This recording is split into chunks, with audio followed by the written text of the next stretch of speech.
beautiful meal for breakfast. You can come up to the tent and see Narelle or one of the other ladies and, of course, get coffees or egg and bacon sandwiches or rolls. And they do a fantastic job, and they'll be doing that all weekend. So don't forget the Rainbow Risers Event Association.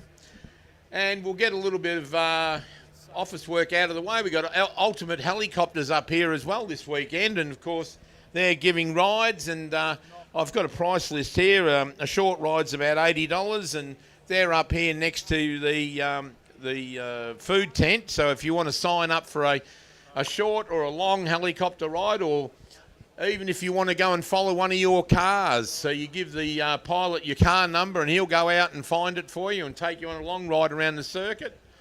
So that's certainly exciting. We've also got our class sponsors, which we'd like to thank. We've got the ultimate class is Racer Imports. Class 1 is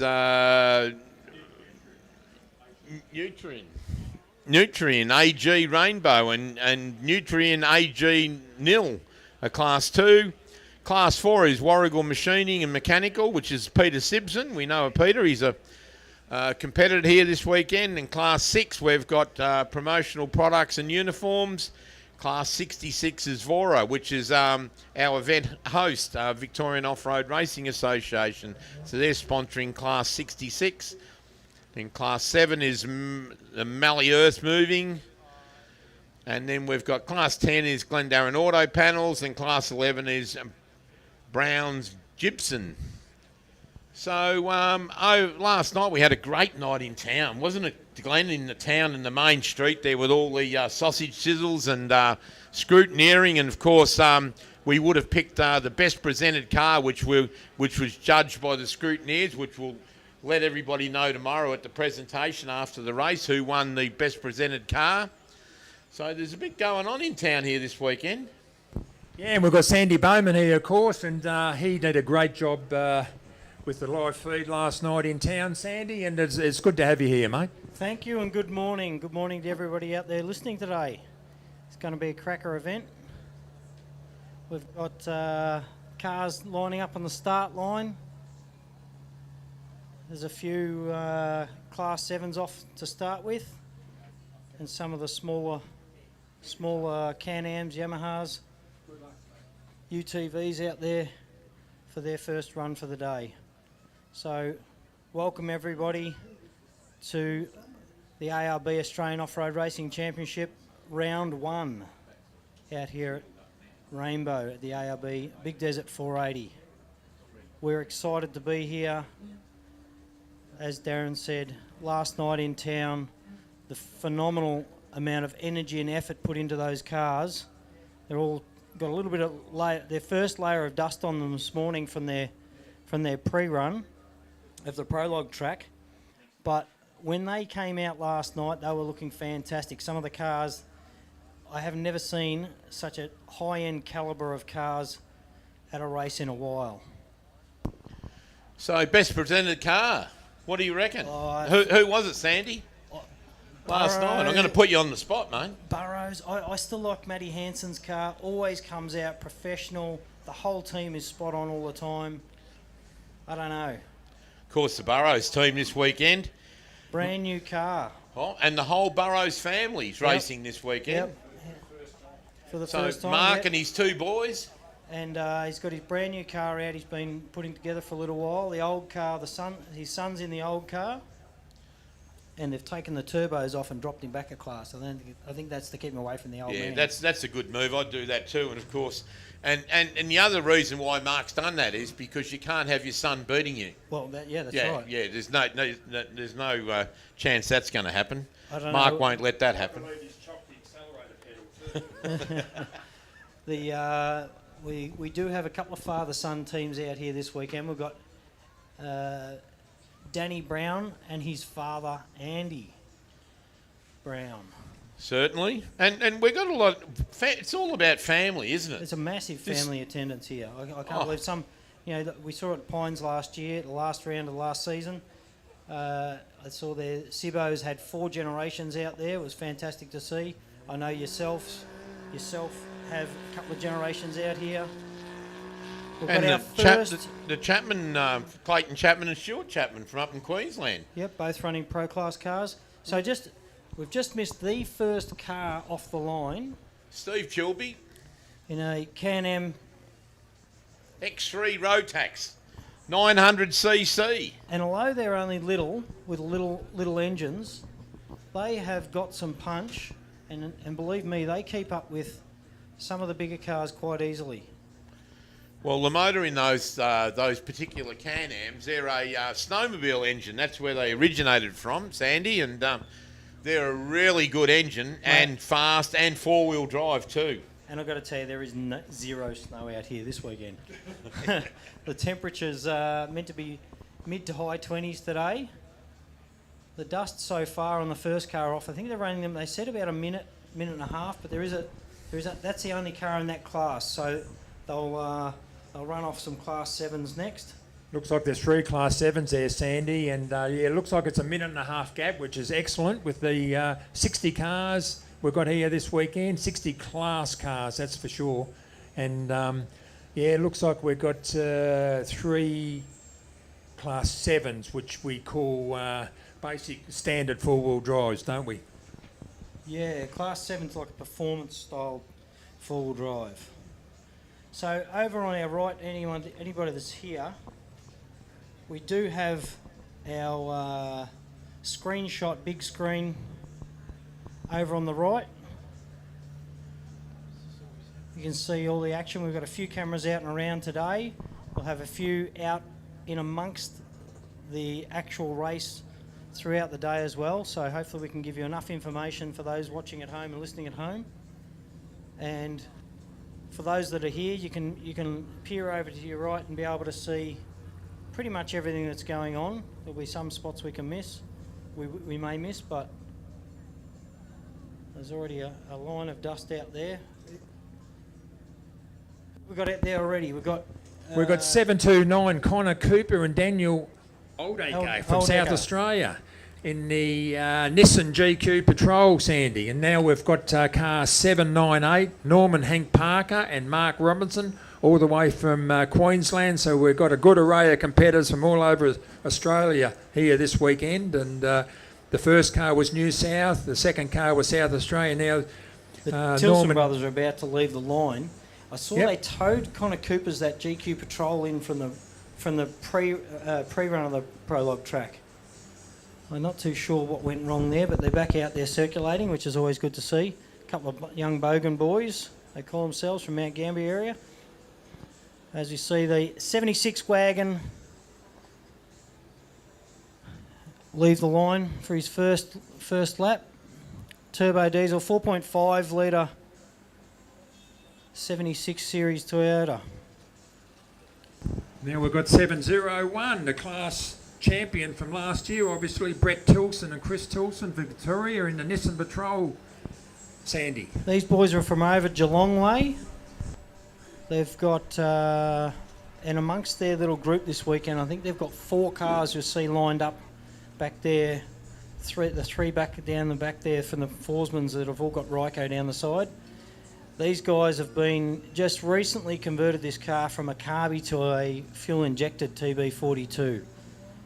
So basically standard patrols, pretty much everything. This is sort of what myself started off in, the GQ patrols. Still got a couple at home, but they're a good fun car, good entry-level car to go out and get started in.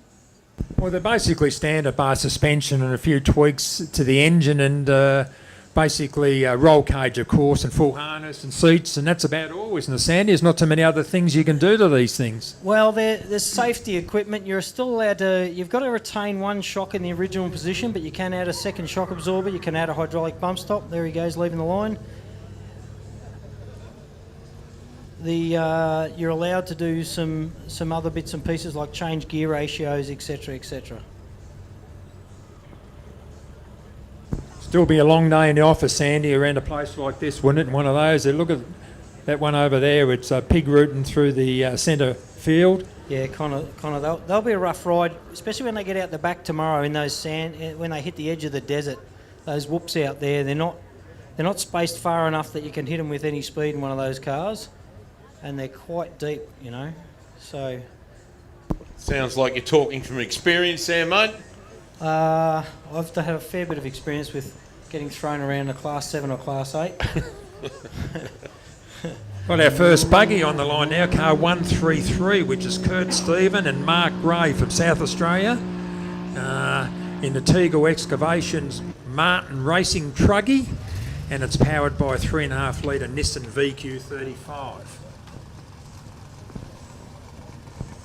Very popular engine, the Nissan VQ35, 3.5 litre, normally aspirated. They're very popular, very powerful, and they certainly fit into the off-road scene very well, Darren. Mate, Kurt Stevens, Tegel Excavation, they're a good sponsor to have behind you. the guys that put it all on for us at the Pines at the end of the year. Let us use that, the quarry and the Pines event out there. They put a lot into the sport of themselves. Yeah, it's a great event. It's a great final event, and it's a good presentation night, isn't it? Because they present the trophies for the day or for the weekend, and they also do the championship 4-round as the first car comes through now. Car 614. He's completed his 8 kilometres of his qualifying prologue section. And as they go across the line, we'll be giving you some times as they come up to the commentary. All right, we'll have a little break between classes, which they do just so that the track can be clear for the next class to come through. The Tilson boys are fairly over on our right there. They're having a fair ride through the whoops, and I did the pre-run. I don't know if you fellas did the pre-run yesterday, but in a standard car, we went round our 200 series, and it was rough. It was, especially in the stadium here. This event is known to have a little bit of water on the track in previous years, and this year it's quite dry and quite hard. So I don't think you're going to see any of the track chopping out directly in front of us here. Maybe out in the desert where the sand is, but in here it can be quite rough. And when you're in one of those smaller cars, like these Class 7s, you can really cop a fair crack. I see Heath Whedon's lined up there on the start line. We've raced directly side by side with Heath in the past. Here is 6684 Matt Lavis and Andrew Dans from New South Wales in the Yamaha YXZ 1000R. Side by side, there's the start line. So they mixed them up a little bit there. The next car, like you said, Sandy, is Heath Whedon and Michelle Whedon, which is strange. They normally run them all together. They do normally run in class order, so whether they've run off previous finish and start times, they're sometimes graded in vehicle speed times rather than classes. But just watching the buggy go through the infield, the first buggy of car 133, Kurt Stephen. It's a lot different to watching the standard four-wheel drives travel through there, where it really shows how rough it is. But the buggies make it look a lot smoother, and the trucks will make it look even more smoother, Sandy. I can tell you, the trucks are going to love it out here this weekend, these big guys. We've got Heath's down on the start line there. He's running a TB48 engine, a standard GU Patrol. Not much done to this car. I know he had a few engine issues last year, which we did mention last night, and he reckons he's got it sorted now. So we're hoping for him he can have a clean run this year.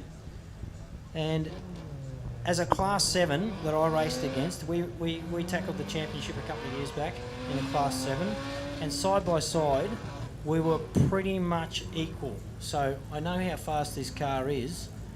Still running a manual 5-speed in it. So we've got the first time in from Steve Chilby, and he's done a 6-minute. I just saw it flash up on the screen. 6 minute 35. So that's a good time. 6 minute 35 for an 8 kilometre course. So it must be quite fast out there. So as the times come up to the box, we'll let you know. So 6 minute 35 for car number 614, which was the first vehicle off. Who we got lined up out there? Looks like we've got 2:10 on the start line now, guys. Brad Gerrity and Rod Berry. And Brad's from Northern Territory. That's interesting. And Rod's from New South Wales. I wonder how that all works. But in a Chambers, sponsored by Chambers Engineering and Thinkwater Alice Springs. And it's a tiny built GSX R4, and it's got a Suzuki Hayabusa 1340cc engine in it. Which sound amazing when they're on song out there. They're a fantastic sounding vehicle or engine. So it'll be good to see how that goes. Some of those smaller engine cars. And he's off the line. He's not real fast moving off the line, but Gee, they rev, don't they, those Yeah, little that- Suzukis? Look at that thing fantastic. revving. It's got a bit of momentum Now now into it's the first moving. corner. yeah, now that it's moving, it's well on its way. Here comes Connor Cooper's car. The Bogan boys in their GQ over the finish line for the finish of their first prologue. They'll be happy with that just to get to the finish so they can reassess how they're going to tackle the rest of the 400 and something kilometres. I tell you what, have a look at this blooming 76 wagon coming over the line. He's No got some cares. momentum. He's made up some time. There was He a minute has. and a half gap, and I reckon there's only 10 seconds now, Yeah. Sandy. So he's picked up probably A good minute. a good minute plus. GST, I reckon. Hang But on. hold on, Hang the on. fire might have gone out. We I might reckon you're right. be the commentator's curse here. Oh, he's lost some gears, but it looks like he's going again now. We're currently watching the Tilson boys on the camera there heading out. They're probably on their way back around the back.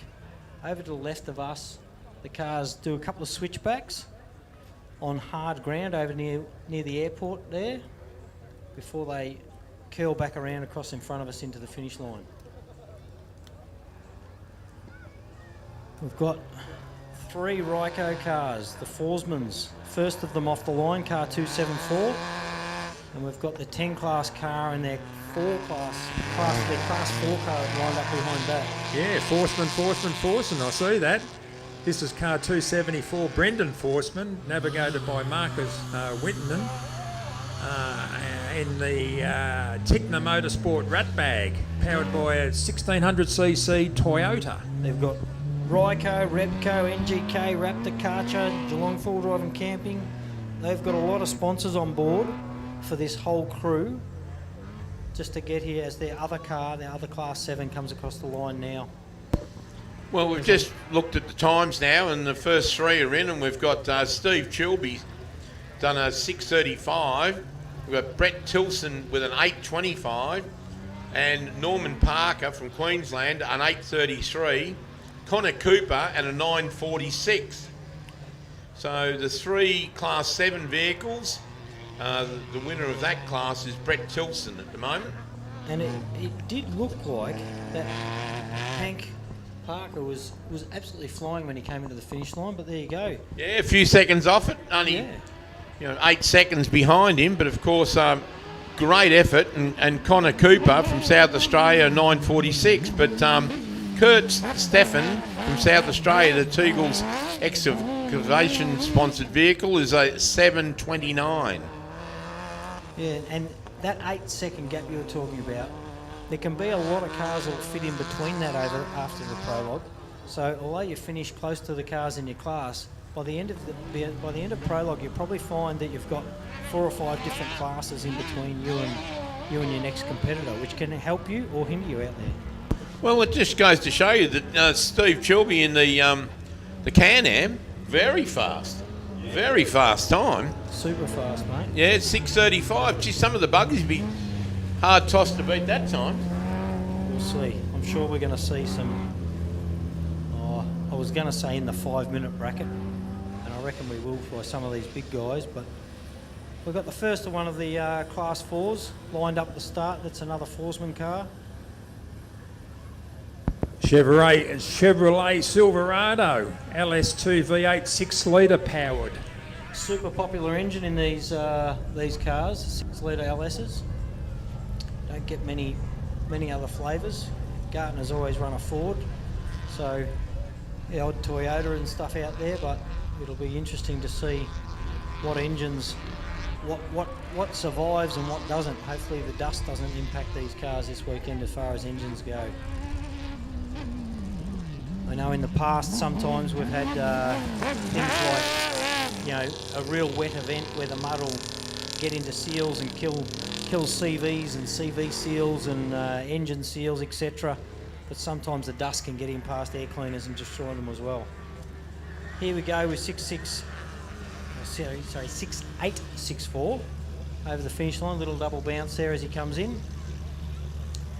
You can see that. Matt Labus and Andrew Dance from New South Wales in 6684, Sandy.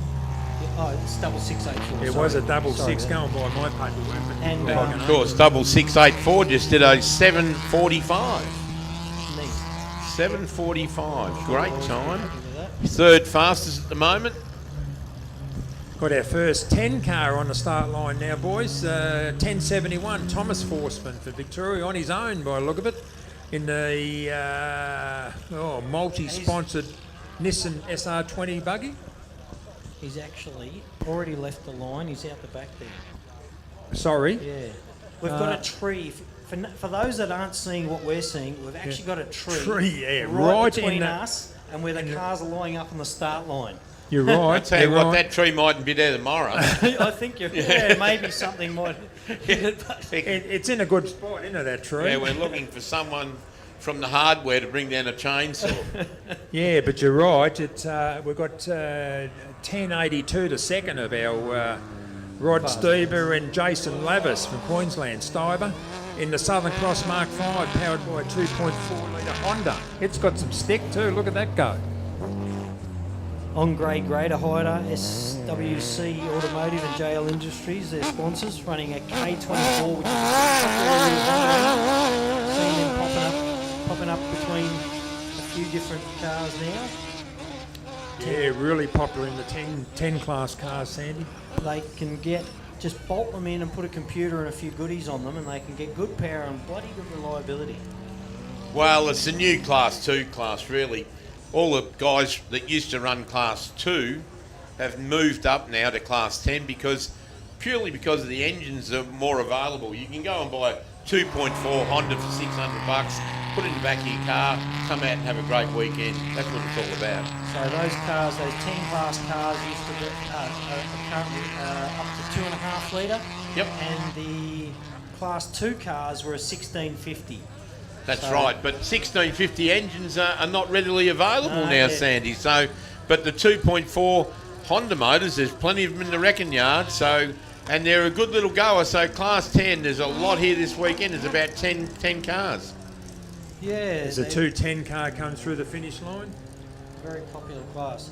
210, it'll be interesting to see his time. The first are starting to get a few buggies rolling through. We've got 1007, Sean Ratcliffe from Victoria in another Honda 2.4 litre Potter. He was away buggy. like a jet. And I had a look at that car last night, scrutineering. Pretty well presented. Certainly was. Yeah, it's only a new car. It's his first race. Oh, really? Yeah. Their there you first go. race, yeah. So, no, it's the first race for that Shawnee vehicle. Ratcliffe looked good, yeah, it was a nice car. Yeah, I'd had a look at it myself and well presented. It looked short to me, so it'd be interesting to see what it, It does was, out yeah, the it back. was shorter in the wheelbase, no doubt. Yeah, about a 107-inch wheelbase, There you which go. is unusual to a bigger ultimate class buggy, which is about 120 in the wheelbase. There you go. The car number 210 is second now on time with a 720. That's Steve Chelby. Gee whiz, 635. He's holding on to it, mate. Absolutely. Maybe because he got some fresh air. Maybe, because- but then again, it's pretty good with a minute and a half gap, unless you're real fast and they're out of sequence a little bit and you catch somebody, which is always annoying in a prologue, isn't it? I've always said that those Can-Am turbos, four-wheel drive, hard to toss Yeah. on a short Yeah. track like we've got here today, 8 kilometres. They do handle that a little bit rougher. But the big boys haven't come out yet, Sandy. No. Wait for the big boys, mate. We've got the 14th car on the start line now, 10:38. Dave Groton and Jess Farrow from Victoria in another 2.4 litre Honda powered buggy.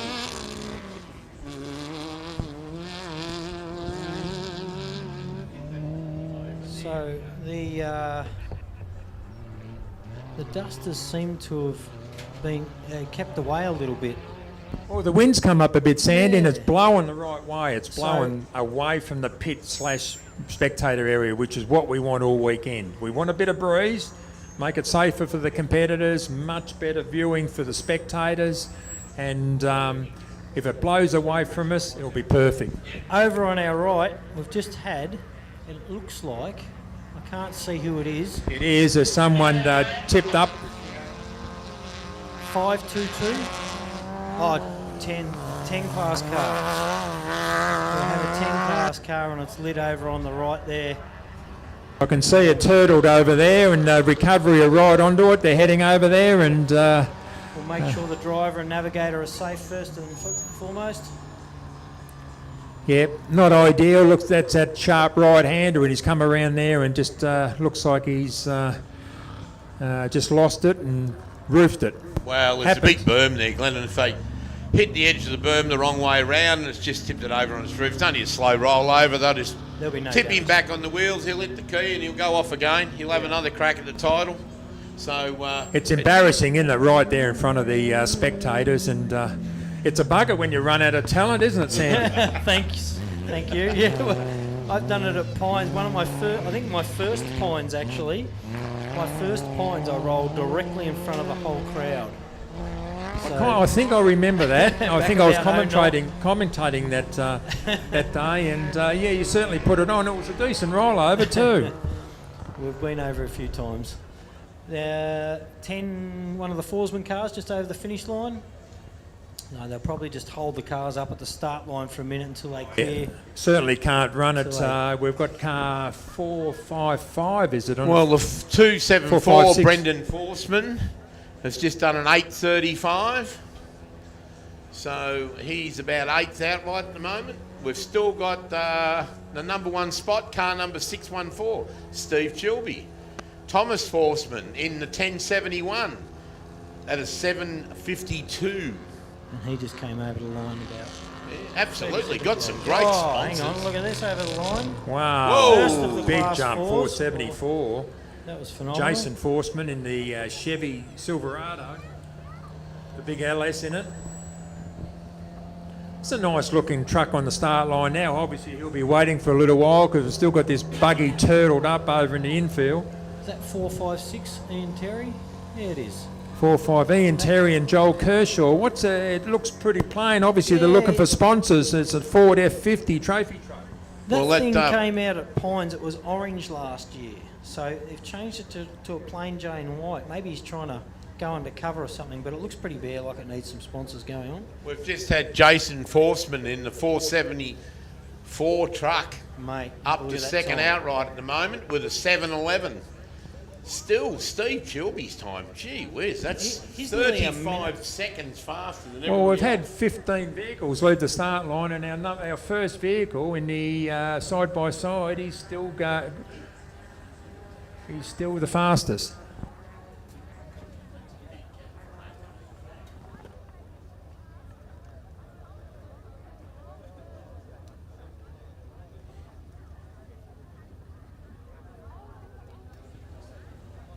They're just that car's back on its wheels over on the right there, so they'll clear the track, and then Ian Terry's probably going to get a good run here because he'll have no one in front of him. He'll have no dust. The dust has disappeared out there. He's sitting there patiently, all suited up, gears on, gloves on, balaclava on, boots on. It's not ideal though, is it? Like, it's ideal as far as the conditions, but you're sitting there in a Prologue situation where there's a bit of pressure on you, and you don't want to be sitting there too long, do you, Sandy? No, the heat can be pretty immense. 1082 car across the line. Rod Racing. Steiber. Steiber. Sorry for the Fifth fastest time, car number 1082, a 734. These guys are down from Queensland. There's a lot. I'm looking at the start line there. We've got cars from all around the country, which is fantastic to see. Got guys. I know Molesey came in at midnight last night into Horsham, down from Alice Springs. Yeah, good on him. Yeah, apparently he attempted to go across to Charters Towers, but got turned around because of the wet weather and put an entry in here and come down from Alice Springs to here. It's a great effort. And decided to come to the better event, Glenn. You're right. Yeah, we got it right eventually. Certainly have. He'll only be going home with a bit of dust on the car. No mud at this one, mate. And I think these conditions will be very similar to Alice Springs conditions at any time than the pouring rain at Charters Towers. Of course, we've got to thank the Rainbow Risers Events Association, all the locals. Remember the committee up here was all the girls running the fabulous tent with all the coffee, cold drinks, rolls, hot food. It's going to be here all weekend. And of course, championship sponsors, ARB, of course, great championship sponsors. Mickey Thompson, Raceline Wheels Australia, and of course we've got to thank all the landowners. Without landowners, we don't have any events, boys. And we've got Grain Corp Association to thank, as well as the Hindmarsh Shire Council and the Wimmera Mallee Waste, which take all the waste away from this event free of charge. They're great sponsors to have. So, no, you can't run an event like this without sponsors. And it's great to see the amount of people that put their hands in their pocket to bring this event to Rainbow. And it's certainly, over the past few years that Glenn and I have come to this event, it's been fantastic. We've got, I just see there's another car coming under tow. That's interesting too, as our trophy truck pulls away from the start line. Maybe he mightn't had enough fuel or something, who knows, but there's got to be a reason why he's pulled away. Hopefully he hasn't cooked it on the start line, Sandy. That can happen.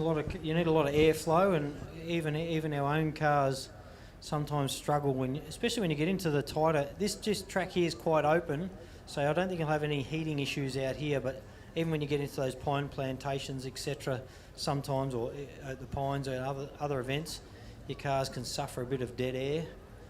But I don't see it being an issue out here. That other car's back on its wheels, also coming back under tow. So I reckon they're only a minute or so off getting away under the line again. It's interesting they've come back to the start line too, because maybe, I don't know why they tow him back there, Sandy. Maybe he'll get a second run. May have stopped for the incident, if there is any incidents out there, the first two competitors have to stop if there's an accident. As the boys in 4, 5, 6, Ian Terry and Joel Kershaw get out of their truck, so not a good sign. No.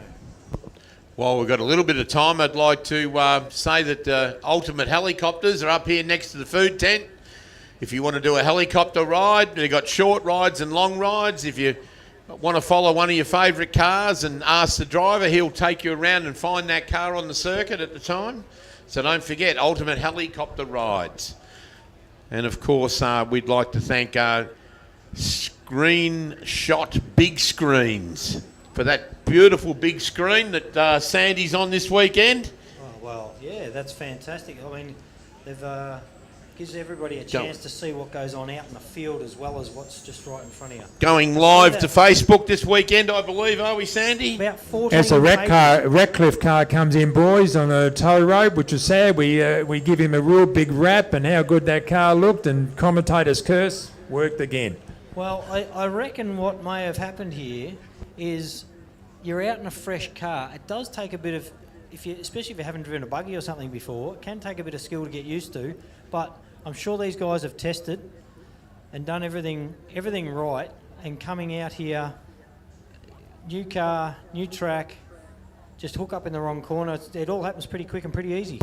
Well, I believe that Shawnee Radcliffe, that owns the car, took it to Mark Burrows' the other weekend, and it broke down getting off the trailer. So he didn't have much luck with it there. And then he took it home to fix it, and we've come in on a rope this morning. So Did he roll? Was it him that rolled, or was it the 1038 car? The Ratcliffe car, was it? I'm pretty sure it was a Ratcliffe car. Okay. I'll be corrected. That's no drama. But Because the car on the start line now got towed into that position, so a little bit lost there about what's going on here at the moment. But obviously the race might has have been held the back. Radcliffe car, I think, that rolled. And We could only see the bottom of that buggy from here. Yeah, if we get a screenshot of the floor pan, we'll know what it was here. It's got the shiniest floor pan ever seen, and it's got 4 black tyres. That's all we could see because it was turtled up over on that left-hander up down the bottom there. Always happens to new cars too, doesn't it? Yeah. When you got a new car, something always happens. Yeah. Anyway, back to the racing. It's not ideal. First race of the year, and as you said, Sandy, earlier last night, those cars look fabulous. They're well polished up. They've had, 6 months to get their sponsors and get the cars right and get them all spanking brand new, and they always look terrific. Well, generally, all the series races, but first up, they look really good because they've had fresh paint jobs and, it was great wandering around looking at them last night. Like you said, it's as good as I've seen over the years. Well, I'll just read off the first 10 or 11 cars in the Prologue so far. Well, we've got a little bit of stoppage there. And, of course, first is car number 614, Steve Chilby, with a 635. Second car is truck number 474, Jason Forsman, in a 711 time. Third is car number 210, Brad Gerrity, with a 720. Car number 133, Kirk Steffen, with a 729. We've got fifth is Rod Steiber with a 734. So all these times are very close. We got 7 from second onwards. They're all about the 7-minute mark. But gee whiz, that Steve Chilby with a 635. He's going to take some beating. Yeah, I think that was on an 8K track. That's a super fast time and a big gap. But, certainly is. They might have had some boost wound into that Can-Am out there this morning. I think the big cars will be tapping at that time, no worries. So there we go. We've got another 10 class car. It's his second go out here. Maybe he had to pull up for the incident out there, and they've given him another bit of a fresh run. So yeah, that's what happens when a car falls over in front of you, Sandy. Obviously, it's not advisable to go around them, so you get flagged down. So yeah, they've brought him back for a rerun, which is within the rules. Yeah. So normally, if there's an incident, the first 2 cars have to stop, offer assistance.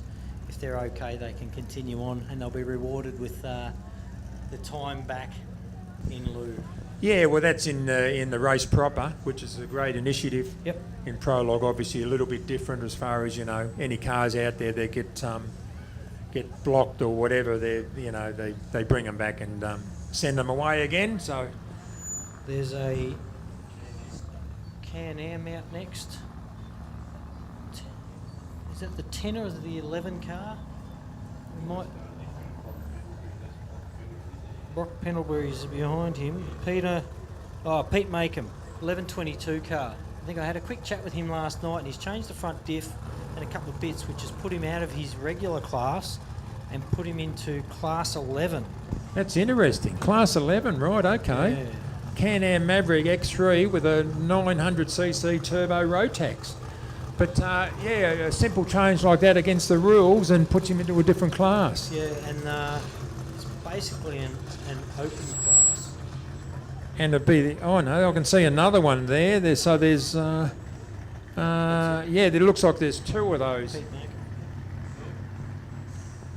So it'll be interesting to see. I'm not sure that it's going to put him right up the very pointy end, but I think more what it's going to do for him is make his car reliable and not blow front diffs out of it. He's done a couple of other little bits that'll put him out of his regular class as well. So.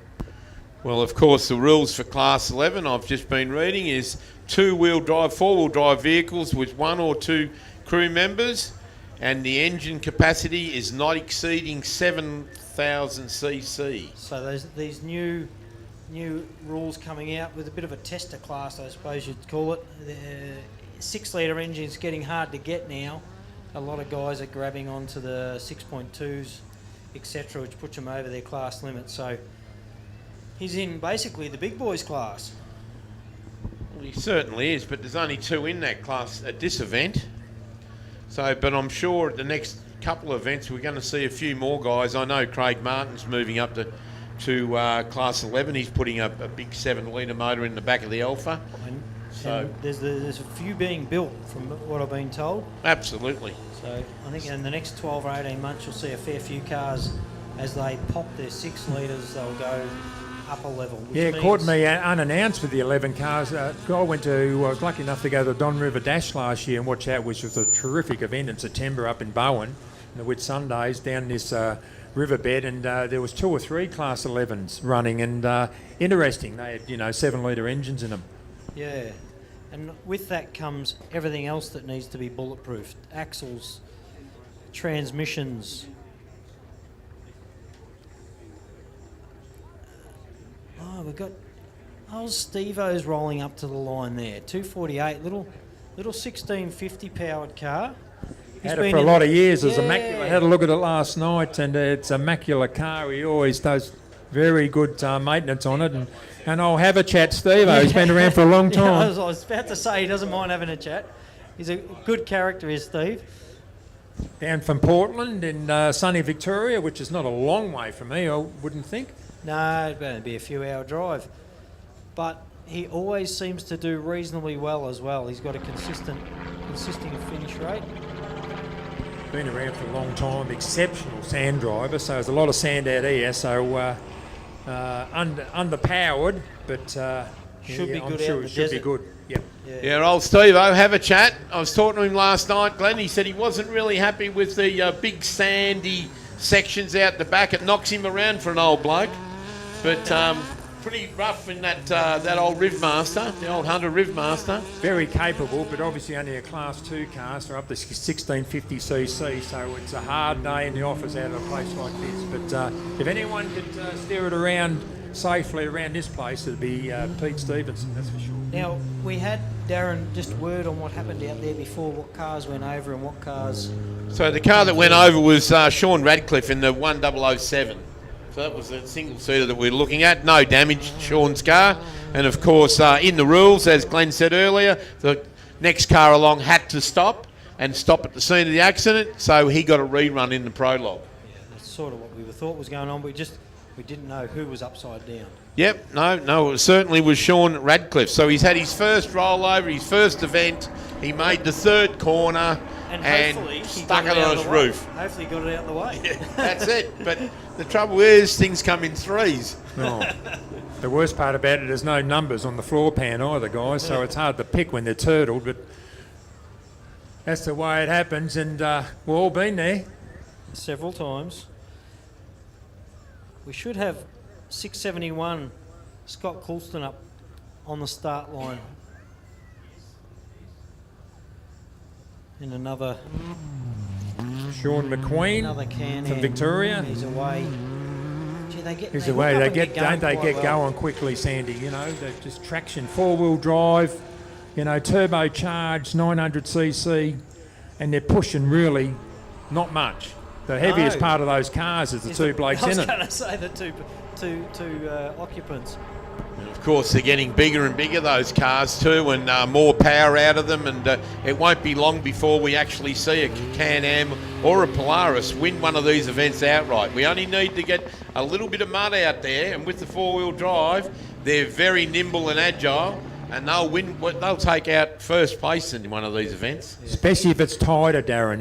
If it's a bit tighter, because I only got a top speed of around, correct me if I'm wrong, around 130k.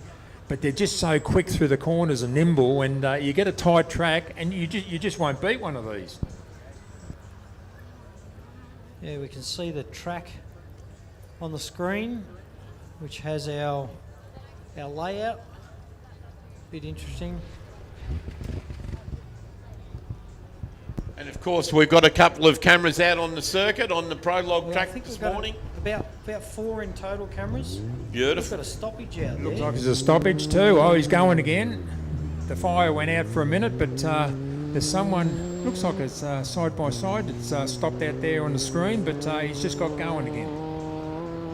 As now we've got some great footage of a car coming towards us as 411 leaves the start line. Fosters, great crew, great team, family-orientated team. Everything they have is purple. Kind of like everything I have, it seems to be orange. They've been at a few of the ARB championship rounds in the past, and I think they're here to stay. Well, Mark Foster was, I think he got awarded the most travelled off-roader last year. He travelled he went to, I think, every off-road race that was around Australia last year. So he competed in every one.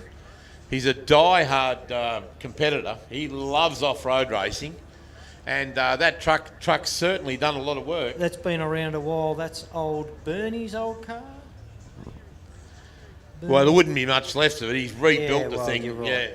Yeah, certainly great. And, Talking about a competitor that's been around a long time, 1058, Class 10 car on the start line now. Kenny Holt and Jeremy Holt from Bendigo in the Raptor. Gee, Glenn, when I started racing back in 1978, I think Ken started racing. I'll have to get a sheet up on him, but I believe Ken started racing in about 75, and he's been around a long time. So he'd have to be well into his 60s, surely. But builds all his own cars. That car's got a 2.5 litre V6. I think it's a Mazda engine in the back with a Weddell 6-speed gearbox. So it's a 2.5 litre Lexus, it says here on the sheet, Lexus, Darren. Yeah. A Toyota Lexus. I was looking at it last night. I was trying to work out whether it was a Mazda or a Toyota, but I know it's got a 6-speed Weddell transmission. It's sequential, so and he does a great job with that vehicle. But Ken's been around a long time. He's certainly driven a lot of off-road miles. We've got another Class 10 coming up last time. James Putt Tyrrell on his own from Victoria in the SR 22.2 litre Jimco. Single-seat ex-Brad Chasemore car. That's it. Yep. Ex-Brad Chasemore, and prior to that it goes right back to one of the Simpsons, Dion or Paul Simpson's car it was. So it was Paul Simpson's car. Came in from America in 1998, and it had a Toyota V6 engine in it back in the day with a Fortin transmission, 5-speed. Big jump by 201 through the finish line. Now, Brock Pendlebury just came out of the finish line. He told me that car's 35 years old now. Old beam car. Beam car, and he comes over to jump like that. He didn't lift. And he's punched it up to third outright at the moment. So Brock Pendlebury did a beautiful time of 7:14. That's phenomenal. And away goes Pup, as we all know him, James Tyrrell. Beautifully prepared vehicle. James has just rebuilt that car from the ground up and done a fantastic job. Changed the colour of it from white to grey. And he spent so much time in the shed rebuilding it. On the way up, the wheel fell off his tow trailer. So that's what we do in off-road racing. It's always the way, isn't it? We spend all that time on money and the race vehicles and the tow trailers and all just don't get any attention. Nothing at all. It's like when you go out with your boat. You know, you go out with a boat, you work on your boat, and then the wheel falls off the trail of the boat. There's Holt coming across in front of us. He's fair moving. He's going well, and Pup is into it too, down that chute, down that tree line down near Lake Wells down there. He had a lot of momentum going. Certainly great. Look at that view from up in the commentary box over that lake. Isn't it glistening, the water down there this morning? Phenomenal. I nearly went for a skinny dip down there this morning, mate. Did you bring your Speedos with you, mate? Not a good idea, I don't think, Sandy, because apparently it's loaded with all this brown stuff. Gee, Steve Shelby's time in that Can-Am is still 6:35. No one's near it. Here goes old Haverchat, Steve. Old Haverchat will give it a bit. And he's car number 248, Peter Stevenson, a 7:29. 5th overall. It's 408. Dean Miller and Joe Cassius from New South Wales in the Ursic Chevy LS2 6-litre trophy truck leaves the start line. So we've had Brock Pendlebury. He's on top of the Class 2 at the moment. He's 3rd overall with a 7:14. And then we've got Peter Stevenson. He's 5th with a 7:29. So there's 3, the 3rd, 4th and 5th outright, all Class 2 cars. That's interesting. They're not the biggest powered cars out there, but they're up the pointy end. So it'll be interesting to see what... Now, the track's smaller in here, but it'll be interesting to see what happens out there tomorrow when they've actually really got to get out on those long roads on the way out to the desert, because there's some fair... I'm tipping the cars will be hitting well over 200k an hour on the way out to the desert tomorrow and on the way back in. Yeah, normally here we've got the local policeman, Tony. He goes out there and he gets his radar gun and he radios back to us. So more than likely, if he's not too busy, that might happen this weekend. And it's great getting the speeds that they're going down there. So we've got Trevor Chandler and Jake Williams on the start line in car 37, our first ultimate vehicle. He was entered for not St George. He's into it too. That's a Jaguar powered buggy. He was heading off to Queensland for the first round of the ARC, but again, the weather scared him off, so he's entered here.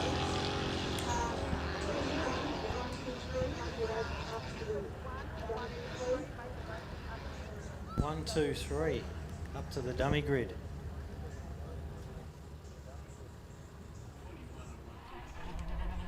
It seems like a Burrows car. That's young Burrows. We've got the Carter car lining up at the start line, who did well last year as well. So we've seen a lot of familiar faces back, a couple of noobs out there, a couple of new cars, but also, yeah, a few people that have been here and been coming to the championship, ARB championship since its inception. Gee, Sandy, don't these Burrows cars look nice? Fantastic. Oh, big jump by 411. Foster. Gee, that lands well. Yeah, no rebound or anything there. They've got it well sorted.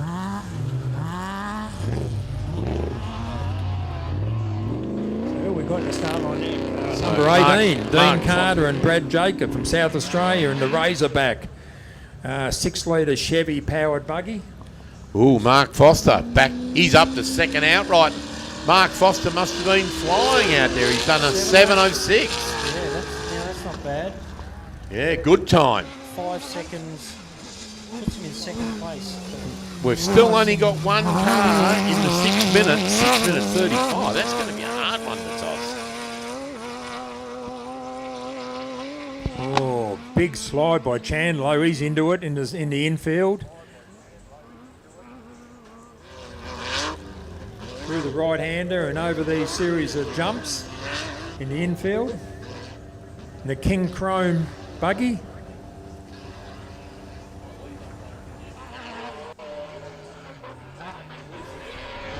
We have got, don't forget folks, we're live on about 14 channels. Tell your friends. Because there's a few different pages that are putting this out live. Hopefully we can get all the information out to everybody you need to and want to. Anybody that's interested and involved in the off-road racing here in Australia. And I believe we've got a few Americans listening in and a few from other parts of the world as well. Can you hold a little bit of a double bounce in the front end as he came over there? Had some momentum. Gee, I think Ken still had the foot hard into it when he went over. He I think he thought it was 2 laps. Yeah, once you go over that jump and the finish line, that's it. That's a timing marker. So, yeah, that's where you need to get to. Is we've got a gaggle. We've got the second of our Class 11 car now, fellas, leaving the start line. 11:10, Darren Frankling and Rob Hackney from Victoria in the Can-Am Maverick. Another turbo 900cc car. So they've obviously done some modification to that to make it go in as a Class 11 car. Yeah, I'm not too sure what They it is. might be up to turbo boost or something like that. But just seeing their recent performances, mate. ARB top 10, and they just had to state that they finished in front of Andy Brown, who is the grand poobah of ARB, as we know. Not a good career move. Looks like we've got car 2 first, the 27th car off the start line. Glenn Pike and Adam Caganolo from Victoria in the Can-Am Maverick. As who went through the finish line there? Was that Pup Tyrrell? Yep. Over. We'll get his time pop up here any second now, I reckon. I think he'll be up the point end. Yeah, he was quick. He doesn't like losing. He doesn't like coming through. He doesn't like coming through. And I'll tell you what, he's got Trevor behind him that looked like he had the foot into it too. So. Oh, James Terrell up to second outright. Still can't get that. Yeah, let's look at that. He's gone into the sixes, a 6:51. That's phenomenal. Yeah, He'll be beautiful wrapped. time. He'll be absolutely wrapped with that. Yep, so There. Pup, Mum old listening James at Terrell. home, your boy's done it. Yep, he's done very well. And of course, we know his mum and dad are sitting at home this weekend. They can't make it. Unfortunately, but I'm sure They'll be you're proud, watching. mate. They'll be watching there on Facebook, and of course, Just looking in the list too, there's still another 3. There's the Bowie car, there's the Visser car, and there's a Standen car. So there's another 10 cars that he's got to contend against. And Bowie being pretty hard to top off as well, isn't he? Yeah, he's no slouch.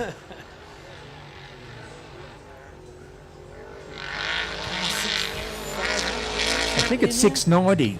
Simon Gubbins and Ben Lugg from Victoria in the Can-Am Maverick. Oh, yeah, there you go. Yeah, it's the top of the page too. 28th car off the start line. Yeah. Damien Nickel lined up behind him. Car 408 over the finish line. Nice and smooth. Seem to have their suspension well sorted too. You see rolling across the front of the crowd here is our current second place car with a 651. James the Pup Tyrrell. Hey, guess what just came in third? Dean Miller in that 408 Class 4 car. He just popped it. So we're seeing a few of these cars now getting popped down the list as a couple of the faster cars start coming through. Dean Miller in with a 705. So he's still 14 seconds behind James. The dust doesn't look like it's too much of a problem out there, boys. It is dusty, but it's not thick. We've seen them at events in the past where you literally can't see 40 feet in front of you. I think a minute and a half is a good gap too. I don't know, what are they leaving at this afternoon, Sandy, in the heat? I did hear a minute and a half. Minute and a half May individually? be corrected. Well, it's but good because the wind, it's funny, some flags are kind of up there and others are just limp. So Yeah. it's not a lot of wind around, but Trevor Chandler's car just across the line. It looked a little bit slow coming up that last straight there, like it was a bit flat. Mate, look at your screen and tell me Yeah, if it's slow. but not slow. Second outright, but still we've got 614 on top of the heap with a 635. We've got Trevor Chandler with a 647. There you go. Yeah, certainly. Well, it wasn't slow. 3 cars in the 6 is correct, yeah. Yeah, that's right. And we've got James Terrell, who's third outright at the moment. So, of course, they're all going for the Raceline Wheels Australia Prologue Trophy today. And, of course, straight after the Prologue, there'll be a presentation down there where the ARB flags are flying for first in the Prologue this morning. Damien Nickel and Cameron Percy, car 430 in the Nickel Off-Road Trophy truck with a 6-litre Chevy. I've raced against these guys side by side with these guys in the past too, and they don't mind a battle either. It's pretty quick. They've done a lot of that work on that car themselves. You don't give in too easy, though, do you, Sandy? I don't No. give in myself. Look at that beautiful jump. Who's going to win the longest jump of the weekend, we reckon? Oh, we all know Greg's got it. Yeah, Greg Gartner in Greg his likes to have a crack, doesn't he? Class 4. Yeah, I tell you who else doesn't mind a big jump is Mick Mayer in the 482 car, was it 4? Yeah, Mick likes to have a big jump. Yeah. What we should do So- is step out and put a witch's hat there for today or tomorrow, so Give we him a little bit know. of a teaser. Yep, and we'll give a bottle of champagne to the longest jump of the weekend. It's all about What do you reckon? momentum, isn't it? It's all about speed leading up to it, and Greggy Gartner is probably as quick as we get. But a couple of those big boys might give it a bit of a shake. And don't forget, we've got new cars out here. Max Burrow's new car. We haven't even seen that jump yet, have we? No, you're right there. But So, you never know. we've got some nice awards for the weekend. Who we got off the line here, Glenn? 1092, Dale Standen and Craig Ball from New South Wales in the PPR Nissan SR20 powered buggy. Another Class 10. Gee, that class is definitely growing. Year by year, it's getting bigger and bigger since it was brought in just a few years ago. The Nickel boys out in front of us. Yeah, he's into it too. Yeah, the 10 class, that was the best initiative that they made for a long time, because as Darren said earlier, the 2 cars now with up to 1600, the motors are just so hard to get. And a lot of those drive lines will handle a 2.5 litre. Oh, so they correct. can just pull one motor out and upgrade without having the issue of blowing gearboxes and snapping CVs, etc. So Exactly it's kind of right. an easy upgrade class as such.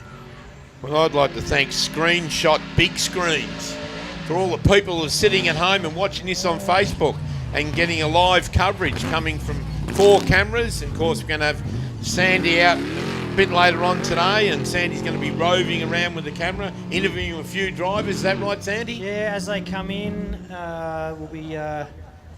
We'll try and get down in the pits and show you how it all works down there. We've got a beautiful new big pit area, well laid out. We'll follow everybody and anybody we can. Might do a big long screen shot from the commentary here. Big jump. We're looking over the pits here. It's about 5 acres. The pit's all gravelled. It's just a sight to be seen, isn't it? As a Middlemiss car, Dave and Alice Middlemiss, 117, he's no slouch too in the Cougar 3.5 litre VQ35 powered buggy. I believe it'd be one of the fastest beam cars in Australia at the moment, Glenn. He'll have to be. He'll be. You watch him. He'll be into it. Your wife on board as a navigator, and he always goes very hard, David. Yeah, bottom half of the throttle everywhere. A great competitor. Tries family man, brings the family off. All his family put a tent up on the hill here, and they have a great weekend racing. Yeah, that is right, mate. The Middlemiss crew have been in the game for a fairly long time now too, haven't they? Oh, certainly have been from Ballarat. We've got, you see Sibbo coming out to the start line here. Of course, Glenn Pike just went through in the Can-Am. He 5th outright with a 6:56. Another great time, Sandy. Yeah, they're definitely getting well under the 7-minute bracket. So we've got a few under 6, well, on 6 minutes at the moment. So we've got 6:35, 6:39, 6:47, 6:51 and 6:56. The Transvent 433 car leading the line. These boys know about off-road. They've been doing all types of off-road for a very long time. Certainly have. The Simpson car driving around in front of us at the moment. The green weapon there, the truck. And of course, Peter only knows one speed, and that's flat out. So he's going to put on a good show for us here, ladies and gentlemen. Of course, if you just come to the circuit, you're watching the Prologue. This is our qualifying to see who's going to start this afternoon. In what order? Yeah, in what order? So at the moment, we've got car number 614, Steve Chilby. He's the fastest.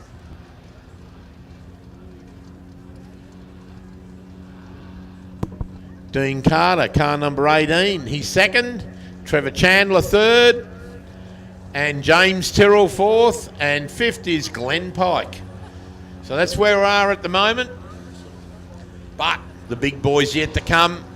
And when I say the big boys, these are the ones with the big high-powered engines in. And they love getting into it, Sandy. I'll tell you what, I just saw Hayden Bentley roll across the front of us. Class 8 car, full drive, turboed Cadillac. No, it's got a Nissan GTR Skyline engine. Oh, no, in that's it. right, yes, we did have this Twin discussion last turbo, night. runs about, I believe, about 30 PSI, a boost in that thing, about 900. 1 million horsepower. Yeah, 900 horsepower, 4-wheel drive. That'll put on a show. And big travel, so it's perfectly suited to pretty much any condition out here. I think these four-wheel drive trucks and buggies that are starting to circulate in Australia are going to dominate out here. They'll be suited to all types of conditions over. Who's your pick? Who's your pick for today, mate? Come on. I'm going to put you on the spot. Tell us who's going to win this Prologue. Prologue, it's either got to be Danny Brown or Greg Gartner. Ooh, what about Havey? He's hard to toss. I just... Gee I don't know. whiz. I know, I've seen Greg here a few times, But in saying that, you know, we've got such a big field of big end cars. Oh, absolutely. Matty Hansen. Matty I haven't seen Hansen, Matty we've got Hansen yet. Aaron James. All forgetting Aaron James. 8-time Australian champion, Mark Burrows, sitting there. We've got cars like Molesey even, you know, and Brent Martin, our last year's champion. And his brother Dale in Yep. the twin turbo this year. They So are both fast. they're all fast. They're all And fast look cars. out. Watch this space. There is no picking any winner at the moment. You know, normally you go to an event and you could pick the top 3 or top 5, but this weekend you're trying to pick the top 10 or 15, aren't you? Oh, I love putting you on the spot, Sandy. Jamie Knight and Lachlan Bosman from Queensland, 439 in the big Silverado 6-litre Chev. Ex-Luke Hall, nice looking car. And look at this. Look who's gone to the top of the heap. Damien Nichols. Damien Nichols snuck in here on us at a 6:33 in the truck. Here he is coming down in front of the spectator area Now, in the night. there's our Night first engineering. He's on top of the heap, ladies and gentlemen. That truck must have been absolutely on the money out there. He'll be ecstatic. Absolutely ecstatic. Certainly will be. So, Damien Nichols with a 6:33. Kniflex Engineering, which I believe he does nearly everything on that car himself. I venture to say that whoever wins the Prologue will be under 6s. Yeah, Late I reckon you're fives. right. I reckon we've still got In a 8 few. kilometres, that's fair howling. Yeah, when you've seen the cars that are out there, and we know there's some of the big cars to come out. Who's going to take home the Raceline Wheels trophy for the Prologue, the fastest in the Prologue this morning? Good to see Chris Hummer and Raceline Wheels on board for this championship. Of course, we've got 3 major sponsors for this event, and it's ARB Accessories, Mickey Thompson Tyres Australia, and on board now for the whole series is Raceline Wheels Australia. And that'll be down there at where the ARB flags are flying down there. Be a presentation straight after the Prologue for the winner. Will it be Damien Nichols? He's on top of the pile at the moment. We've got to thank McLean Sonic for all this gear that we're using here today, Darren, too. You know, All the audio, all the the new audio, audio gear we've got. Oh, Gee it's whiz. fabulous with all these extra speakers, and we've got everything on board here, and it's just fabulous to work with these people. I tell you what, I came in here earlier and said it looked like a nightclub setup. It's certainly great. I thought I would have to go to school for 12 months to operate some of this stuff, but it's pretty basic, but as long as I don't touch anything, I think it'll all work well. And the air conditioner's working well too. Yeah, and I believe that the audio setup took 2 weeks to erect here, and down in the pits we are, and all the way along the viewing area. It's working very well. As Dave and Alice Middlemiss come through the finish line, and I think they've lost... They kept the boot in right down to the first corner. There again. they are, Hey, 4th hey. overall with a 6:47. Yeah, they'd be fast. Yep, so Dave and Alice Middlemiss, car number 117 with a 6:47. 4th overall at the moment. With a little... A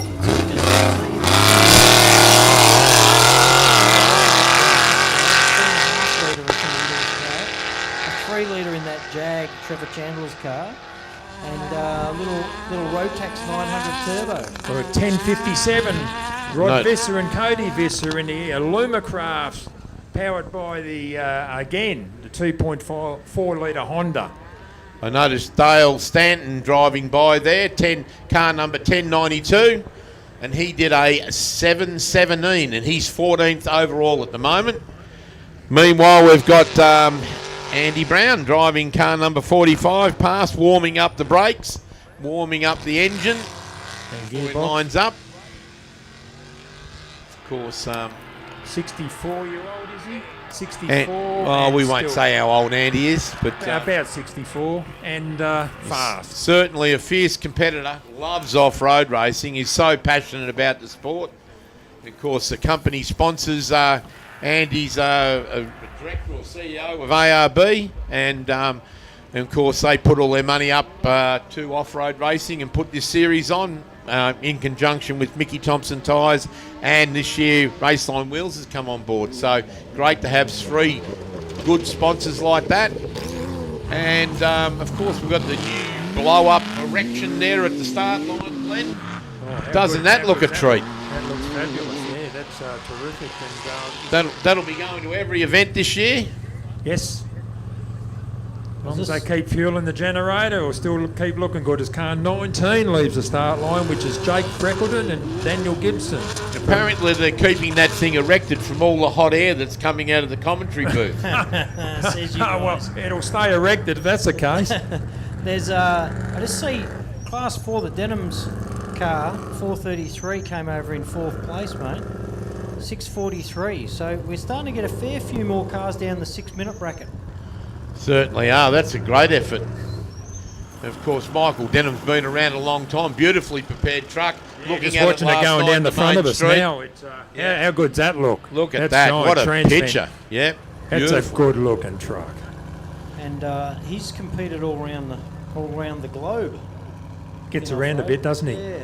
As we've got Mark Burrows on the start line and Tom Burrows, all the Burrows clan out here this weekend for the first time in the brand new Monkfab MF101, which is the first one built. Buggy, powered by a 3.5 litre. Of course, Mark's our 8-time Australian champion. And in with him, his very, very first race is Mark's youngest son, Tommy. And Tom's about 17, I believe. And he's having his first navigator's job in with Dad, so he's going to enjoy the ride. He was telling me last night he just wants to navigate once before he takes over the right-hand side. Oh, is that Good luck with that. But how good's this car look? Oh, look at that. Plenty of grunt. Brand new car, first out, 8 times Australian champion. And it definitely hooked up off the line nicely. Wasn't messy, looked very smooth, and smooth as fast out here. Brand new car. They always look nice when they're new. Hopefully he has a good run. Good paint job on that car. Yeah, who did that? Glendarren Who Auto did that? Panels. Yeah, right. Yeah. Was that a freebie, was it? It's just going down. You see him on the screen there going, he's flying. He's He is going. on He's got the some gas, eh? momentum. Well, Wow. Here's your pick coming up. Look at this, Sandy. I love this car. I'll tell you what. I loved it. Greggy Gartner. yeah. I'd never seen it go that slow. There's a big jump by 439, which is Jamie Knight. All the way down from Queensland, Jamie. Knight. Yep, Yeah. and the ex-Luke Hall, Yokohama-sponsored car. It's good to see. Got the Yokies on board. And I believe Jamie Knight is the president of the Goondiwindi Off-Road Car Club. Yeah. The Off-Road Racing Car Indeed. Club. Now we've got Andrew Moles and Tegan Moles all the way from Alice Springs in the Northern Territory on the start line now. They were going to the other event, which was being run in Queensland. Listen to this. They got turned around and they've come, I think they've done about 4,000 Ks to get here. This thing is fast, loud, and he's strong. Sounds phenomenal. It's powered by a BMW S65 3.5 litre, but this bloke, he gives it heaps.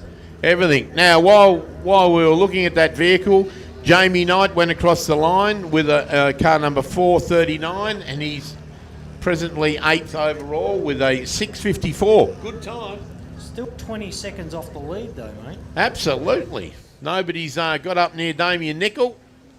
Of course, we've pushed Steve Chilby back to second, which isn't a bad effort. Still. And here full comes of- 43 over the finish line. He's got plenty of momentum too.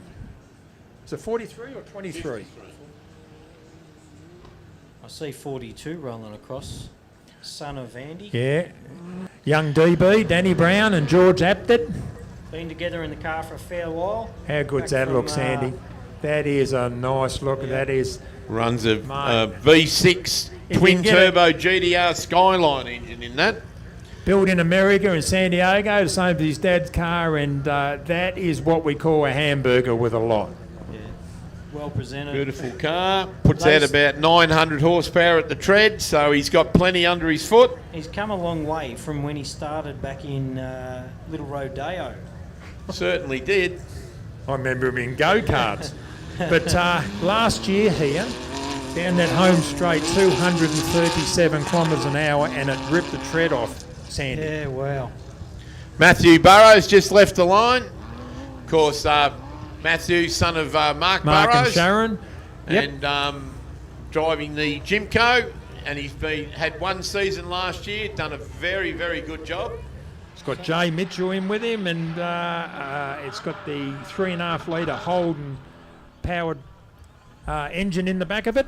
Tell you who's doing a good job, Molesy. Oh, Gee, yeah. that thing's fast over on the left there. Oh, that's Visser. He looked strong too. Interesting whether we can knock over Pup Terrell in the Class 10.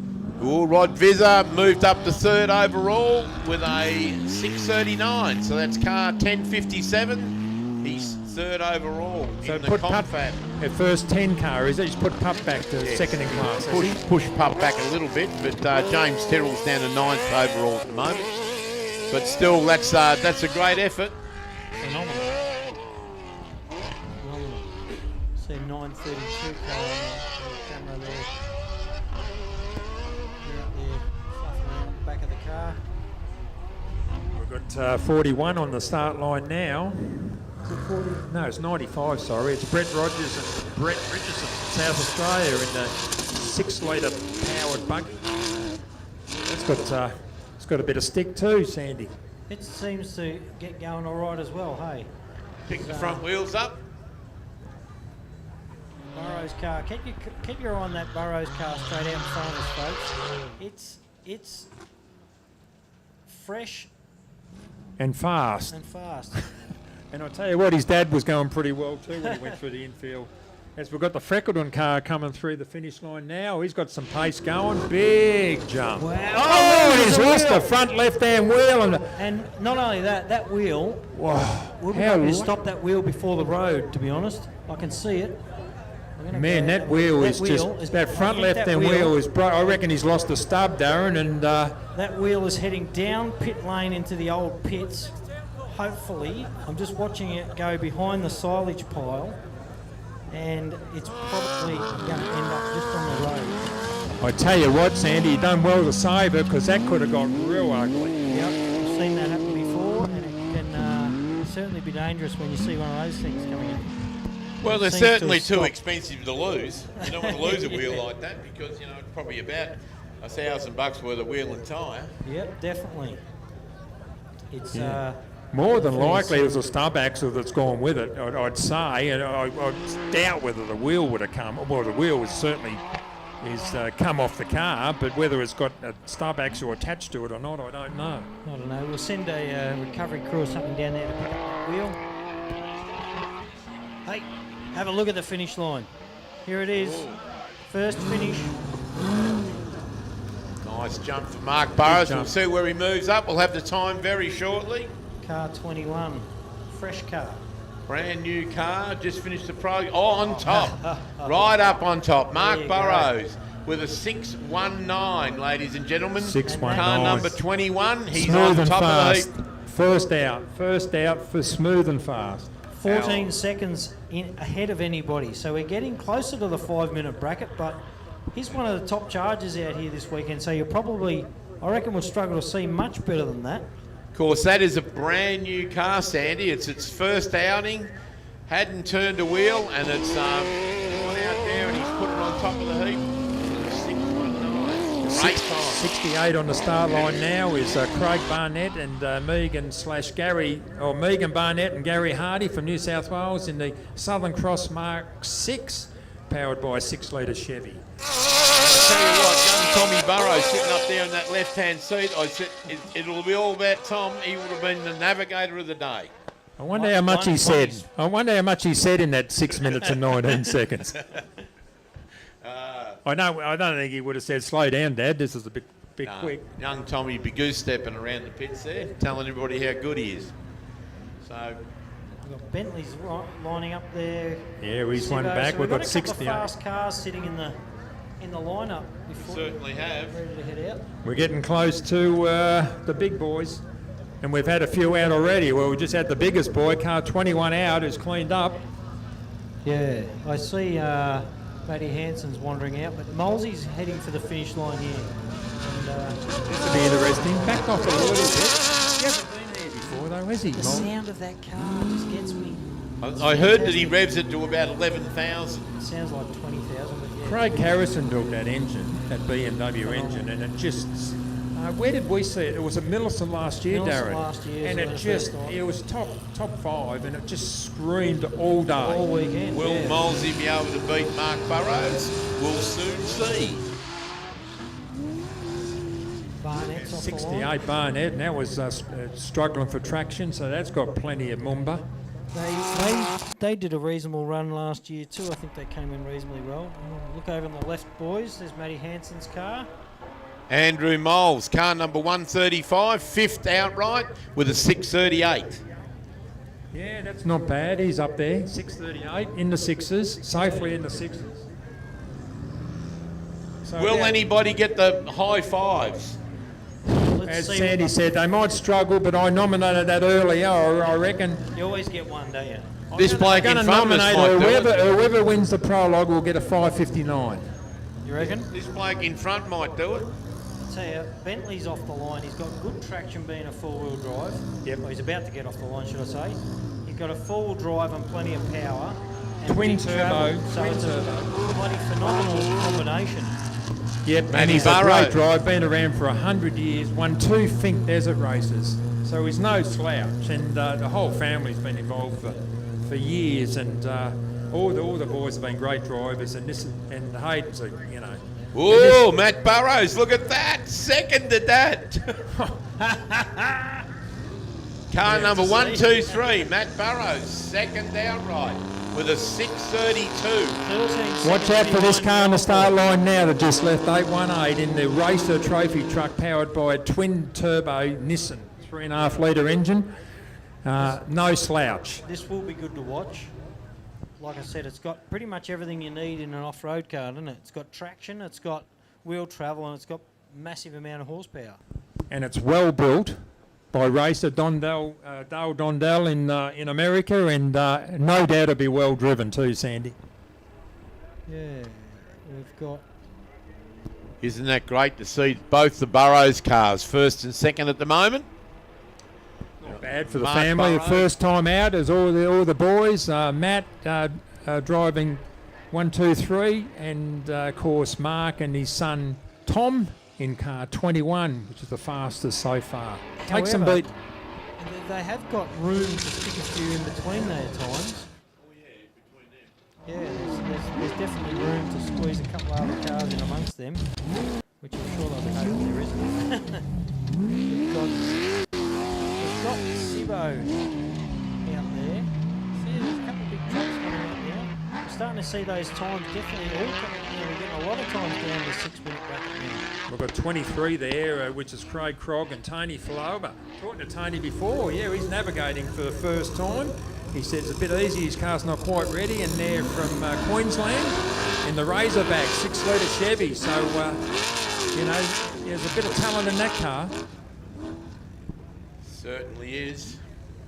While we've got a little bit of a break, don't forget to come up to the tent up here and see the Rainbow Riders Event Association. All the ladies in the tent putting on a great meal. You get egg and bacon and hamburgers and coffees. So just come up and see them while you're sitting on the hill. If you want something to eat, pop into the tent and grab it. See Narelle there and all the other ladies. They do a fantastic job. I just see car 95, Brett Rogers has slipped in between the Burrows family. Yeah, he's wedged himself in there. So Spoiled he's the come party, across has the he? line second. That's pretty blooming good. And just looking out a bit further, see Hayden Bentley's car disappearing down the bottom on the left. Plenty of momentum too, Sandy. Move. Plenty of momentum. Well, here's Andy Brown right in front of us there, and of course he won the Prologue at the very last event last year over at the Pines. He did.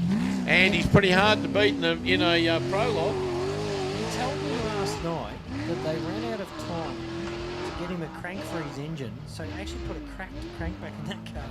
And I'm not kidding you. That's what he told me. He goes, I haven't got many years of racing left. Yeah. And you telling me it's a few months away from getting a crank, put my old one back in, I'm having a go. So the engine builder said, are you feeling lucky? Sibbo, he's a sicko and he's off the line. He's been around forever too. Sibbo from Warragul in Victoria. course, got D, his wife, in with him in the Richard Bennett trophy truck, and it's got another LS2 6-litre Chevy powered motor up the front. They've been out here, out and about for years now, hey, in that car. Sibbo was last in that little Baja bug. That's right. Raced it for years. He's been racing as long as I can remember, and sort of Peter started racing, I think, in about 1978, 79. So he's been was off-road still in racing a nappies, long mate. time. Were you? Oh, I can just remember. I was just out of nappies. I'm surprised you were born. But no, Pete's been around a long time. By gee, doesn't he love off-road racing? And he met Dee, married Dee. She loves off-road racing. She navigates for him. They have ripper time together. I saw last year at the Pines, they had 4 generations there, which was fantastic to see. Yeah. People coming on here now, 1 or 2 and even 3 generations out here. The Browns have got 3 generations out here this weekend as well. As we've got 482 on the start line, immaculate prepared car. It's Mick Maher and Ray Farrell from Victoria in the TSCO Aussie Spec twin turbo Tesco. TT Dugan's Chevy. It's got a Dugan 6-litre Chevy in it. Man, that's shifting a bit of dirt too. He certainly loves it. He bought that car in a few years ago from America, and it was built by a company over there called Tesco. They build a great trophy truck, and certainly Mick knows how to punt it around, and it was shifting a heap of dirt there off the start line. And of course, we've got Peter Simpson going through the infield. Oh, it's riding well too. It just shows you how rough it is for that infield. Look at that thing. Yeah. That's got good suspension travel, and that is dancing around all over. Oh, massive bump by 68. Craig Barnett, Megan Barnett from New South Wales and the Southern Cross Mark 6. They had plenty of momentum. Be interesting to see how they go. Oh, they're 10th overall. Craig Barnett with a 640. That's not a bad finish. That's not a bad finish at all. Oh, anything in the 6s is good, Sandy. Anything in the 6s is very good. Look at this bloke We've got out a lot in of front. big boys playing out the front in front of us now. Oh, Got I reckon Havey. Haby's going to be hard to toss. Browns, Yeah, I can the see the Brown Browns. boys. Yeah. I can see Hanson was out there. I see our current number 1 champion from last year. Yeah, look out for those Martin boys. Brent Dale and Martin. Brent. Yeah. Look out. Dale's also out there lining up. So we've got a fair few of these guys that we were talking about that could quite easily take it out overall. Look at the pace of Look this at this. trophy truck. Man. Gee Look whiz. at Mick Mayer. He's not here to catch spiders. Yeah, he's not. I don't think he wants second place trophy looking Nah, at that. Not at all. Gee whiz. Whoa, stutter on its nose. Fantastic. Look at that way that truck's handling. I don't think he's Sounds lifted. amazing. Look at it. I don't think he's lifted. In off-road language, that thing is dancing. That is phenomenal. Good to listen to, good to watch. I tell you what, good to watch. I'm glad I'm not in it. I've got to say, it's more comfortable in Like- that thing than a Class 7 or 8. Is it So I'd really? be rather gladly be in that than my cars. Tell you what, it all looks easy for me, doesn't it, Sandy? But it Sit ain't. back up here. It ain't easy. Got a little room in front of you. I tell you what, you know. These cars, it's good to see the cars come back nice and clean, though. When it's raining out here, Oh. you get cars and they all look brown. You Brown, can't see yeah. a blooming thing. They all start looking the same. But today, we've got perfect off-road conditions. How good's that? We've got a little bit of breeze. It's stopped at the moment, but, you know, the dust Moving is the dropping. dust away. Yeah.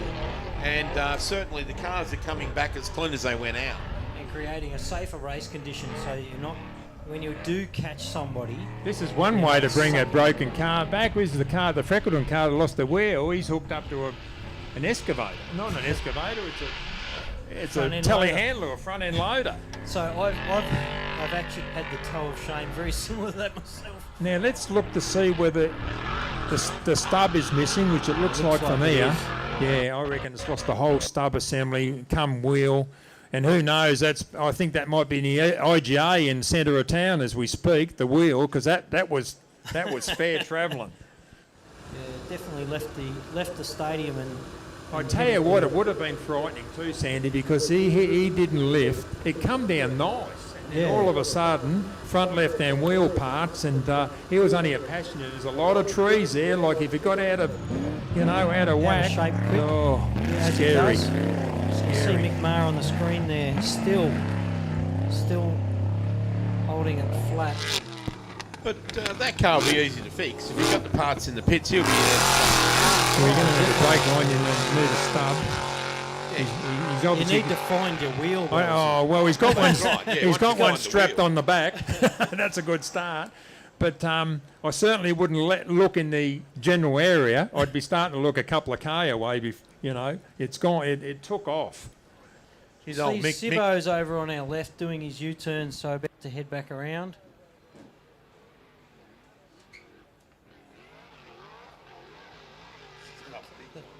Yeah, the stubs looks like the welds failed and snapped through there. I can see Sibbo coming up to the finish line. D and Pete been in the game a long time. Wide open, big jump. It's good just to stop for a second and listen to those engines, isn't it? Don't you love the sound of a Chev? We don't There's a don't few get- out Chev there. don't rev. we don't get quite the sound up here in the box as you guys do at the front of the finish line. I'll see some of that soon. As soon as the Prologue finished, I'll be out and about. Go and have a chat to some drivers and some teams down in the pits. Of course, second overall, we've had Craig Krog. Grog. Yeah. Car number 23. That's not a bad effort, is it? Oh, I told you it's a good combination because Tony Flaver's in with him. He navigated. He's got some history as a driver. So Craig Grog, gee whiz, all the way from Queensland. He's come down to play with the big boys, and He is. he's showing us what he come down for. He's got the Mickey Thompsons on board, and he's looks like he's from Buderim, which is around the Sunshine Coast somewhere. But the Razorback 6-litre powered Chev. What about Peter Simpson's time and D. Simpson? Third outright. Gee whiz, third overall. We do have Michael Marsden on the start line. Yeah, So Michael probably gonna Marson see and a Chris couple get hopped Colburn, all the way down from Ayr, near Townsville in North Queensland. look at this. Great film. Oh, big jump. jump. Oh, man, that was the biggest I've seen so far. Hey, Mick guess May. what, mate? Top of the list. He's just blowing everyone Mick Mayo away. has popped at 482 car across the line with a 619.595. Popped Mark Burrows. By at what? 619.836. So they are literally Two 200 2/10 of the team. Mate, that's how. And not only that, these guys might finish this 480k race and still only be that far apart. I've seen it and done it myself before. You know, you do a 300 or 400ks. That shows you how good our timing is here, ladies and gentlemen. 2/10. Julie Rogers and Murray Rogers down there in the timing trailer run a tight system that measures us down to 2,000ths of a second, which has put Mick Mayer on top of the list. Mark Burrows second. It There's didn't look nothing like in it. Mick Mayo was going out to come third though. Oh, no. He definitely showed it the bottom of the throttle everywhere around there. Gee whiz, when he went past the front of us here, in front of the com box, that thing was dancing all the way through there. Phenomenal. We've got an incident over the back by the looks, folks. I see a couple of cars heading out there and we haven't seen much dust for a little bit, so they might just be holding up the start. Mick Marsden hasn't left the line yet, but Michael Marson, he's just come back from the States. Him and Talbot Cox ran a trophy truck over there. He loves it over there. And were they over at King of Hammers? yes, Yeah, yep, yeah. King of Hammers. And So he loves his off-road racing, and they do a great job too, Sandy. I went to the Don River Dash up at Bowen last year, and I'm going back this year. And they compete, but they've got a lot of they're in the organising committee, and they do a great job up there. And I think he's president of the North Queensland Off-Road Association or thereabouts. Him and Talbot, but they certainly run a good ship up there. yeah, Michael good to see him Marson, here. He'd be one of the most travelled off-roaders that we've got, coming Yep. all the way from the top end of Queensland, all the way down here. Oh, for yeah, this, and then he Townsville, goes- North and then he Queensland. goes to Alice Springs, and Yeah, we see him at everywhere. a lot of races. see see, you just saw Sibbo there before going across the screen. He's still sitting in fourth, so that's pretty good effort for Sibbo's truck. It's not Great effort. It's not really what we would say is the pinnacle of trucks out here, but it's definitely sticking to its own. Geez, he drives it hard though. He drives it really hard. We're just now currently right across in front of your screen there, the current leader with a 619 595 TSCO truck, phenomenal looking bit of gear, coming back into the pits.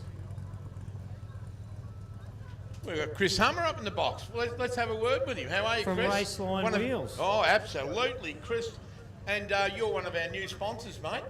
What do you think about this event?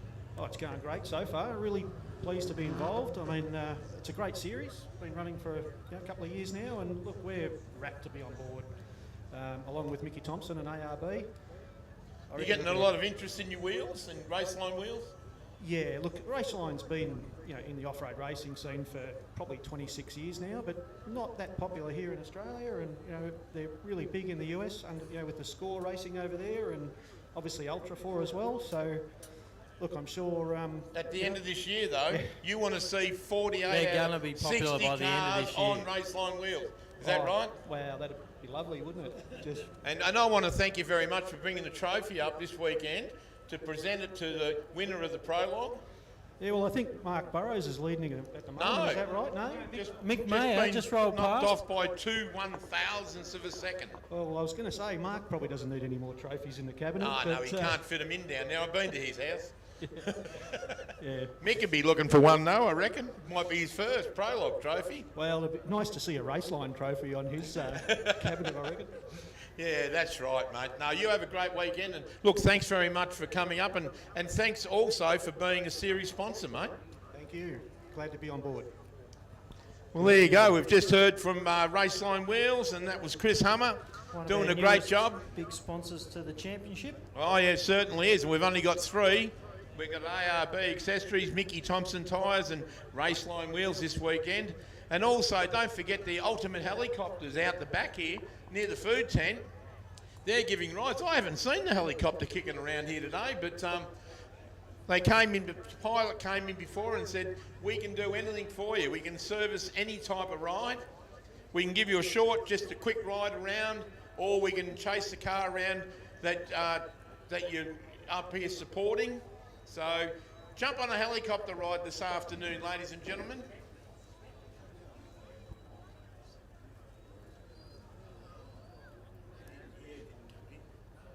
We think maybe Hayden Bentley's had a little mishap out the back there, so Yeah, we've got a bit of stoppage, so we're only guessing who it is, because if someone loses a wheel or has a flat tyre or you've got to pull over at any incident the next car along. So we'll have two cars stopped out on the circuit possibly at the moment. three, because it's the first two cars have to pull over. That's correct, yes.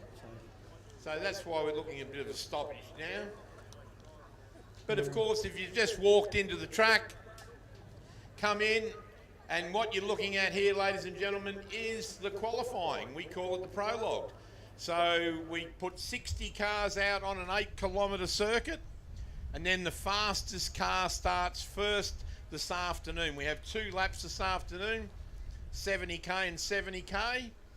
And so whoever wins this wins the Raceline Wheels trophy for the fastest in the Prologue, and they get to start first. So if you can start first out there this afternoon, it is a big, what would I say, bonus, because you're you not get sucking no dust. Yeah. No dust. And Sandy will tell you, he's been driving a Class 8 car all his life, and he knows what it's like to suck dust. Yeah, because we're never really up the front in a Class 8. Bentley seems like he's tried to jump down the very back there, Daniel's hole, and didn't work. So it seems like it might be a fairly big hit out the back there. I know I went through that yesterday on the pre-run, and it's a fair dip out there, and it's just over to our left. There's a couple of spots out in this track so it'll catch you out. Yeah, my young bloke went in that hole last year, Sandy, and Daniel Wells went in it last year, and he cracked 3 vertebrae in his back. So he didn't come out of that nicely. So Been there. hence that's why he's not racing here today. But I can assure you that Daniel's on the mend. He's back at work and he's all healed up again. And on doctor's orders, he's got to have about between 12 and 18 months off, and then he'll be back in the saddle again, back racing. I'll try not to get lost.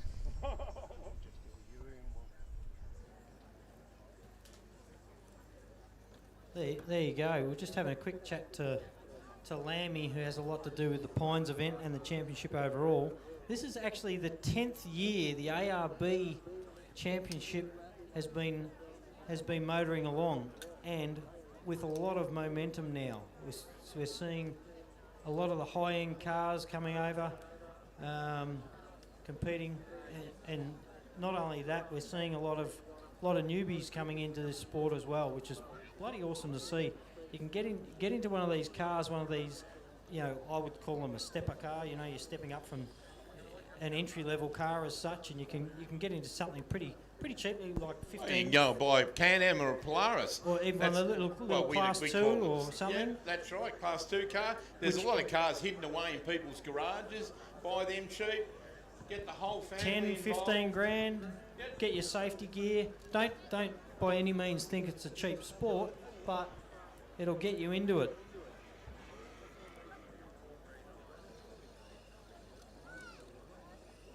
Yeah, so we're Mick Marston might be just rolling back. I don't know why they might be waiting for him to pull out. You can see Hayden's jumped the hole over the back there. The car seemed to make it through okay, but maybe he's got another issue there. So did my car, Sandy. My car went through okay. It was just the occupants. Yes. I'll tell you what, over the years I've had a couple of big accidents myself and broken necks and cracked skulls and vertebrae and all sorts of stuff over the years, so definitely know about how much pain it can put through your body. Probably why I'm standing in the box today instead of out there. I got our car didn't make it here this weekend. I got Benny and Billy running our car, but we had a couple of mechanical issues on Sunday, fixed the car, had a similar issue on Tuesday, and just didn't get time to get it here ourselves, so it's a bit disappointing. Our team's deflated, so I know the feeling of not making it to an event or getting knocked out early. I have done the odd prologue. I remember doing a pre-run of prologue and not even making it around the pre-run, so all that energy and effort which these guys, and if you're in a team or part of a team, you know how much energy and effort goes into getting to these races, and to get there and not finish or not even start can be pretty deflating. But Well, I've just noticed that at the starting line there, they've allowed the cars just to drive off, move around, get a bit of air through the cab, and that's the problem sitting in these hot race suits. And these guys don't run any water, any cool suits or anything like that. So, we know it's hot up here in the hill. Sitting in that race car would be extremely hot. I noticed Michael Marson in front of us here, car number 32, smart guy. He's parked under the shade of a tree, and so is car number 110, and of course 1065 has too. So sitting out in the hot sun's not good. So we're waiting for them to repair and clear the track over the back, which isn't far from the finishing line here, I might say, that particular hole.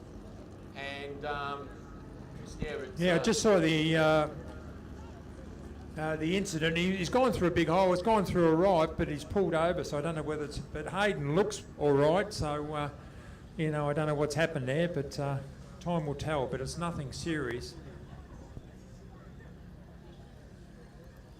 so we will, although the action's slowed down there, we might just try and go down and catch up with a couple of teams in the crowd here and have a yap and see how they're feeling about the weekend, how they're feeling about their cars. I know these boys have swung around into some shade, because when you're wrapped up in a triple layer suit with your gear on,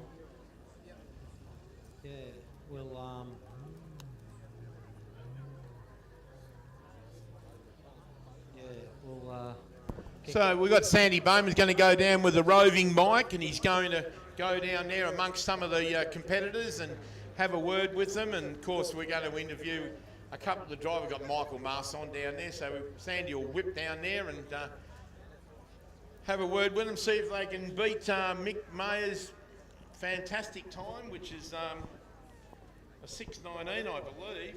Gee whiz. And of course, Mark Burrows did a 6:19 as well. There's only 2 1,000ths of a second between first and second overall. And then we've got Craig Grog from Queensland with Tony Fellhaber in with him, car number 23. They're on a 6:25. And then, look at this effort. Car number 412, Peter Simpson and Dee Simpson in the truck. And they're all the way from Druin. Done a great job. And that truck was a picture when it went past here before. Just looked fantastic. Who else have we got after that? Brett Rogers. And then Matt Burrows. Then Damien Nicol. And then Steve Chilby, who was on top of the list early for quite a while this morning with his 6:35. He's moved down to 8th overall, and then Jake Freckleton is 9th, and then Andrew Miles all the way from Alice Springs in the Razorback with the big BMW in the back. He's 10th overall. So we've still got some of the big boys to come yet. We've probably got 10 of the best in Australia to come. So it's going to be quite interesting. I might have a drink to sit back, ladies and gentlemen, and we'll take it all in very shortly.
Testing 1, 2, 3.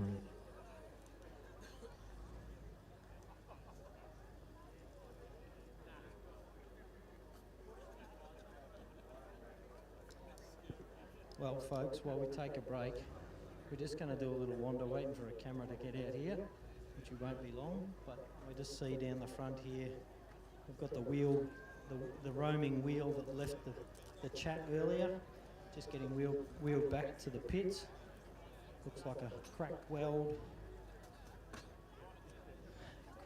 on it. They're wheeling that and the hub back. We've got some of the guys sitting in the shade up here just to take a break before they get sent out for their prologue round. It's a different view from down here, quite a good crowd today. Tell you what, it gets hot sitting out there, but these boys are all suited up, geared up. They've turned their cars off to save a bit of fuel. A lot of the guys will run just a small amount of fuel, just enough to get through their prologues. They'll change tyres for the prologue. They'll run a different tyre. They'll flick a switch on some of the big cars. They'll run higher boost for the prologue to get better time, so they can start up the pointy end. And then they'll try and conserve the car a bit more when they're out in the big track. So you see on your screen some of the cars that are rotating around from last year.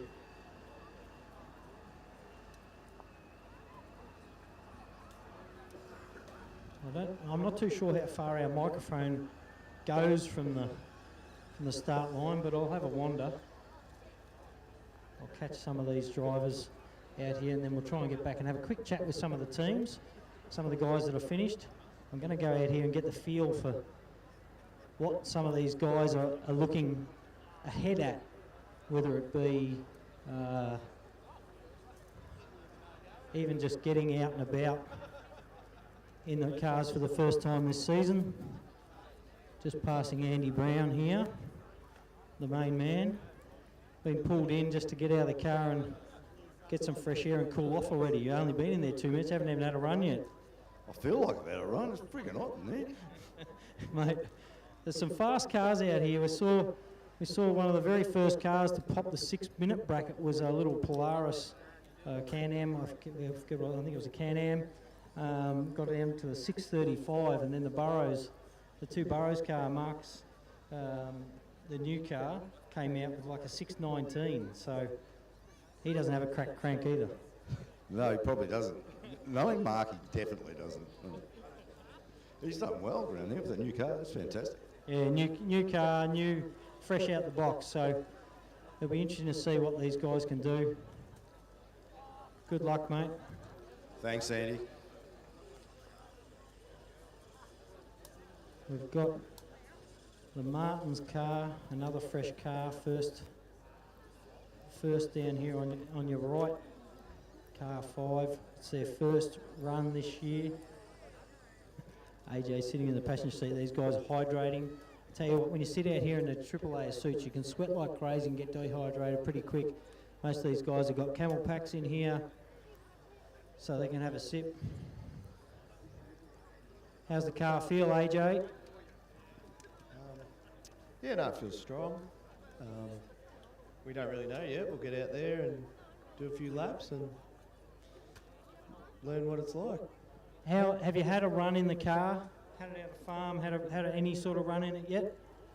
No, unfortunately not. We tried to have a run at the end of last year, but it was too wet. We tried to go to Moyston and a few other places, but we got washed out. And we've had a little run in the paddock, but it doesn't really show you too much in the paddock. It's not really indicative of what's out here. So No, definitely not. So it looks a bit rough out in this first prologue section, but anyway, good luck, mate. Seems like there's a fair bit of competition this year. There's about the top 10 or 15 cars. Anyone could take this. no, there's some amazing cars here. It's a great turnout. Yeah, it's going to be very interesting.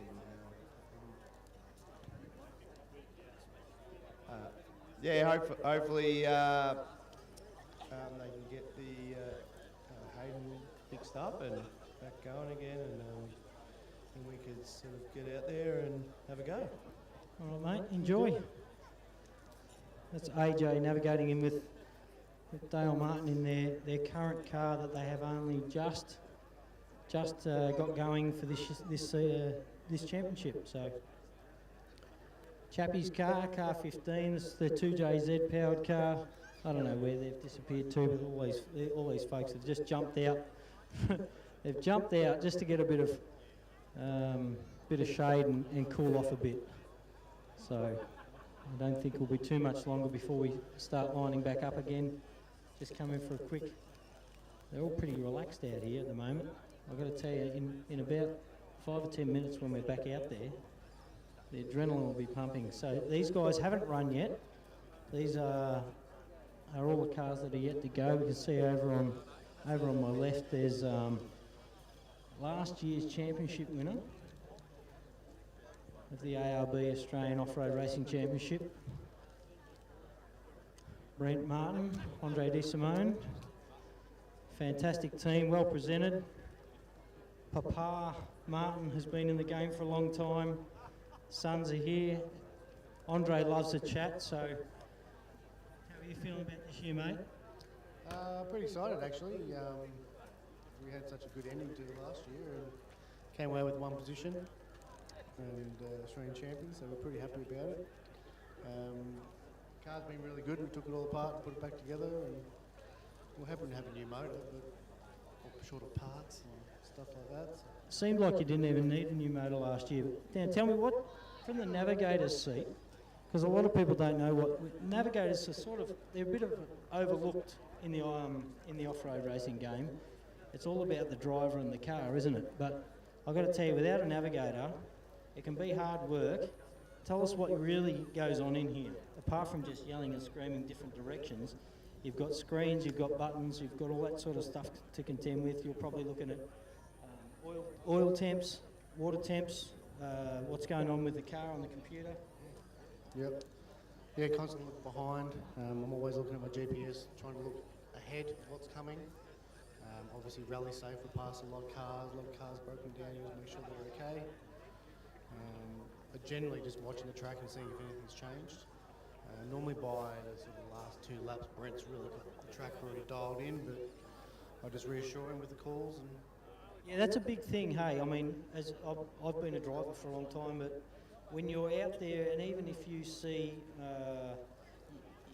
even if as a driver, if you see something, it's always good to know that your navigator's just, seen it and just confirming what you've seen. It makes a big difference in the car. Definitely. I think even sometimes when you see him slowing down, you go, it's a hard left coming up, and then he just goes through it. Yeah, it gives him more confidence. Yeah. You know, but like I said, by the last 2 laps, he knows it almost better than me. You know, so hang on and tell him he's doing a great job. All right, well, good luck to you. Good luck, Brent. Brent's hiding over on the left here, out of camera. Bit camera shy, I think. Hasn't done his hair properly. He's got helmet hair. But good luck, fellas. Wish you all the best and well done on the last championship. They're running the number 1 on top of the roof, so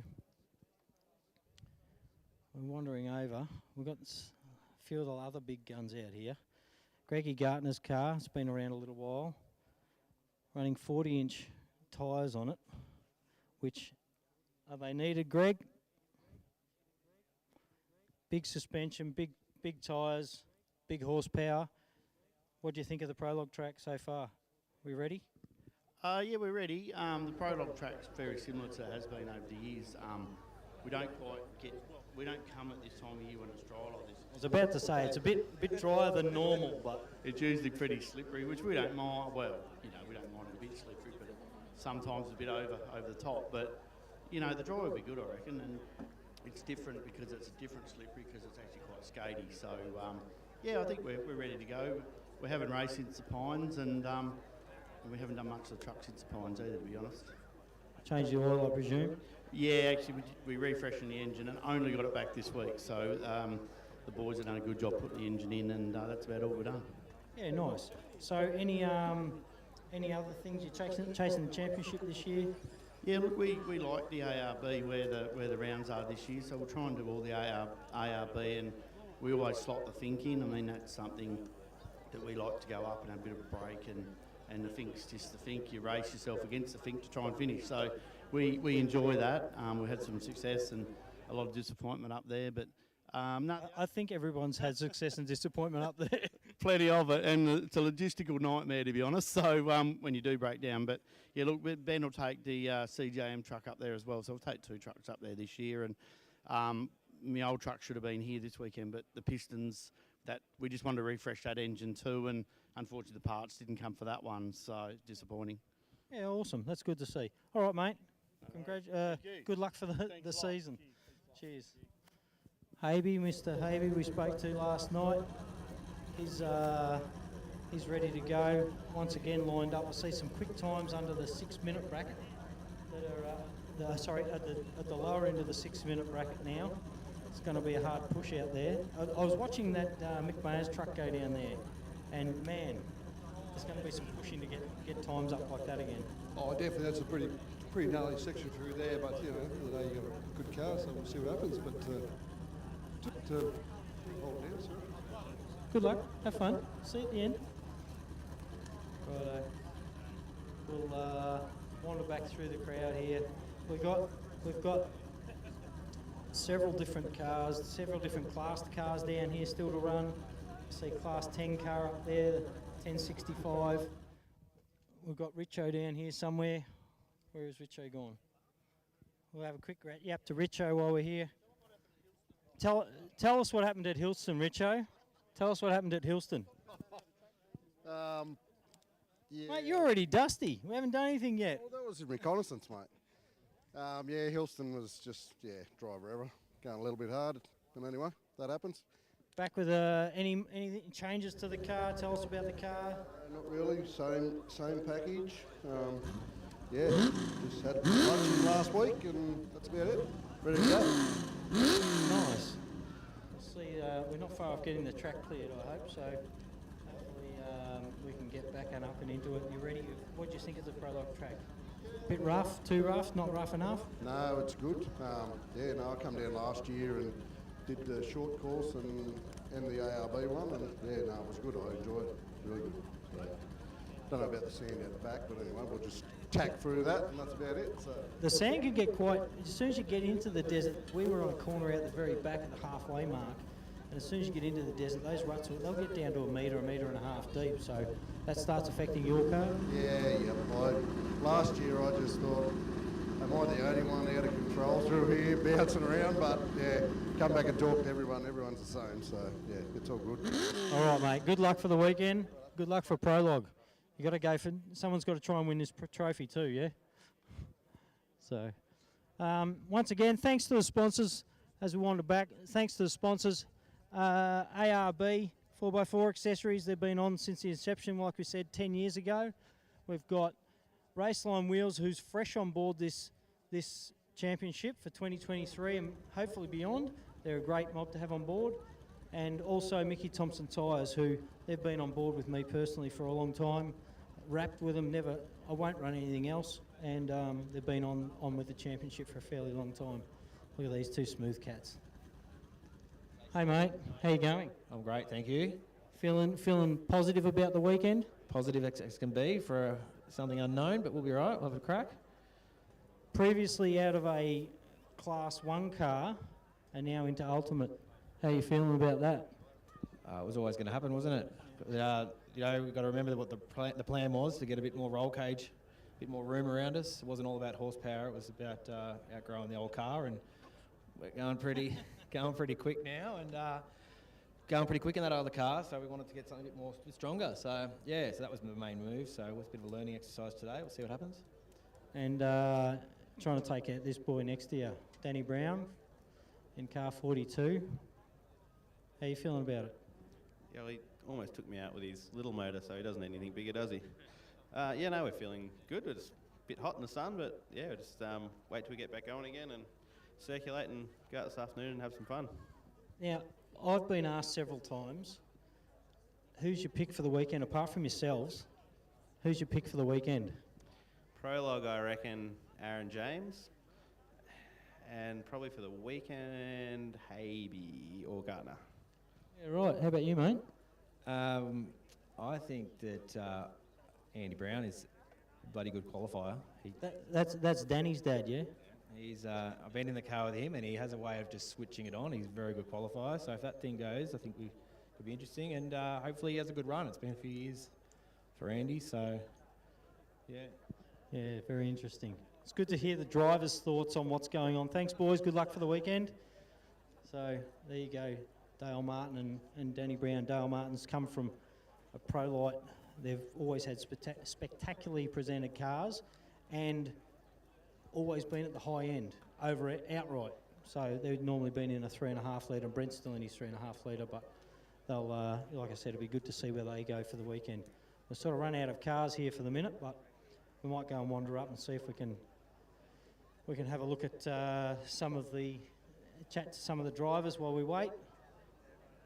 Up in the pits, some of the guys that have finished, but even if we can, maybe Wellesley can fill us in on some of the sponsors for a minute while we wait, make our way back up there. Thanks, Andy. You're doing a great job down there, mate.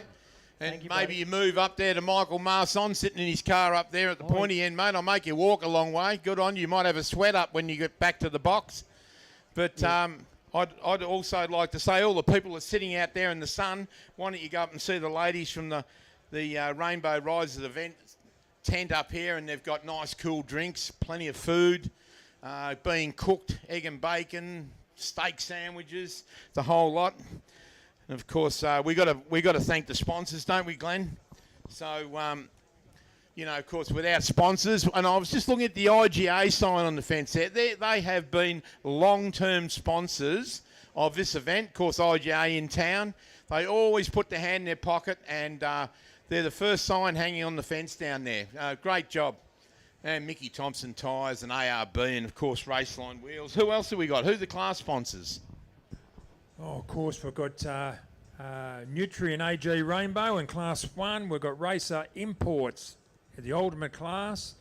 Class 2 is also Nutrient AG Nil.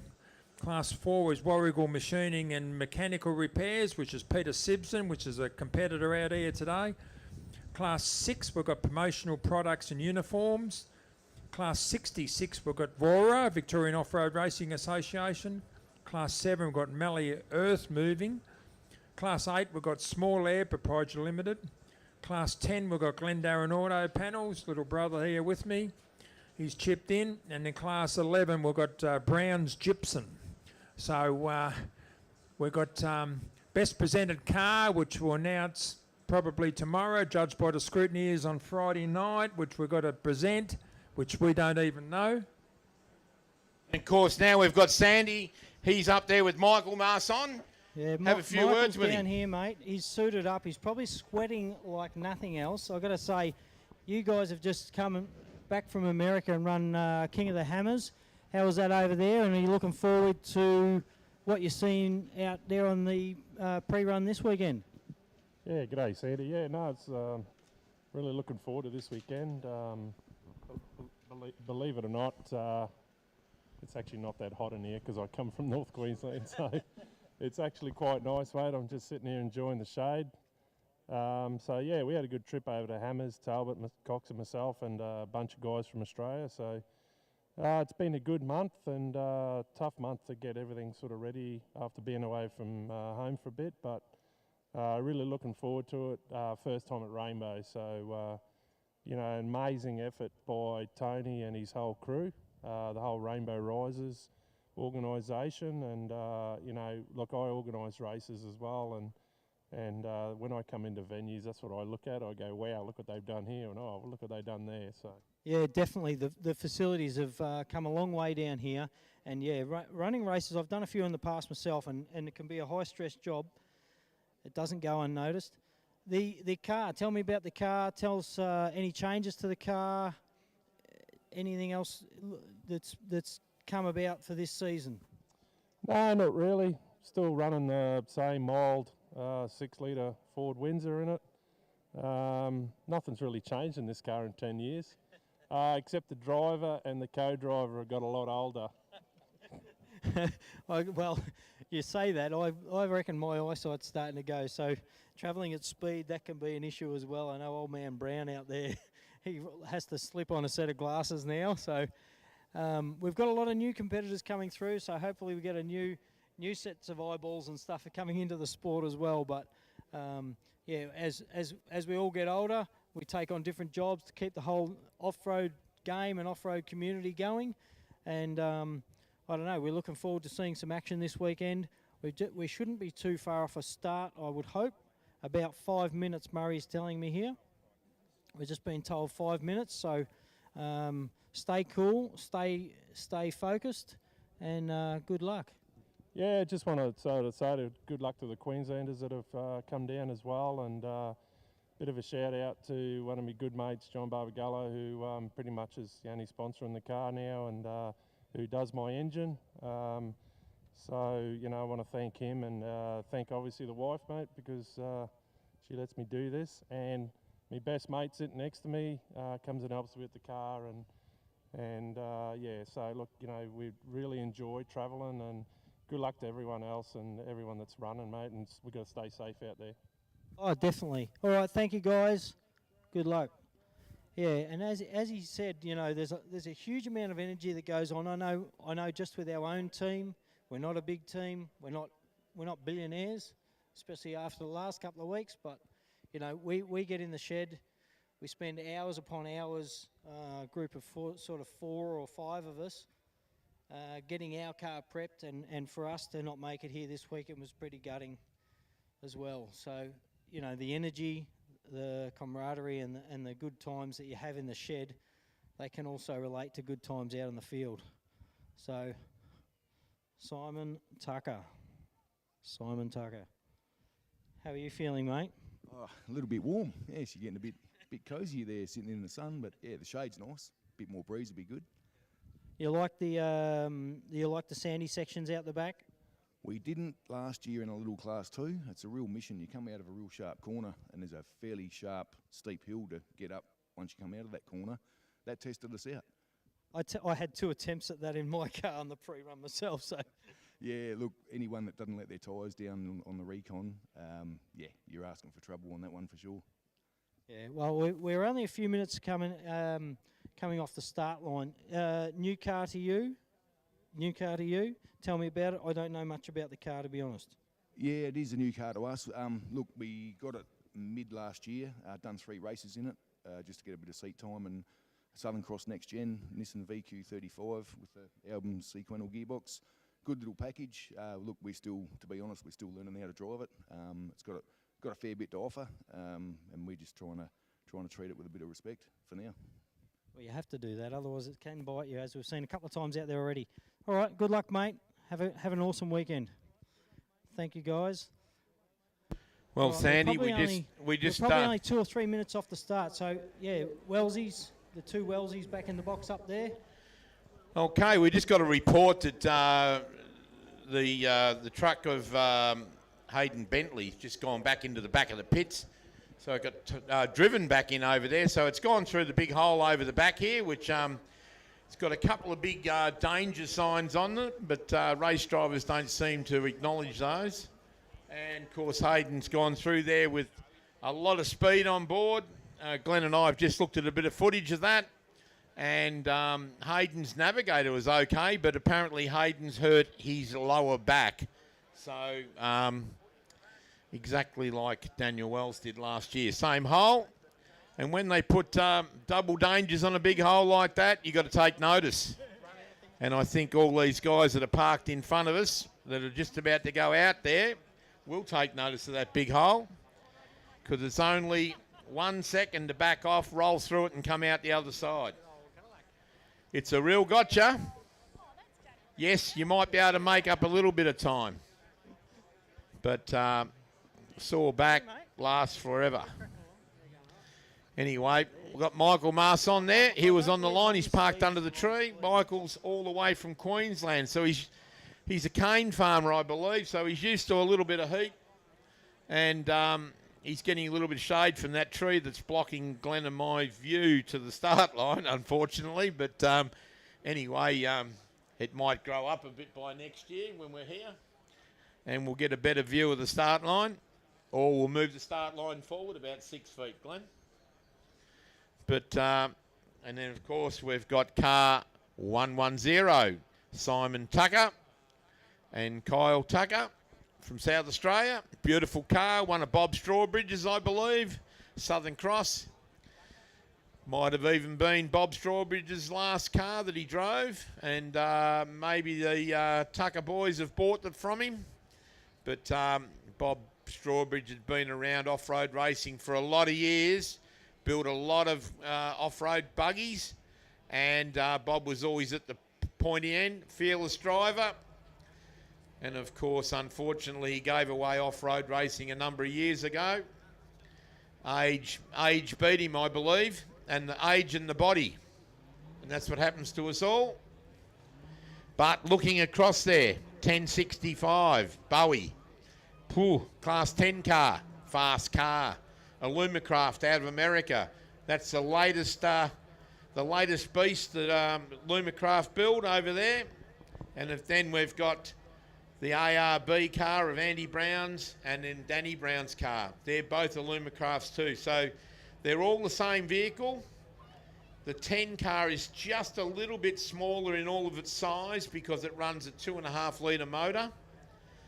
Andy Brown's car is a full-size an American off-road car, Lumacraft car, and so is Danny Brown's.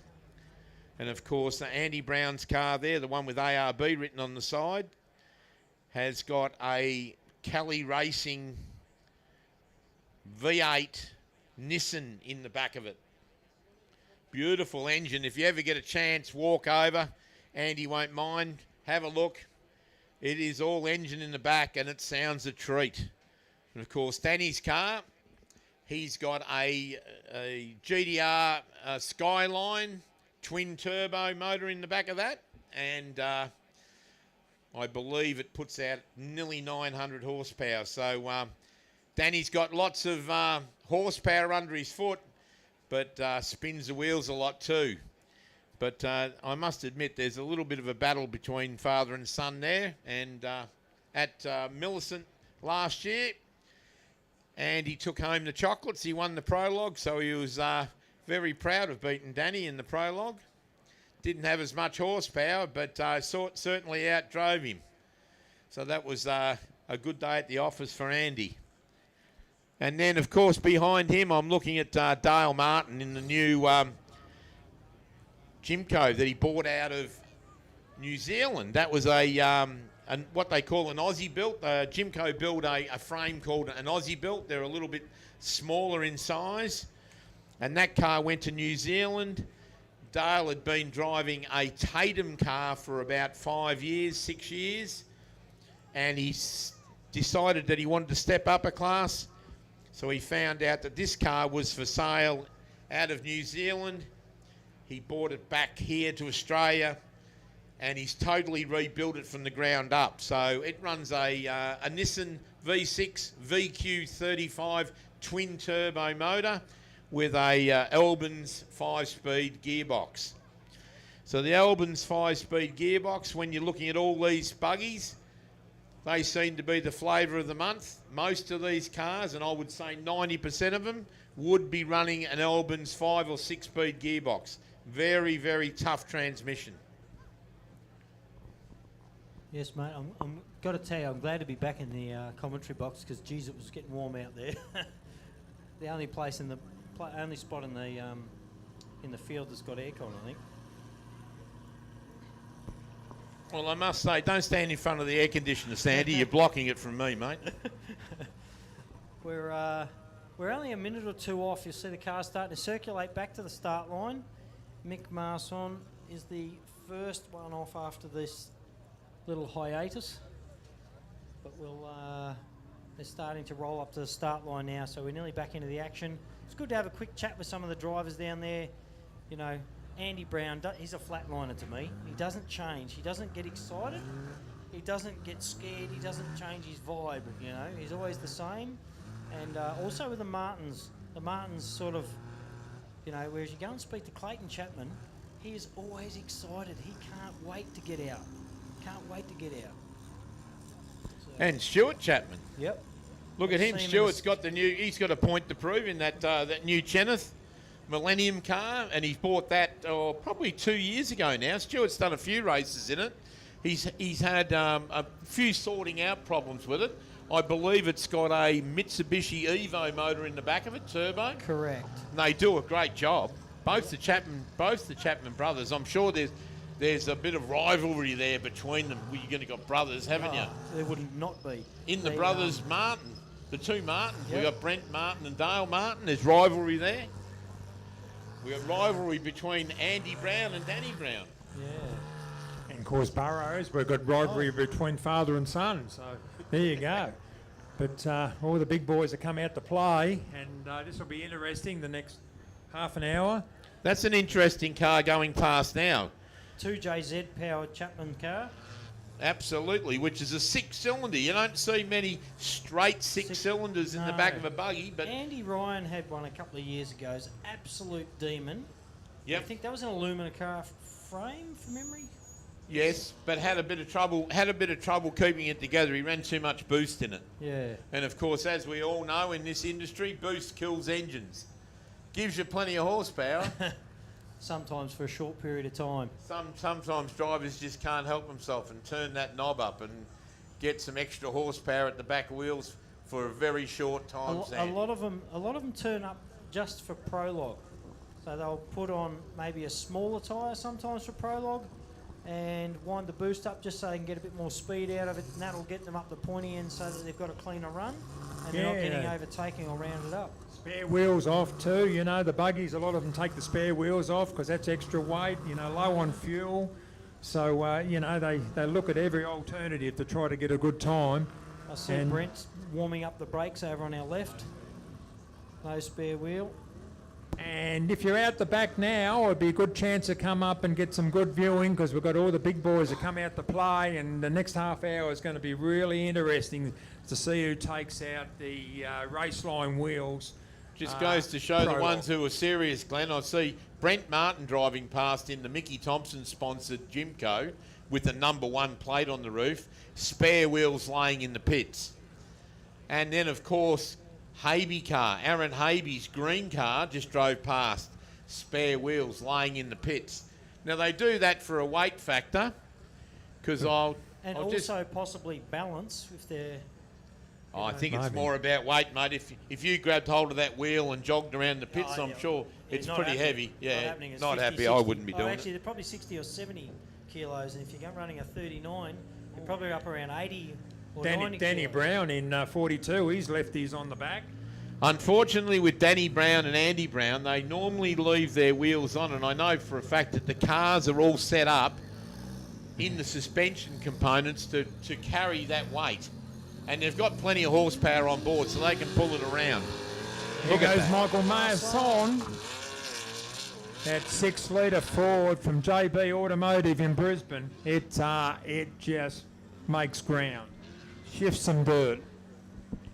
She's a ground shaker, that's for sure. And Michael Marson's one of the very few that run a Ford V8 engine in the back. They aren't common at all. No, not really. I don't know of another buggy that runs a Ford Windsor V8, but it certainly sounds nice. You watch this running along the bottom now on the tree line. Certainly makes time. Come down from near Townsville, North Queensland. Fast competitor, just come back from the States, but you'll hear that thing just roaring down the back straight. And he's never been here before, so this is a bit of a look around for Michael, but I'm sure he can handle it very well. He definitely knows off-road racing, mate, so even though he hasn't been here before, I'm sure he's going to get the job done just as good as any other out there at the moment. Got 110 on the start line, Simon Tucker and Cole Tucker from South Australia in the Nissan-powered Southern Cross buggy, which is the Class 1 car, which is one class down from the Ultimate. And they just told me they came up from a Class 2 car last year. Ah, very good. Okay, good step up. So they just come up a class or 2. Gee, when you look back through the field here, we've got some guns there, haven't we? Yeah, it's going to be exciting. And away with the Tucker boys. And of course, 1065, next one on the line. Mr. Bowie, all the way from Griffith. And I believe he would be the class champion from last year, I think. I'm not sure, but... either him or McGinley from Griffith. Yeah. Were up the pointy end last year. I know both names very well. And this car here is a very, very good car. He had a little bit of an engine issue when he's had to put a different engine in. But still a Honda, is it? Yeah, it's a 2.5 Honda, like something out of an Accord. And they tell me it's a wrecker engine, but I'm struggling to believe that. But anyway, Class 10. it certainly goes very well for a standard 2.5 litre Honda engine. Up to 2.5 litre, so he's right on the limit, normally aspirated, but it's got all the bits, and he drives it very hard, as you're about to see. Well, this particular class, Class 10, you're not allowed to exceed 2.5 litres. I just had a quick look at sort of the last 8 or 10 cars. Man, there is some horsepower in amongst that. Some ground shakers. There's Stu Chapman, Andy Brown, Dale Martin, Craig Chapman. Some big horsepower cars. And the last couple of cars is Matty Hansen, who's always done extremely well in the prologues. And he's had a couple of little issues, but has always finished at the very point end as well. Really fast prologue, Matty Hansen.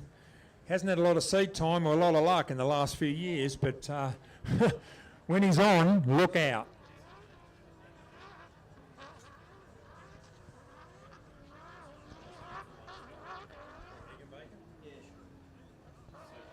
Sorry for the break, folks. We're actually ordering lunch for the fellas up here. Man's got to eat. We've got a few left. Still got Mick Mayer up in the top spot. So as we saw that grey TSCO truck come through earlier, absolutely on the hammer, but only like 0.300ths of a second faster than anything else. So Mick Mayer's on top of our list at the moment. Car number 482. And, of course, Mark Burrows, our 8-time Australian champion, second. And then Craig Grog from Queensland is third. What time was he, Darren? Because the other two were 6:19. So 6:25. So not much 6 in it. seconds, yeah. I think it's about to change in the next few minutes, but 17 leaves the start line. Stuart Chapman in the Chenoweth Mitsubishi powered turbo buggy. Those Chapmans love their Mitsubishis, don't they? You know, Clayton run his. Yep. The old man Rob Chapman ran the Pajeros, and even the mum, Layla, like they've all run Mitsubishis over the years, all red. Geez, I've been to races where the whole family's Yep, driving. There's been 5 cars out there. They've Yep, run Triton Utes. absolutely. And, Just remind me of the Taylors and that from Brisbane. Like they just, the family there from Queensland too, and they just love their off-road racing. It's always a family concern, and where there's a race, generally they're there. 100%.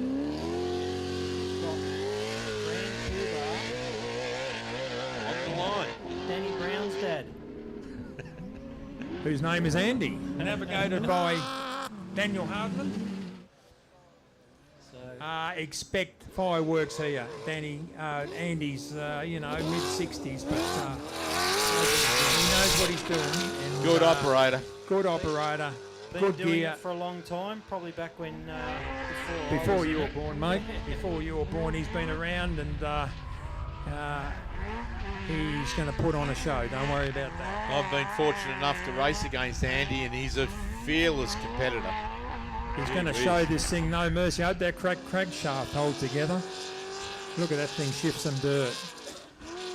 You'll hear it all the way around, folks. VK56 6 litre out of the new Patrols or the Titans, and what else was it over in the States there? They came out in the Armadas. So yeah, I think they're only about 5.6 or 7 or something. There's Michael Marson, big jump through the finish line. Let's see where we go, whether he goes to the top of the list. He'll be up there somewhere. Yeah, Michael Marson will go close. Mick Mayer was certainly moving when he was out there. Gee whiz, he looked fast. So Michael Marson is where? Car 5, Dale Martin and Adrian Rowan from Victoria. And the start Michael line now. Marson, third, with a 6:25. So he didn't get to the top of the list. Third. So we've got 6:19's the fastest time at the moment, which is shared by Mick Mayer and Mark Burrows, is second. This bloke on the line now, look out. Dale Martin in the Jimco Aussie Special 3.5 litre twin turbo. His first drive in this car, as Darren said earlier, he purchased it from New Zealand and he's totally rebuilt it. And No really second fast. places for this bloke, Glenn, and he wouldn't want his brother, who's starting a little bit further back behind him, number 1, to beat him. So Dale is one of those drivers, I'd hate to have him in my rear vision mirrors. Bit like his old man years ago. yeah, not good bloke to have behind you because he wouldn't go away. Like my mother-in-law. Well, when you're out there, we're all there to win. So when you've got someone on your tail, Whoa! Nice. Big jump by the Tuckers. that was Simon doing Tucker. some fair movement. That was moving along. Yeah, okay. that was going all So wrong. He wasn't that far behind Michael. He might at have all. Nearly looks like it must have been a little gap close. Car 15 on the start line on Clayton Chapman and Adam Maguire in the Okay. Chapman's Dyno Tuning Mickey Thompson Shod Razorback Toyota I'm going to powered go out buggy. and have a listen to this thing. Yep. Why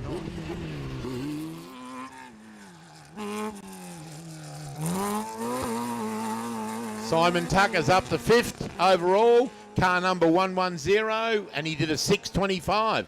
Gee, 6:25's the flavour of the month at the moment. We've got Michael Marson in 3rd with a 6:25, Craig Grog with a 6:25, and Simon Tucker with a 6:25.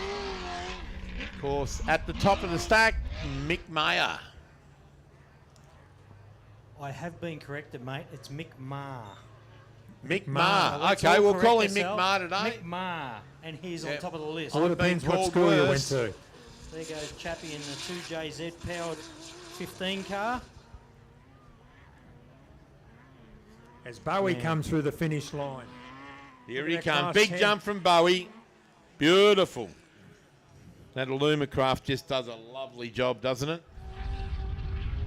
Of course, he'll be up there, old Bowie. Look at Dale Martin through the infield. He's into it. And we'll see what Bowie did. Guess what, Tens. mate? Have a look at your screen. Oh, Bowie with the 10 car. Look at this. Oh, On no. the top. Surely 2 not. seconds faster than Mick Ma. What, a 17 in a 10 car? Gee, that standard wrecker motor's good, isn't it? Just happened there. Yeah. What just happened there? What wrecking yard did he buy that engine from? Because I'm Bowie. going there tomorrow. Can we make sure Bowie did the whole course, because that's phenomenal. No, Two- that is 2 unbelievable. seconds faster than Mick And I'm Ma. looking at the That's screen now. crazy. Jeez. Is that Andy Brown on the screen? He's Looks moving. like it, Yeah, absolutely moving. But We're going to move her on the start line now. 119, Jason Richo Richards and Charlie Richards from New South Wales. This bloke is fast. A Cheneth Millennium powered by a 3.5 litre V6 Nissan. Look out for him. Generally, Prologue's quite quick, but in the race tomorrow, he'll be a real contender. This bloke just puts in hard laps, fast laps all day. Doesn't give up. Never gives up. And as I said, ladies and gentlemen, we're probably looking at one of the winners now on the starting line for the Prologue Raceline Wheels Australia Prologue Trophy, which will be handed out straight after. Look at this. Big Backed jump. off a little bit, Chapo. Stu Chapman. Stuart Chapman. See Andy Brown, just look at the rally safe here. Andy Brown's coming back around below us down in the airport there. He'll probably be going through over where Aidan Bentley had his little mishap earlier. Right, that's just at the back here. It's not far away. It's about the 6K mark, I believe, of the 8K track. Oh, Stuart Chapman, a 6:22. He's up to 4th overall. Car number 17. Oh, Great good drive. Good drive. Kick the footage now on the big screen of Andy. He's showing that thing, no mercy. There's only one part of the accelerator pedal he's using, Darren. That's the bottom part. And if you look at the Absolutely. rally safe, fellas, car 5, I don't know if it's not updated yet. We have a little bit of issue keeping a clean update going on these cars. Dale Martin. Yep. Dale Martin's been fair moving out there too. Yep. Expect that. Expect that. Yeah, we're going to see, I reckon, the winner out of these last 10 cars of the Prologue today. We've had Bowie Graham move up. As our number 1, Australia 1, leaves the start line, the Mickey Thompson Brent Martin. Jimco, Brent Martin. Look at this. Current Look at Andy Australian Brown. champion. Andy Brown, look out. Oh, Massive big jump. Well, the crank held together. That's good to see. So good. Just got it stopped in time.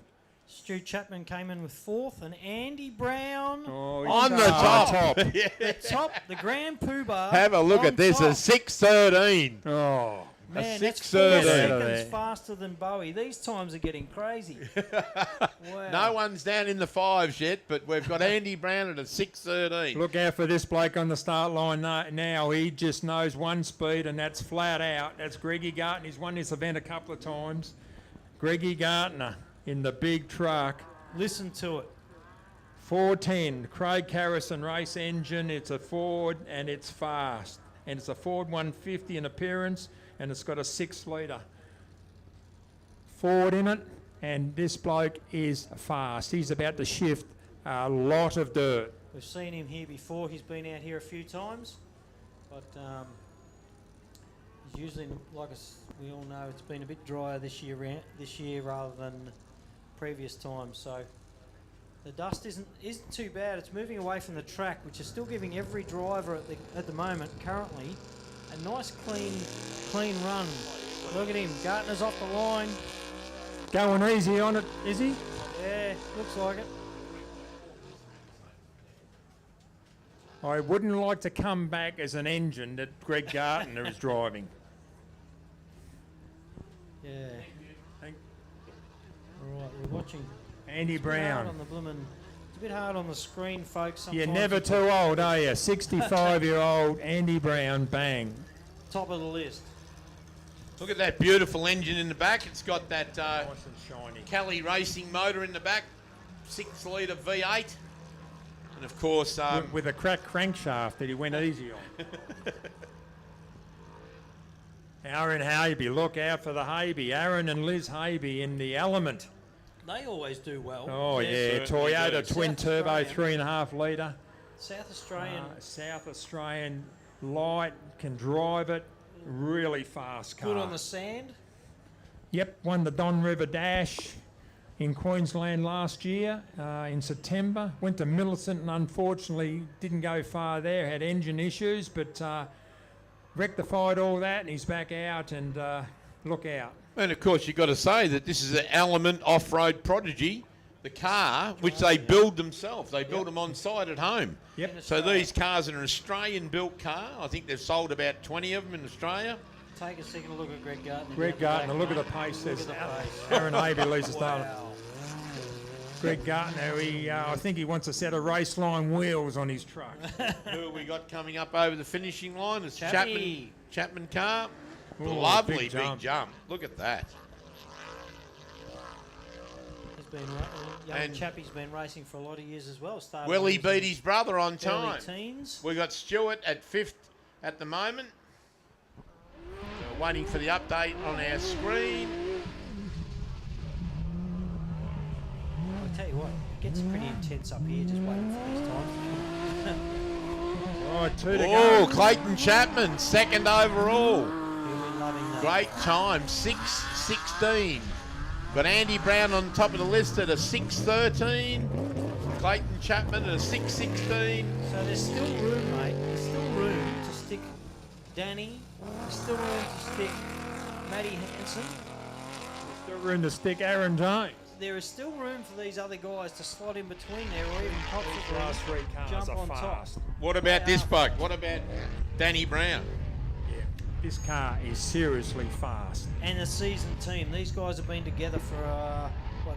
How long? Oh, 10 or 15, number of 10 years. or 12 yeah. years or something. Number of years. And he knows his way Since you had around that here. little Chenoweth. He was second, correct me if I'm wrong, I think he was second outright here last year. But, you know, just enormous horsepower, super fast, over 230 kilometres an hour in a straight line. And look out for Danny. The Chapman's going through. Clayton Chapman, car number 15. He'd be proud. He's come all the way down from Queensland and he's put her in 2nd spot. So Current champion on the screen out there. Aaron Haby's got plenty of pace through the infield too, Darren. certainly has. But it's all about smooth and fast without making a mistake, isn't it? You make a mistake in this situation and bang, you've done 10 seconds or more and you're done. You literally want to spin out on the corner. Starting 20th, aren't you? Half a rotation in the corner and you've dropped 4 seconds, you're back down the stack. So we're looking at Andy Brown. He has not made a mistake out there. We've got a 50-year-old on the start line now. Matty Hansen just celebrated his 50th birthday, and this bloke is super fast. It's Smooth a fast operator, car. very smooth operator. It's a Shane Wilson built a Ford Echo Boost in the back of it, twin turbo, plenty of power, and this bloke hasn't a lot of luck lately or a lot of seat time, but if he's on, look out. Very Look fast who's behind and him, Aaron James. Gee Look whiz. at this Milwaukee. Look at bloke the there, Milwaukee Danny car. Brown. My God. Man, that Look is at front of us. seriously fast. There is 3 of the As- fastest here we go. cars. Oh, As Brenton Martin goes through the finish Brent Martin. line. Did Brent Martin beat Andy Brown's time? Let's see. Or Wouldn't Clayton Chapman. surprise me. Would not surprise me in Yeah, the he least. got that number 1 on the roof, but Brent's... I don't know whether he's a good prologuer, but by gee, he's good in the race. He'll be there at the end of the day tomorrow. I'll give you the heads up. no, Brent no. Martin's gone to the top of the stack. You believe Wow, that? Hey, Brent Martin with a where's Dale, mate? 6:05. Gee Dale's whiz. out there.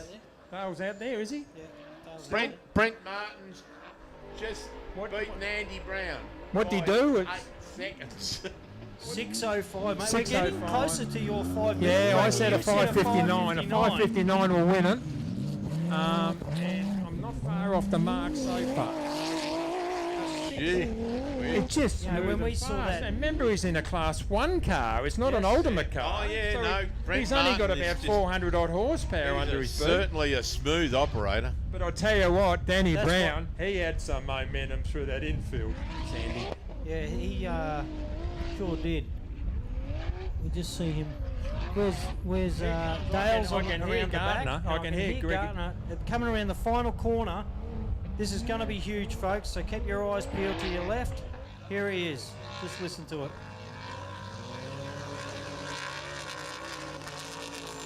I think that thing might have a miss at about 11. Yeah, a little bit of valve bounce. But look at that. Brent Martin's driving through, and he would be smiling like a Cheshire cat. He's just super fast. 6:05. Gee, where's that fast? In a what's that? 3.5 litre normally aspirated engine car. So what we're saying to the uninitiated, it's not the big horsepower car, it's the one down. It just shows you that, you know, Probably a good half driver the navigates horsepower. half the Oh, horsepower. Greggy Gardner's done it. He's on top. Oh, no, it's just shifting. It's unbelievable. Look at Greggy Gardner's done a 6:05, and he's beaten 400ths Brent of a Martin second. by 4/1000ths of a second. Oh, he's going to dust him in this afternoon nicely, isn't he? Certainly, Greggy Gardner looked fast. Will Danny Brown take the? Well, we've still got Danny. Matty We've still. Hanson's still out there. He's Yeah, still got heading Danny out, Brown, Matty Hansen out there. Who'll Aaron Jones. take the chocolates today? We've got Havey still out there. So Hey, we've still yep. got the last 4 cars on the course for the Prologue.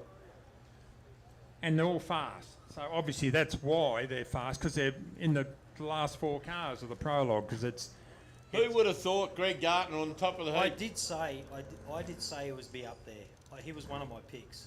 Definitely, I'm sticking by that. Did you say Yeah, Bill? we did. I Yep. heard him say that.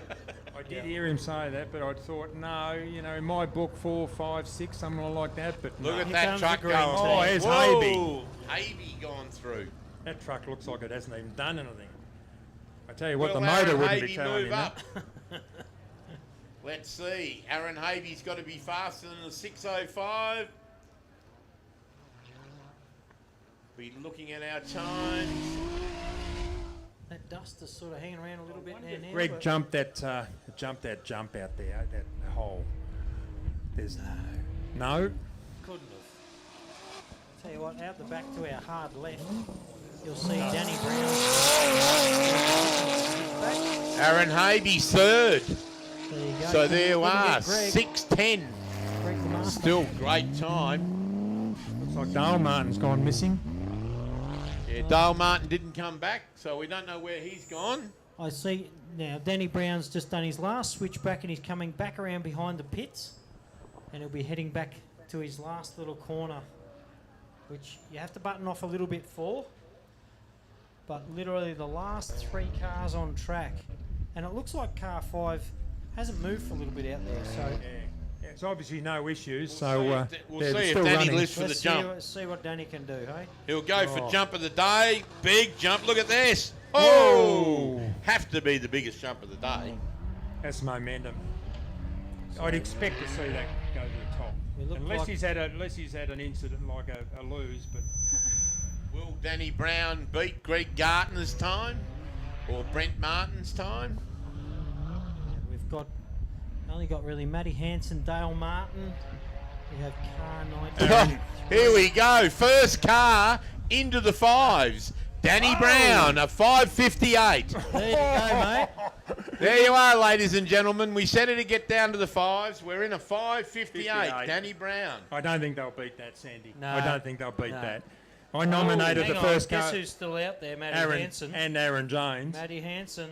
Mr. D. Brown and George Apted. 5:58. Well done, boys. Look at that. What a I what nominated a that the winning car would get a 5:59. I'm pretty close at the moment. You've heard me say that, so Because it's a 5:58.913. oh, so so it's a let's 5:59. round it up. It's a 5:59. You buy the drinks, boys. Certainly. Now, what about Mr. Hansen? Will he beat a 5:58? AJ Hanson, and We've still got some good and Dale. good drivers out there at the moment. Is that Dale stopped there? Is that a white car? I haven't seen Dale move. It looks like he is stopped. Obviously He's not there's moving on the rally safe. Yeah, So here comes Hanson. There couldn't be any problems with him because they're still running. So this thing's a jet, mate. yeah, this thing's a jet Beautiful. too. Here comes Hanson. It's shifting some dirt.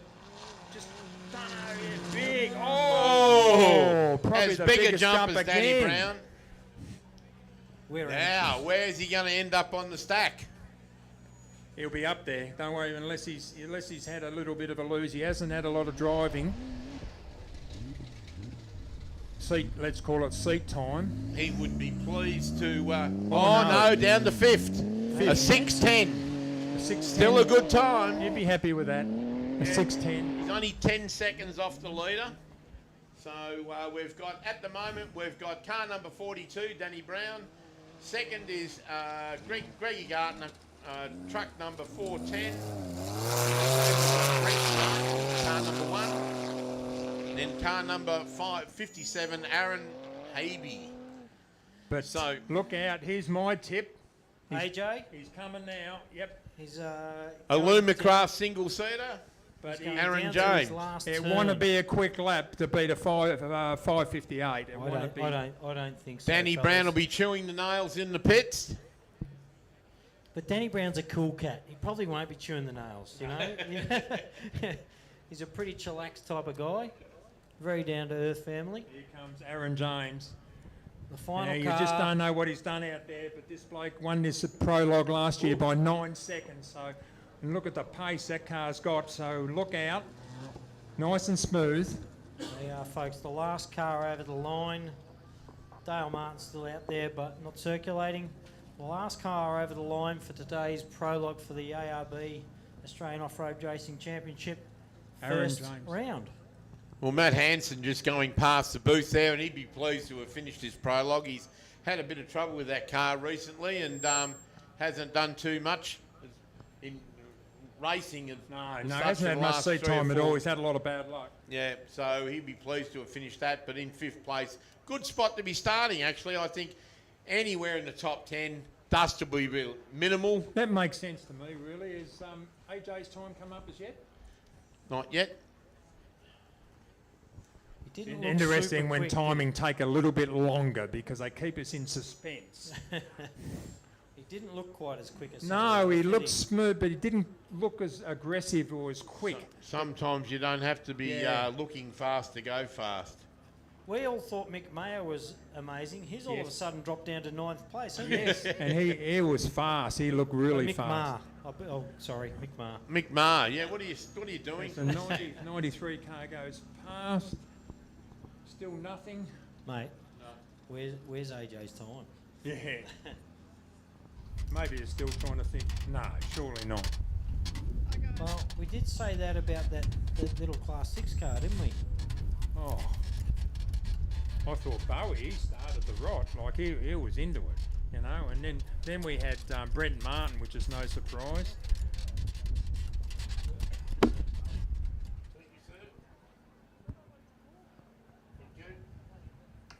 Well, they're all rolling back into the pits. We're still waiting on Aaron James's time. There'll be some. It's the last one. It seems to be taking a long time. Yeah. He might not have had a transponder on there. Well, everyone has a transponder, and that silver beam over the finish line has a signal that has a little transponder on every vehicle, and it'll show you what times are where. That'll come through on the computer. And Aaron James' times just come through, finishing in 4th with a 6:08.164. So we've got Danny Brown taking out the Prologue for this year, Greg Gartner, Brent Martin, Aaron James, Aaron Habe, Matty Hanson, Andy Brown, Clayton Chapman, Steve Bowie, which was a surprise, and then finishing it, rounding out the top 10's Mick Maher. So, mate, I've got to tell you, that's phenomenal finishes.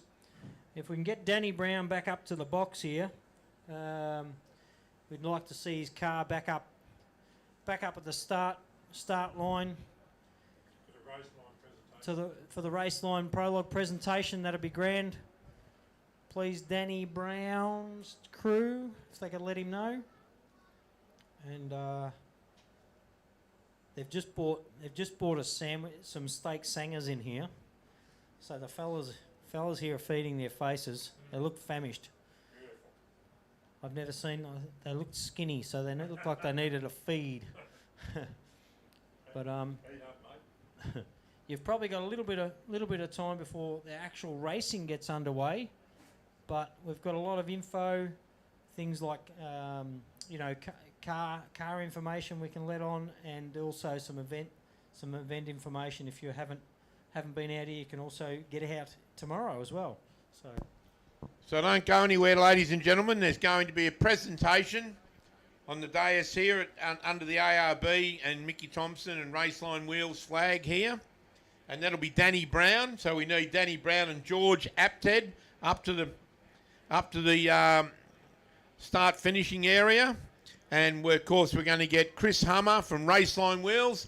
He's got a really big trophy that he's brought in for the winner of the Prologue this year. So normally we don't give trophies out for the Prologue, but Chris was good enough to sponsor he wanted to sponsor the Prologue this year, so he's had a trophy made and for the winner of the Prologue, and of course that's Danny Brown. Not only the Prologue, mate, the whole championship, which is fantastic. And I see Danny Brown and George walking back up from down in the pits there. I'm tipping their car needs to be prepped and serviced, and quick set of eyes run over. They check wheel nut torques. They'll check for any, maybe cracked fuel lines, or if they had any issues out there, they might have had a miss. They'll be checking for plugs and leads, and actually he'll run coil packs. So any of that sort of gear, they'll be checking tyre pressures, even checking tyre temperatures. When they come in, to make sure all the tyres are correct temperatures and not got a hot spot somewhere in the car. If they've got a really hot right-hand rear tyre, they might have a dragging caliper, or they might have something along those lines. So.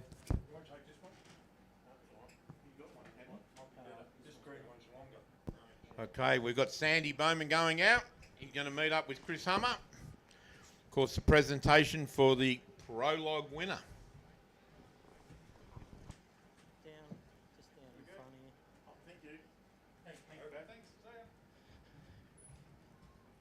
Thank you, mate. I'm just wandering down here with Chris Hummer from Raceline Wheels, who's been ever so gratefully sponsoring, or is starting and just jumped on board to sponsor the whole ARB championship this year. And the whole family's coming up, by the looks of it, to accept Danny's hard work, Danny and George's hard work. I saw them last night travelling out of scrutiny. They had wedged the whole family in the front of the buggy. Danny's wife, the two kids. He was fast. He wanted it. And I reckon I know who wants to take the trophy.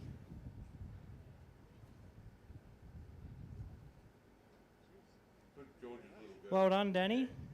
Good time, mate.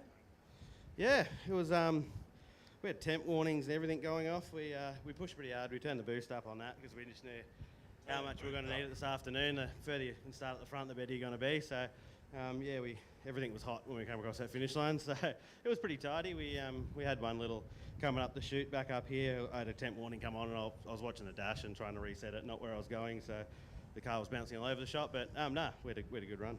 Mate, only car under the 5-minute bracket, 5:58. Yeah, it's good for us. We as I said, felt smooth. We don't think we could have gone much faster. So no, we're happy with it. That's good. Good position for tomorrow. Anybody likes fresh air. So, all right, hand you over, Chris Hummer. Thank you, Sandy. Congratulations, Danny. Nice little Raceline trophy there, and this is the inaugural Prologue trophy from Raceline. So well done to you both. Well done, George. Have an awesome run out there. Hey, quick check over the car, and Probably a quick bite to eat. They'll have a quick bite to eat, a refresh the car, and they'll all start to line up for their first 2 laps, guys, of the ARB Big Desert 480. They've got 2 laps today, and they'll do another, I think it's 4 laps tomorrow with a break in between. Thank you, Chris. Thanks for being on board. And well done to Danny and George in car 42. So there you go, folks. They're your first car off the line this afternoon. In the next hour or so, you'll see all the action happening. So, and the boys are probably feeding their faces back up there, so I'm going to go up and get a bite to eat myself. But we've got a total of 60 cars today, and like we said earlier, you know, the top 10 or 15, although Danny's popped them at the mark here in the prologue, outright, I think you'll see a change in positions.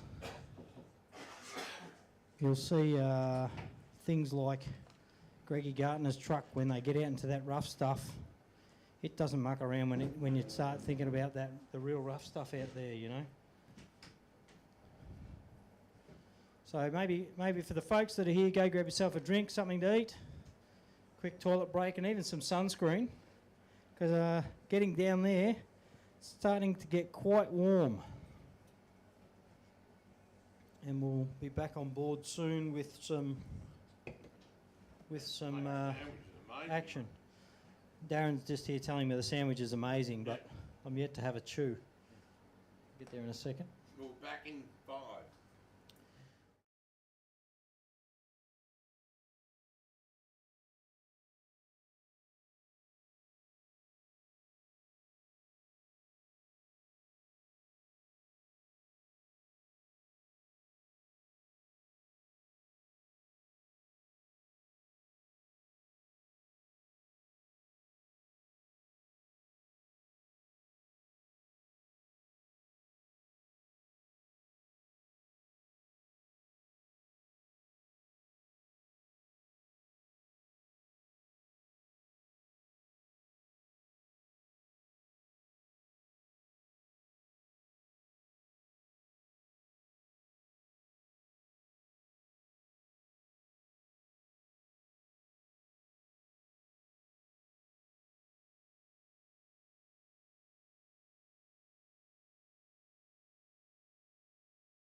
Oh, well, that's good, mate. So we're going to see you back in an off-road car shortly.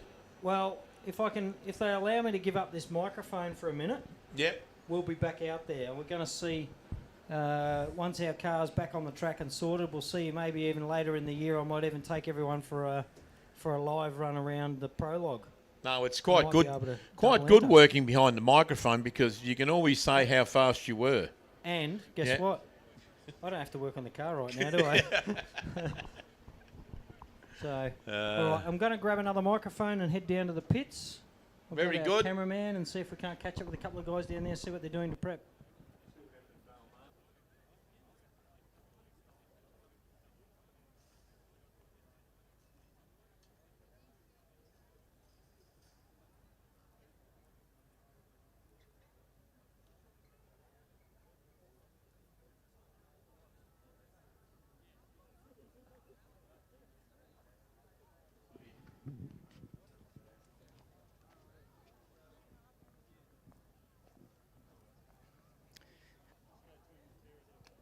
So most of our recovery crews will be getting out into position out around the desert, prepping themselves. Some will be camping out overnight. We've got first aid points out around there. We've got recovery guys. We've got guys on motorbikes riding backwards and forwards, just scouting to see if there's anyone broken down or if there's anyone in trouble. But we're not far off now.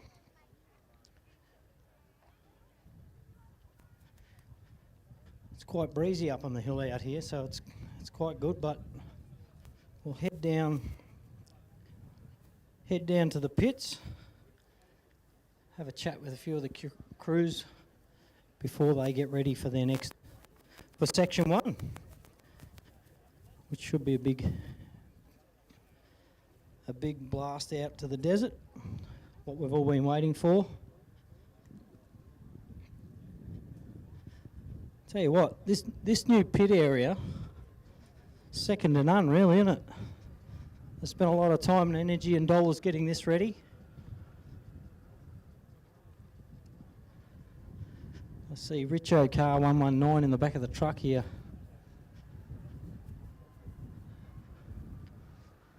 Doesn't look like he's going to be heading back out. Everyone's very relaxed in the pits down here, I've got to tell you. Having a snooze in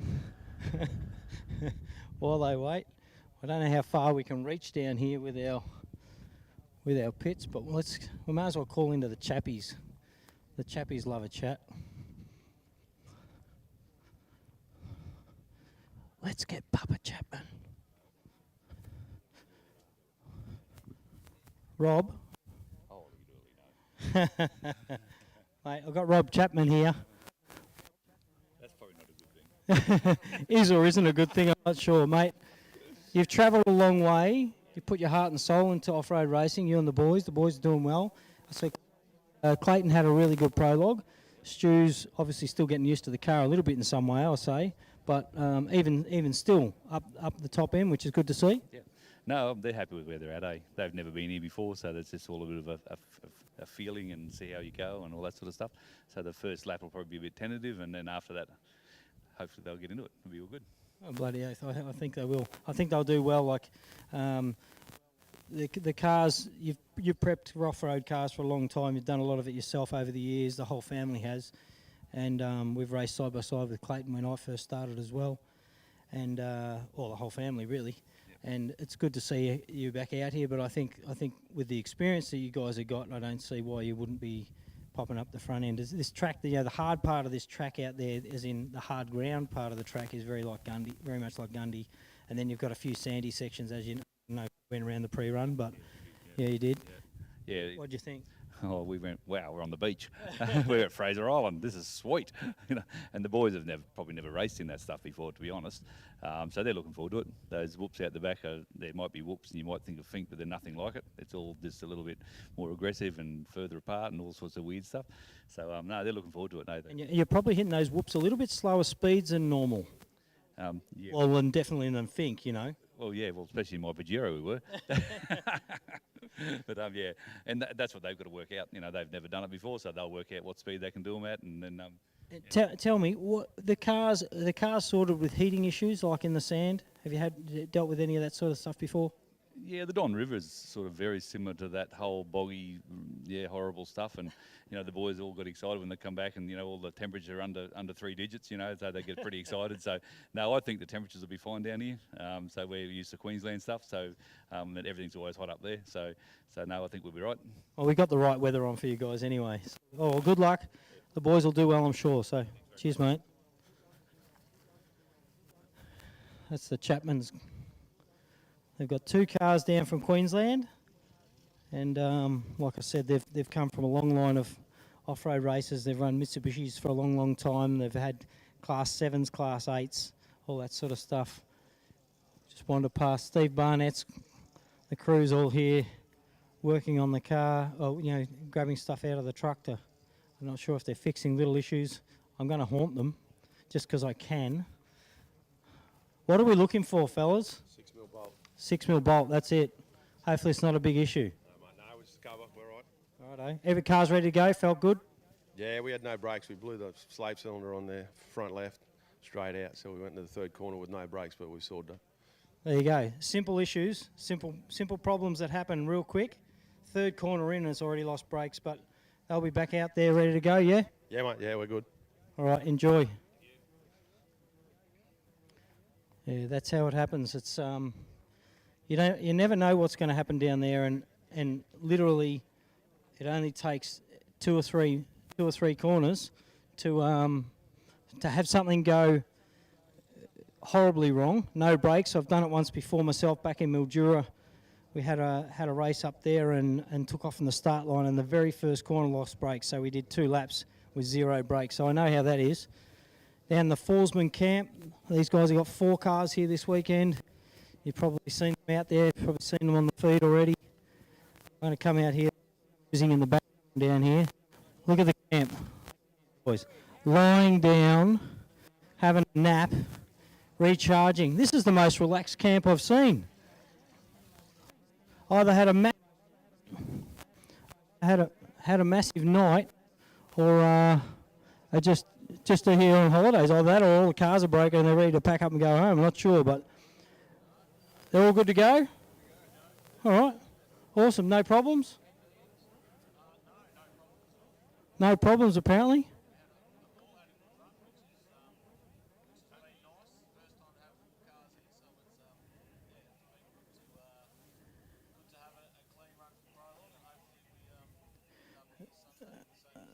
There you go. I've just been told they all have a clean run.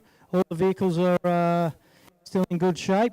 So we it seems that we can't go much further out than this because of the range. But all the Forsman, the 4 cars, Ian Terry's car, they're ready to go back out. Everyone's fueled. Just having a bit of a wind down time before start time. And I haven't been officially told what time we're back out there, but it shouldn't be too long. I'm not sure if you guys up there can hear me, but it'd be nice to find out when we're ready to fire off.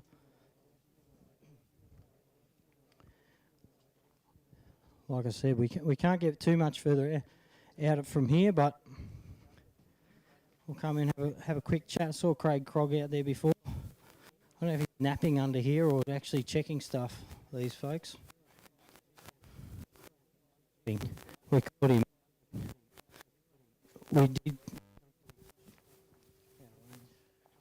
We did catch him napping. Nice and relaxed, I take it, ready for the start of the first round. How'd you go in Prologue? Yeah, we did pretty well. Relatively new to it, so we just be there at the end of the weekend and playing it safe, Car feels good, no problems? Yeah, car's good. Got a good little team with us here, putting it together. Great Navi, giving me a tap on the shoulder every now and then. So yeah, great to be here. All right, awesome.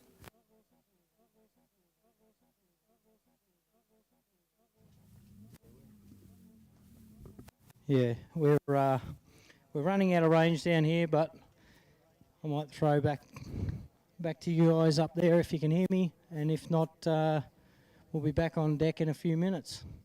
But the crews all look super relaxed down here, and I think they're ready to get going. I hear a couple of cars starting up out there, so be interesting to see how they all fare out.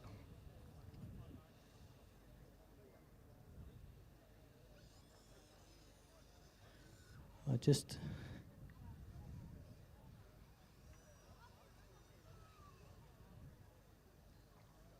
get our official timer on the line.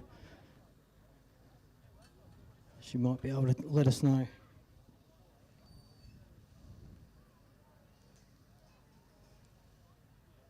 So I have been told it's a 1:30 lineup for all those guys in the pits. If you didn't know, all the competitors, it's a 1:30 lineup for a 1:40 start, and that'll mean Big Dog Brown, you're up first, mate. So get all your gear ready. We're not too far off, folks, for those who are sitting up on the hill. Grab a drink, go for a quick toilet break, and get ready for the action that's about to start within about 13 or 14 minutes. We should see the first of the cars away for the long course of the ARB Big Desert 480.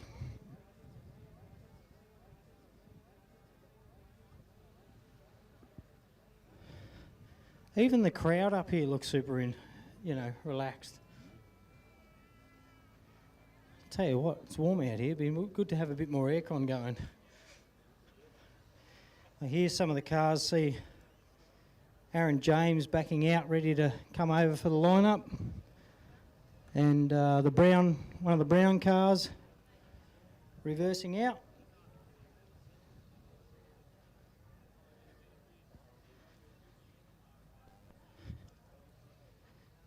So yeah, we're about 10 minutes off start, folks, and we've got the first of the cars starting to work their way up now to the start line.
Here they are, folks. Starting to roll into the start-finish holding area. Getting ready to line up in order for our takeoff, which should happen within 10 minutes. We should see the first of the cars storming out to the desert. And I say storming out to the desert because these guys are going to be reaching well over 200k an hour, these top punters. Every 30 seconds. Every You're going to 30 be seconds. hot, so hot it's in gonna that be- office. Yep. It'll be hot to trot. There'll be a lot of dust early too. I reckon we'll be dusted in here within the next 15 minutes. Who will be the first car back after lap 1? Danny Brown, Greg Gartner, Brent Martin, Aaron James. So I presume, what intervals are we starting at here, 30 Glenn? seconds. 30 seconds. 30 seconds. Ooh, That's you're thick right on and the fast. dust drop. Yeah, right on the dust. Yeah, drop. Yeah, 30 seconds. In off-road terminology, we always work on about a 30-second dust drop. So that's to the car in front. And when you're following somebody, you hope that the dust drops down so you can get up onto the back of them. And in the situation when you're chasing someone down a road or down a fence line, you hope the little bit of breeze that we have blows the dust away from the back of the car and in front, and you can get up and go round them. But I don't think there's too many people looking at that list. We'll be passing Danny Brown while he's going. What do you think, Sandy? Definitely not in the first little section, mate. I think you'll find maybe a little bit further on you might see some overtaking, but it's surprising on how fast they'll wind up behind you. And, you know, we know Greg Gartner's been out here a few times and pulled some good results in the past as well. So Yeah, he certainly, while we're looking at our big screen over there, I'd like to thank the people from Screenshot Big Screens that supplied that screen for the weekend. They've done a fantastic job setting it up. And, of course, Sandy with the roving microphone, and it's coming up and it's going live to Facebook. What a great job this weekend, Sandy. It Thank you, brings mate. off-road racing into the lounge rooms, doesn't it? yeah, and we've got a lot of competitors that can't make it this weekend for whatever reason, and a lot of followers. The industry's quite big in Australia and growing, and a lot of people like to sit at home and at least know what's going on minute by minute. So I'm sure in the next few minutes they're going to know what's going on, mate, because there's some big blooming cars lining up there.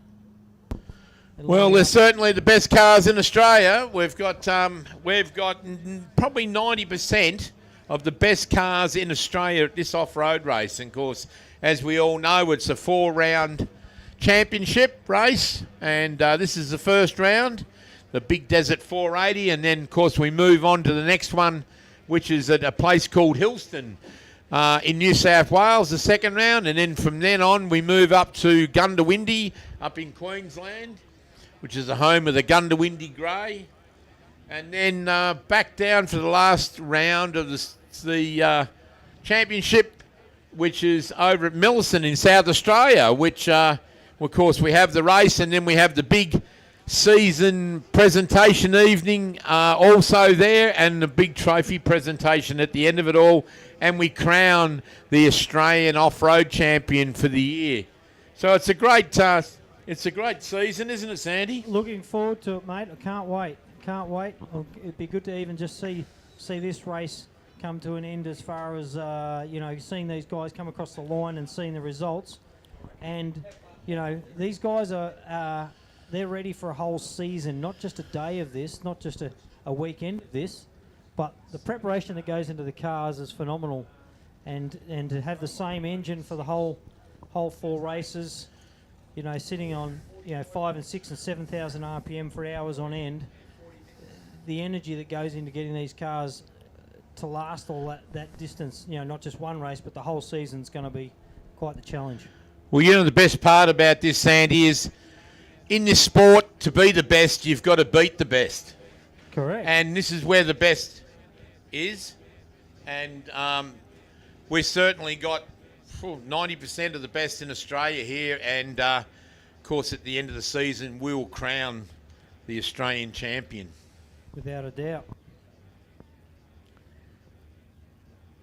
I'm sure there's a little bit of angst going on down in that lineup everybody's geared up, and it's quite warm out there, you know, sitting in the cars. So there's a lot of guys and girls out there in those cars that are, I'm tipping they've got their camelbacks there and some rehydration. Well, to be honest with you, Sandy, I'm glad I'm up in the commentary box today because we've got the beautiful, delivered. well, you know, the Rainbow Risers events. People have put a lovely air conditioner in the box, and you'd come back again here, wouldn't you? Mate, I had to come back from the pits because it was too hot down there. So, yeah, I'm back up here out of the sun. But without a doubt, probably very, very high up on the list of as far as an event organisation and layout goes. Have we lost many cars since the prologue? I know we've had a couple of cars pull out. Look, I couldn't go too far down into the pits just because of the range, but I did see there Richo's... Big hole ventilated the block. Well, I see that Richo's up in the trailer, and I couldn't really see too many others down there. They were very relaxed down there when I went down there, mate. There was people snoozing under cars. Well, I was just talking to Jason Richo Richards at the back of the commentary box there before, and he told me that he ventilated the block in the VQ35, the motor. And who else? Dale Martin also ventilated the block in his VQ35. So not a good day for the Nissan VQ35 engines. Ejecto Cedoed a couple of pistons or something. Yeah, absolutely. Big holes and in the side of both of them. So an expensive little effort, but I'm sure they'll be at the next meeting. And, of course, Richo's from up there at Griffith or Hillston Way, and he told me that he's got a couple of motors in the shed. He'll certainly be there in flying colours and back up to the pointy end again. And he's a fierce competitor. So it's good to see Jason Richards up there. Well, it was probably me that he can blame because I really talked him up, didn't I, at the start of the prologue, and the old commentator's curse didn't work well. The big boys have come out to play. There's Pup going by. See, we've got Danny Brown, Greg Gartner, last year's champion, rolling past. Brent Martin. Gee, that's a good-looking car Some too, of these isn't it? cars, beautiful cars, aren't they? Very well prepared over the break. I don't know if Hanson's polished his car in the last 10 minutes, but it looks like it, doesn't it? Certainly does. That fluorescent car certainly stands out, doesn't Phenomenal. Gee, these boys, they put, teams, not boys, but boys and girls. it? And I Teams put a lot really of hope effort he in. has a better run this time too, Sandy.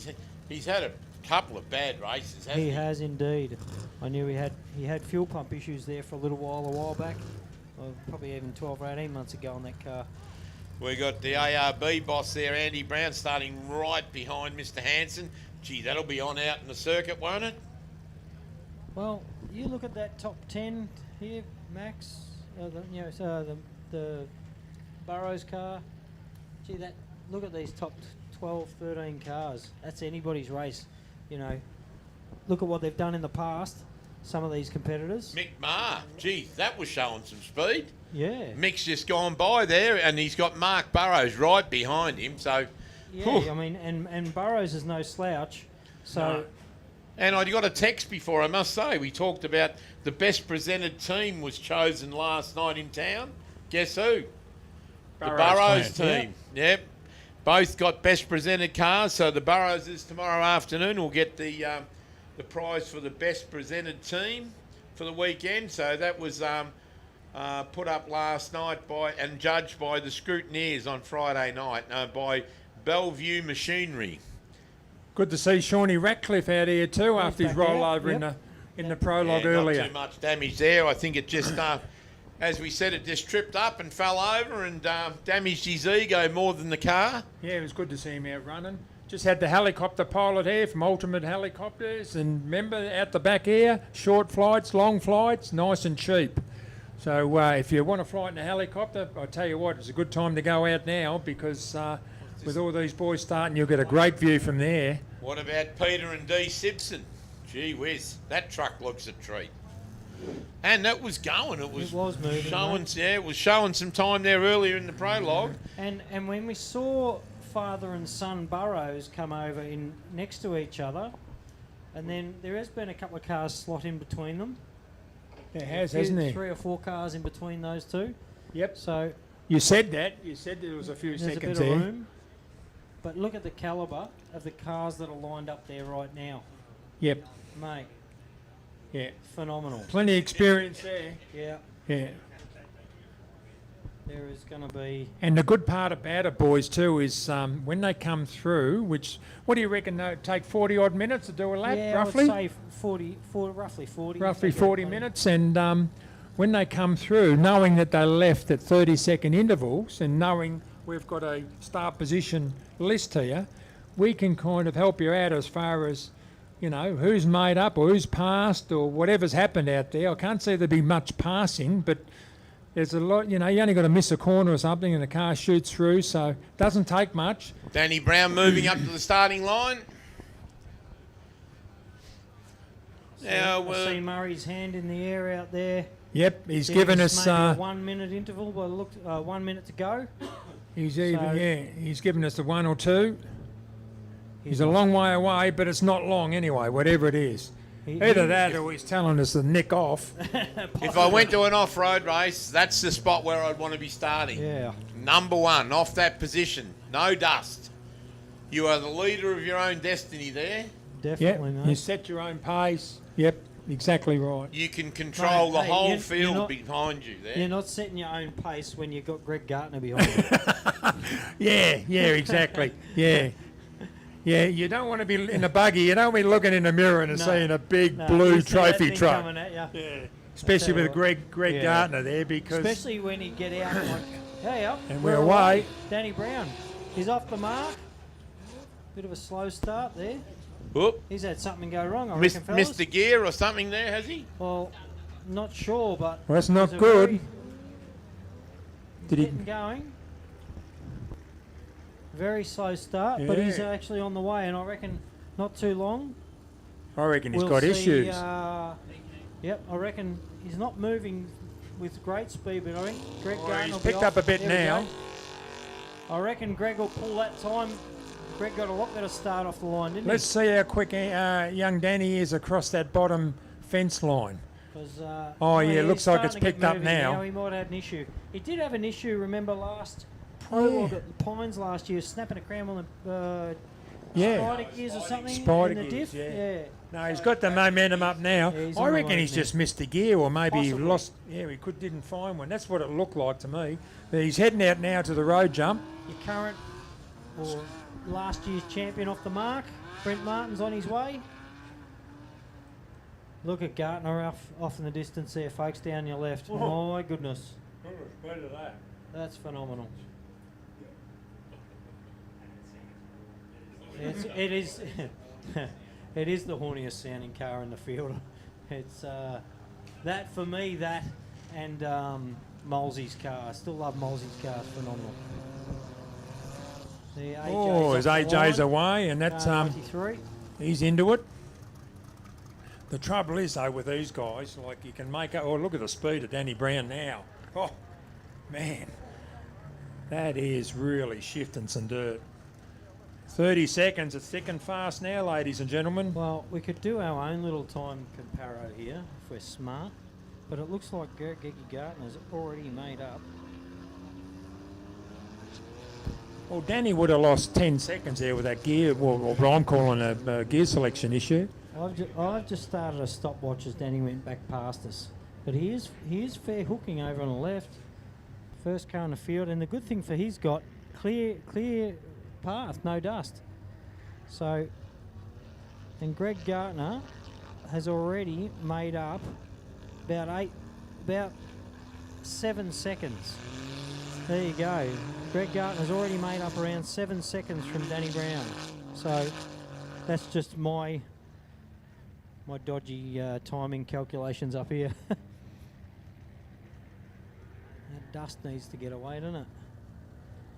So the first guy's got a nice, clean, clear run, but once you get out there and that dust starts hanging in the corners and you're 10th or 11th car out, you can't always hit the corners just in case somebody's stopped or something's going on in there. There goes Andy. off the mark. Gee, that sounds phenomenal. What a beautiful sounding engine. With his VK fit. Clayton Chappie, which will be another one that sounds phenomenal. 2JZ, Toyota 3 litre. Wouldn't Clayton love to catch Andy Brown out there? Oh, well, we might just see that, mate. Got a fair lineup of cars in front of us. Some of these Class 2s down the back end here.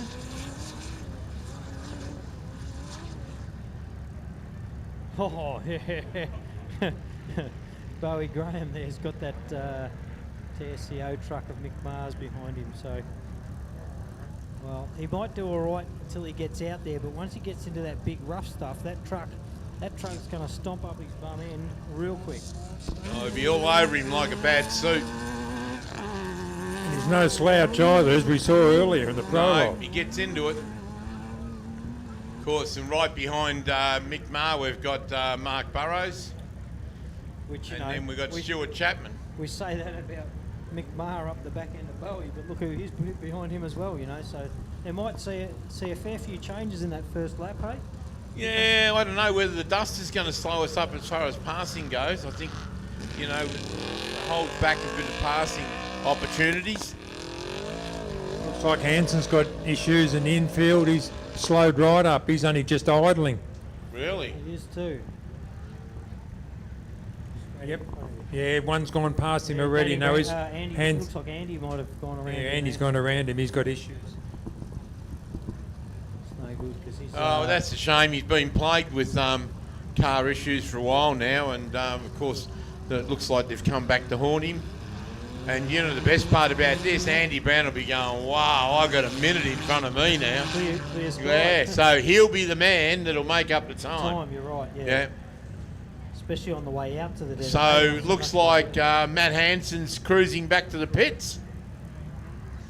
Unfortunately, the gremlins have come back to get him. He had a few wiring issues he said he was sorting out over the... It's no good really. He went to Fink last year and had a lot of gremlins with the car and thought he'd got over all those. He'd been on the dyno for about a week trying to sort all that out, and he said, yeah, we're on top of it all, but now he's idling back. So there's obviously issues there.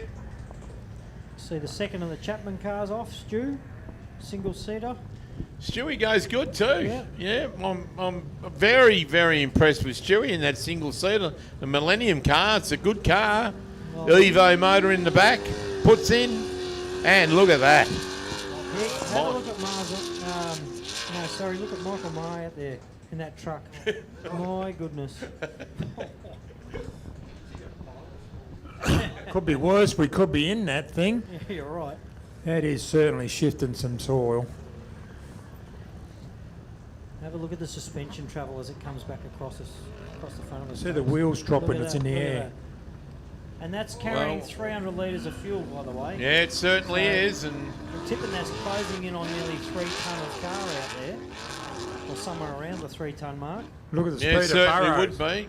Burrows have got some speed going through that infield too. Yeah, we're looking at 60 of the best off-roaders in the country. And we've got a race happening. We've got 2 70k laps in front of us now. So she's 70 kilometres straight through the finishing line and then another 70 continuous today.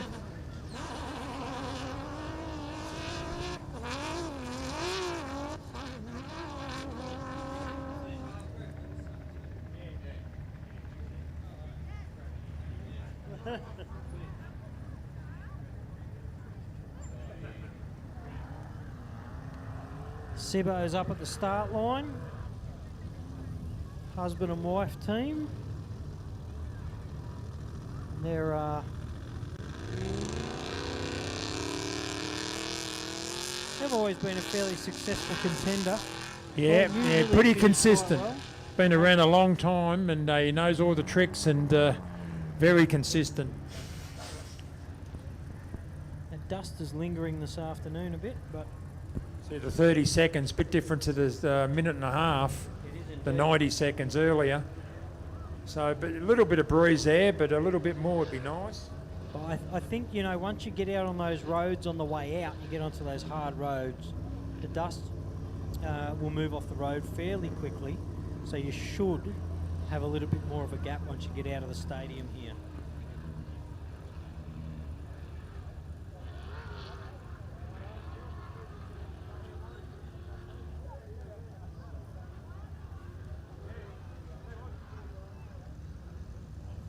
Yeah, any of the spectators out there can visit the live streaming. Just being reminded of that ourselves. Excuse me.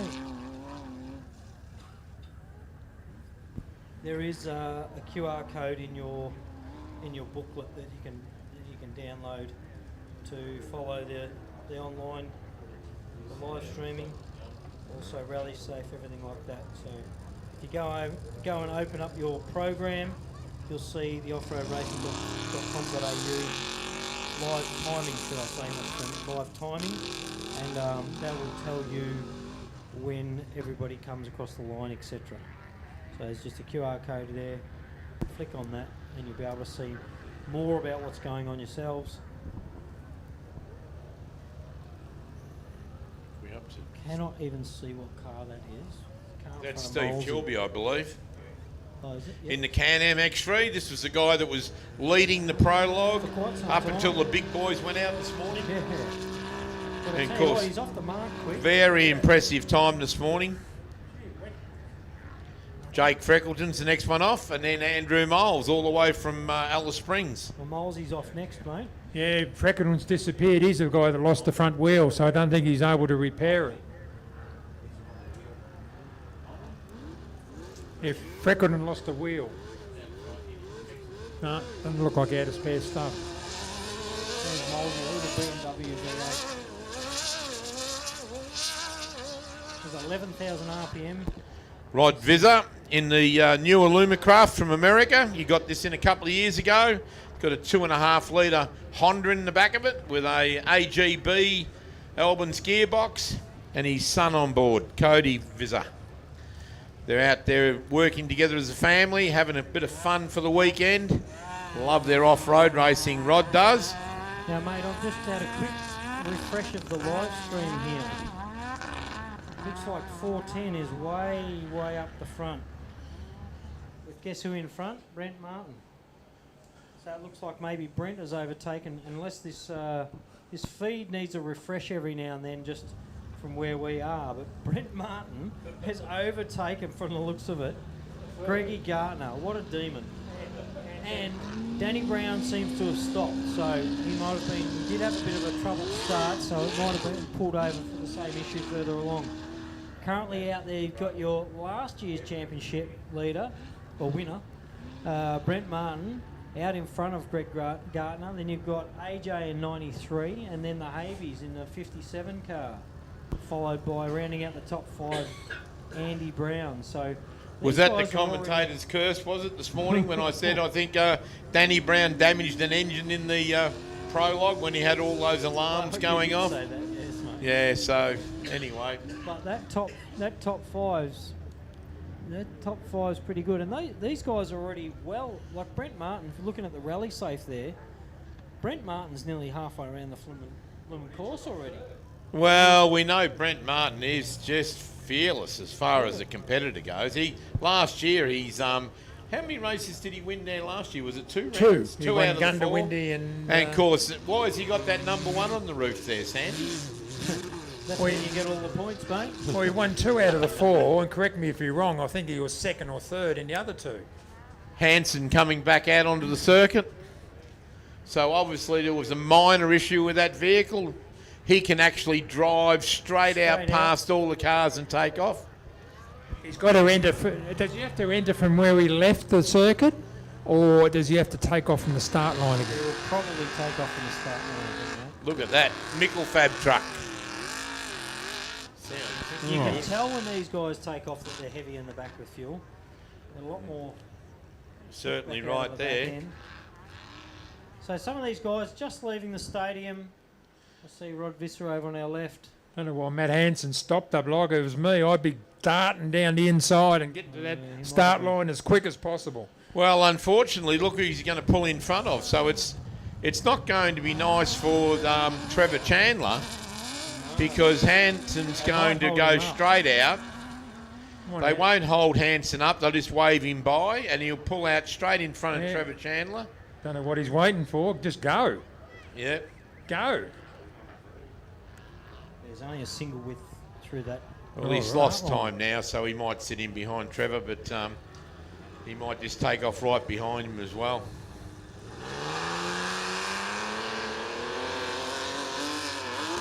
It won't take Matty Hanson long to get around that thing. No. No, you're certainly if he can see it. Yeah, well. And of course, James Tyrrell's up on the line, and of course, he's 30th off. Done a great job, and he's sponsored by Dean Williams and Property Maintenance, PFS Property Maintenance. And we all know him as Pup. Loves his off-road racing. Just purchased this car last year, rebuilt it, doing a great job out there. He came from winch challenge too, mate. Back Certainly in, did, and he's the out early there doing it, and 2000s. you're talking about it. Yeah, well, I've been there, done that, you know. Brent Martin's well, he's on his way around the track. It looks like, I'm not sure if the rally safe's just the computer here is being. Well, Jeff Newick was just saying it's those good Mickey Thompson tyres, giving him all that grip. But what I'm seeing here, I don't actually know who of the two is in front between Gartner and Brent, because 1 minute the rally safe showing me one's in front, but it sometimes does take a minute. Yeah, we noticed that last year too. It great dates. Yeah. It kind of it was all over the place as far as but for Brett Martin to get around Greg, that'd be nearly impossible if Greg was going. Jamie Knight, all the way down from Gundawindi, and Jamie Knight's the president of the Gundawindi Off-Road Car Club, and he does a fantastic job, and he's sponsored by Yokohama, as you can see on the side of it, truck number 439, and Jamie is a great driver. He always up the pointy end, he drives to finish. Yeah, Matty Hanson's on the move again, fellas, straight in front of us. So he's Did he wound it back up again? Still hasn't caught Chandler, No, though. he hasn't. No. That'll be the dust. Yeah, because he'd have the grunt to get around him, but you got to get close to got to him. get close enough, mate. What about Glenn Pike gone and Dean Miller? Truck 408 on the line now. And then right behind him's Mark Foster. Just looking at the rally safe, those first of those couple of cars, our leaders, have just hit the edge of the desert and are just gone into the sand. It still looks like Brent's the front car from what we can see. So it's he'll be the first car past the halfway mark, and we have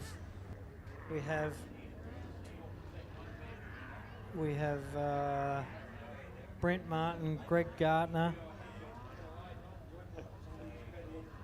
and Andy Brown is still third position with a big gap between, from what we can see, a big gap between Greg Gartner and Andy Brown. So a lot of cars are still circulating. There's a couple there that haven't moved for a little while, and one of those is Danny Brown, unfortunately, by the looks of it. Car 42 has got an orange thing.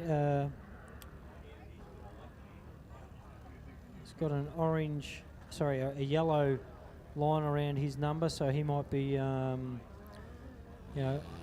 caution on your screen for those that are the navigators.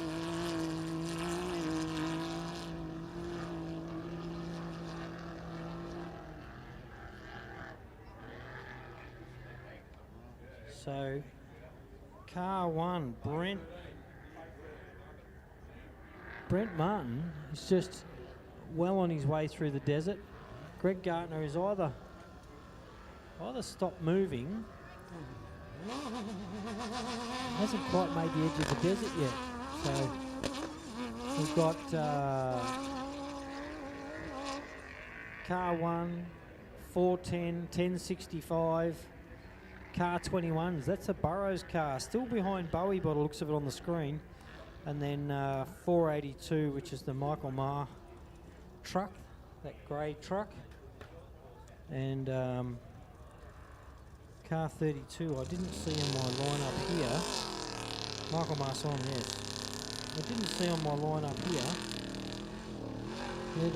where the Habies are, because they're... Oh yeah, the Habies, sorry. Greg Gartner is in amongst the desert. The Habies are not far off launching into the edge of the desert.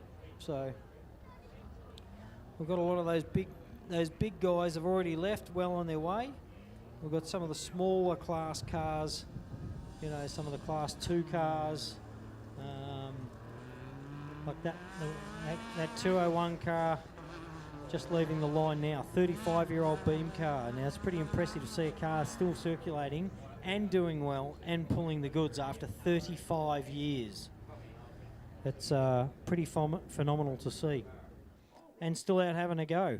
So yeah, certainly good to see that, Sandy. There, I wonder if some of these front runners are going to might almost catch, but probably halfway around lap 2 are going to catch some of these rear of the field contenders, which makes it real interesting. yeah, and especially when you're in a slower car. I know I've been in both situations. I've been in the slow car and I've been in the faster car, and I've experienced it myself where, you know, in the dust you'll be catching one of these slow cars and you might be doing over 100k an hour faster than these guys as you catch them in the dust. So it'd be quite scary in that situation. It is, and vision's always a problem too. We always taught, you know, you can't see, don't go. Yeah. And didn't always work because the brain didn't even function to that. But yeah, it can get quite dangerous if you get dusted in and you don't back off. Look, is that a chappie getting towed in over the back there? I see a red buggy. I can't quite focus on it. Getting towed in over the back. No, it looks like possibly one of the Chapmans.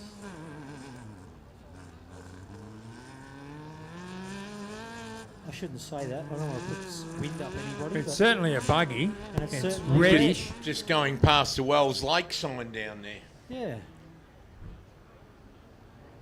But no, that's not good to be on a tow rope. At least you've got this afternoon to fix it for tomorrow, Sandy. You can, and you can get. You've got to have a 75% finishing to get points. To get any points for this championship. So, if these guys don't do 75% of the course, then they don't get any points towards the championship. So, if you've only got 1 or 2 cars in your class and you finish 75%, you might get a second place, which still might also put you in the contention for overall points at the end of the year.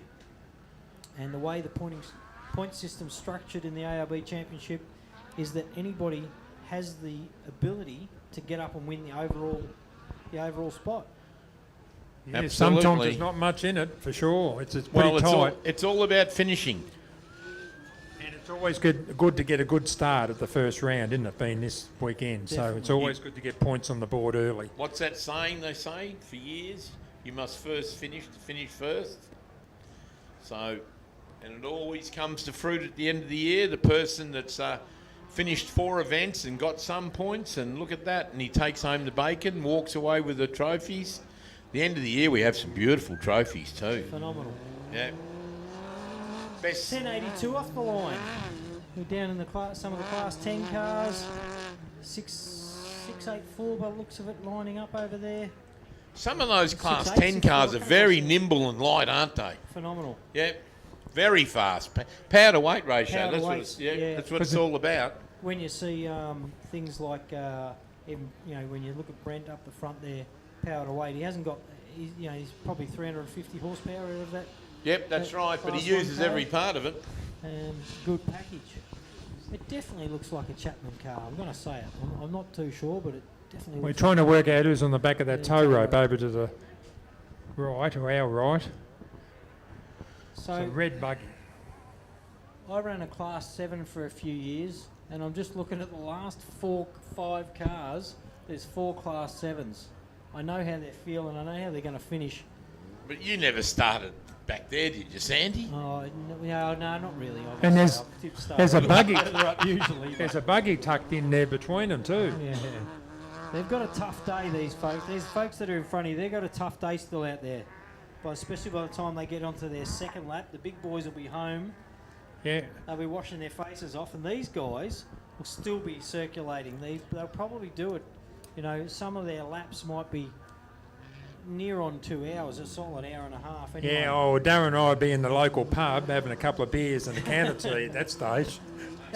Sandy, you'll be able to stay and see your mates in the Class 7 cars come in. You'll be able to look after the last hour or two, wouldn't you? Yeah, sure. I do see it is Clayton Chapman getting towed back in, which is really disappointing for the Chapman family. They've travelled all the way down from Queensland. They do a massive amount of prep for these races.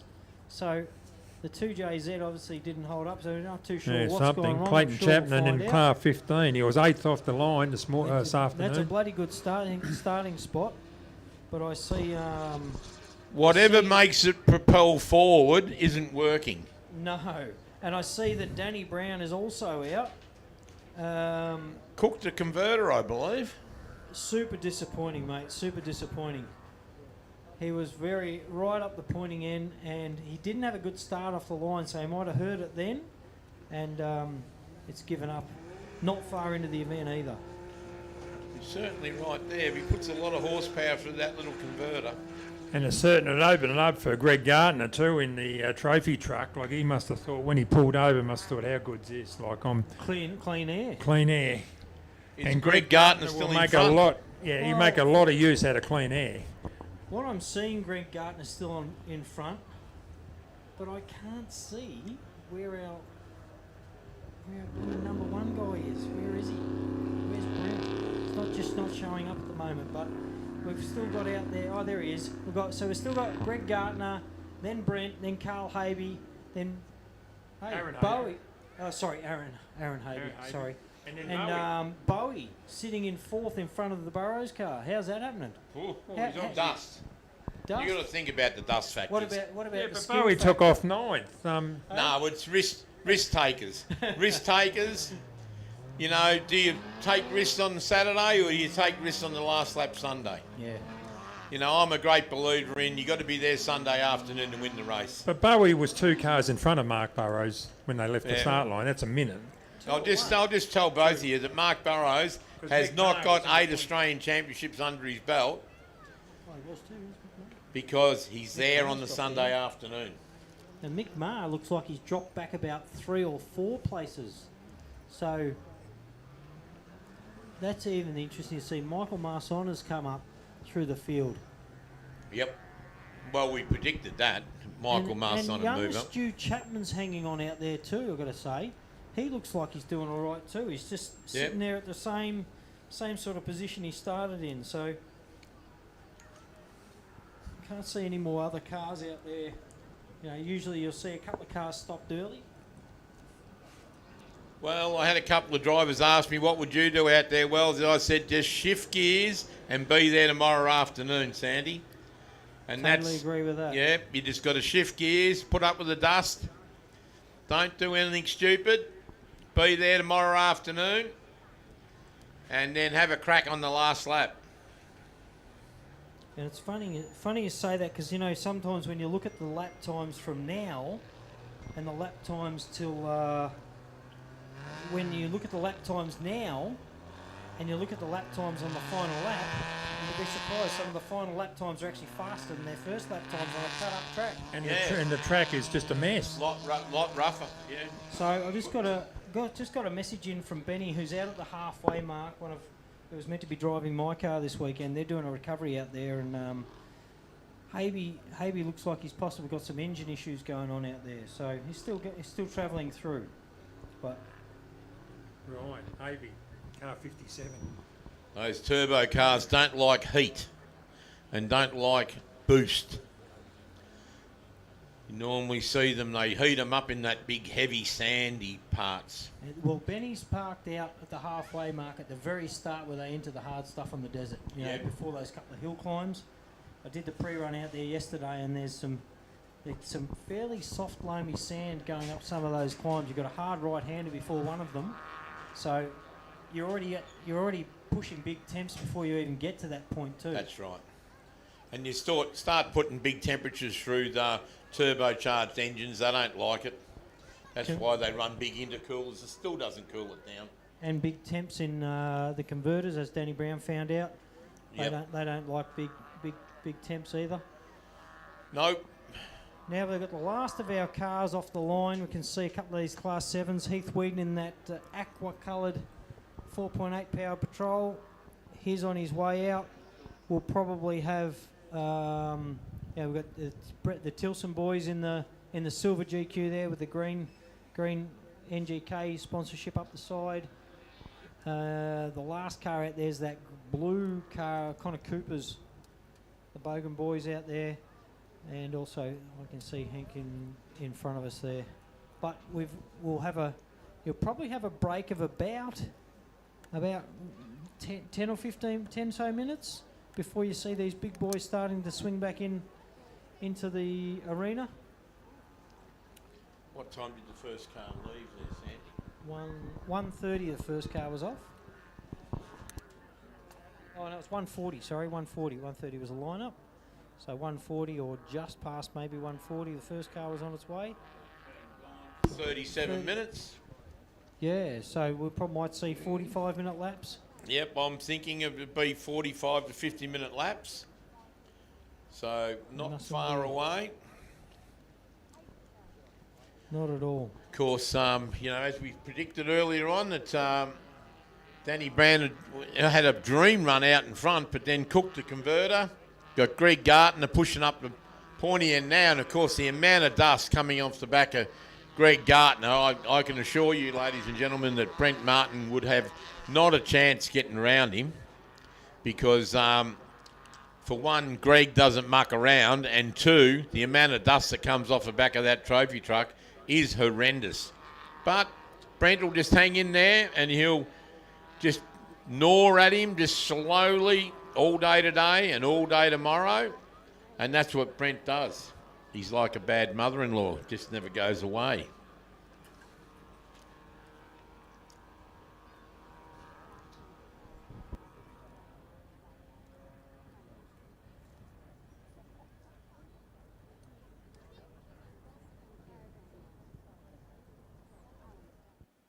Connor's on his way out of the stadium, and these guys are going to be wrecked by the end of it. Couple of happy fellas, these guys. They're new into the sport. They only bought this car late last year. They did, I think, one small short round at Mumbana. Then they did the Pines, had a go, and now they're back out here for this round. I reckon they want to chase the whole championship, but they're going to do it. It's hard work. I did in the same Class 7 as that. I did the Pines a few years ago, a very similar Class 7 car, and we worked hard. We came in, I don't even know if I was last car on track, mate, but it felt like I was last car on track, but it was down the bottom end. Still finished, though, and that's all we needed to do, and I think we got it secured us first in the championship as our other car was broken. So The off-roader's friend has picked up. Look at those flags. Oh, yes, I see that. And look at the dust. As you see the cars down on your right-hand side, I don't know if people down there can see, down on the hard right-hand side, you'll see the cars disappearing over the road, jumping out to the right.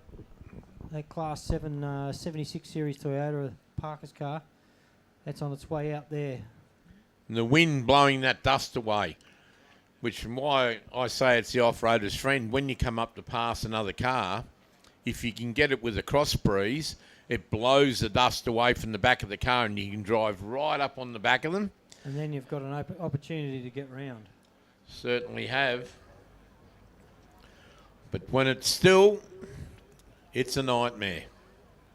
But I still say I'd sooner have a little bit of dust and mud. Of course, over the years here, we've seen muddy weekends and it's been atrocious. But today, perfect conditions. All the cars have been out, done their prologue, come back in. They all still look nice and shiny. And gone back out again. You've done a race at Rainbow. You've gone home after this race. You just give them a light wash and ready for the next one. Doesn't work that easy though, does it, Sam? It would be nice if it worked that easy. That's for sure.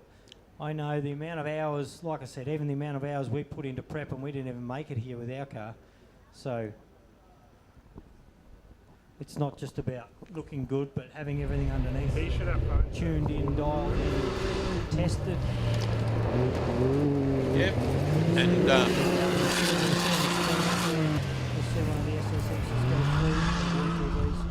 got to have a little bit of luck on your side too, don't you? Oh, mate, you've got to have a lot of luck on your side out here because only one bounce and you're in a tree, aren't you? Oh, absolutely. You know, We've tear an seen that arm over off. the years. Well, we saw that over the finish line this morning.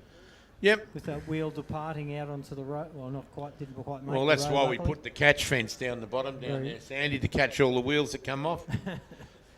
But no, certainly there's a lot of gotchas out there on off-road track. It's not like a bitumen circuit track. You know, you're racing at 230k in some of these sections with trees about 1 metre away from you. So it's not an easy ride in that left-hand seat. Not at all.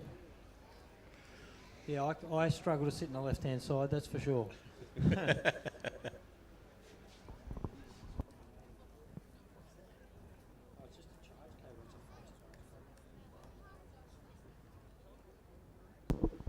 Well, we've got a couple of cameras out on the track. I'm waiting for the computer in here is not reloading quite how we like to, so I can't quite see all of their information, but Before the cars start coming back, Sandy, let's mention this ultimate helicopter rides. mate, flights. I tell you what, if I wasn't up here spruiking in the commentary box, I'd be first into one of those helicopters. You could get a microphone and go for a ride. Oh, but that won't be far away. Maybe tomorrow. Maybe tomorrow I'll hang out of the door of the helicopter and have a bit of fun. But no, certainly, ladies and gentlemen, get up. See the boys up here next to the food tent. Grab yourself a helicopter ride. Exciting fun out there today in that. Follow your favourite car. You can follow your team. You can follow whoever you like, really. Oh, yeah. You can just ask the pilot to follow your favourite car around and he'll do it for you. We've done it before ourselves out at some of the other events. And, of course, you know, we've got to thank all the sponsors of the weekend. And, of course, the event host that hosts this weekend is the Victorian Off-Road Racing Association, which is called VORA. And, they're a well-oiled team that puts on this event in conjunction with the people of the Rainbow Risers Event Association, and they do a great job. And, of course, you know, they're the ones that are responsible for our new pit area and all our new viewing areas. They've all put in the hard yards. And, of course, our major sponsor, ARB Accessories, Mickey Thompson Tyres, and Raceline Wheels Australia. I can see the helicopter coming back in front of us here. I don't know if that means there's cars on their way back in. But I just see on the screen they've got that. There's a hard left-hander out there, a little bit of a channel that the cars are coming around. Some of the SSXs and the lower, slower cars. But see them coming up on your screen there. So Just here, the event headquarters have asked for the pit crew car 37 to go to the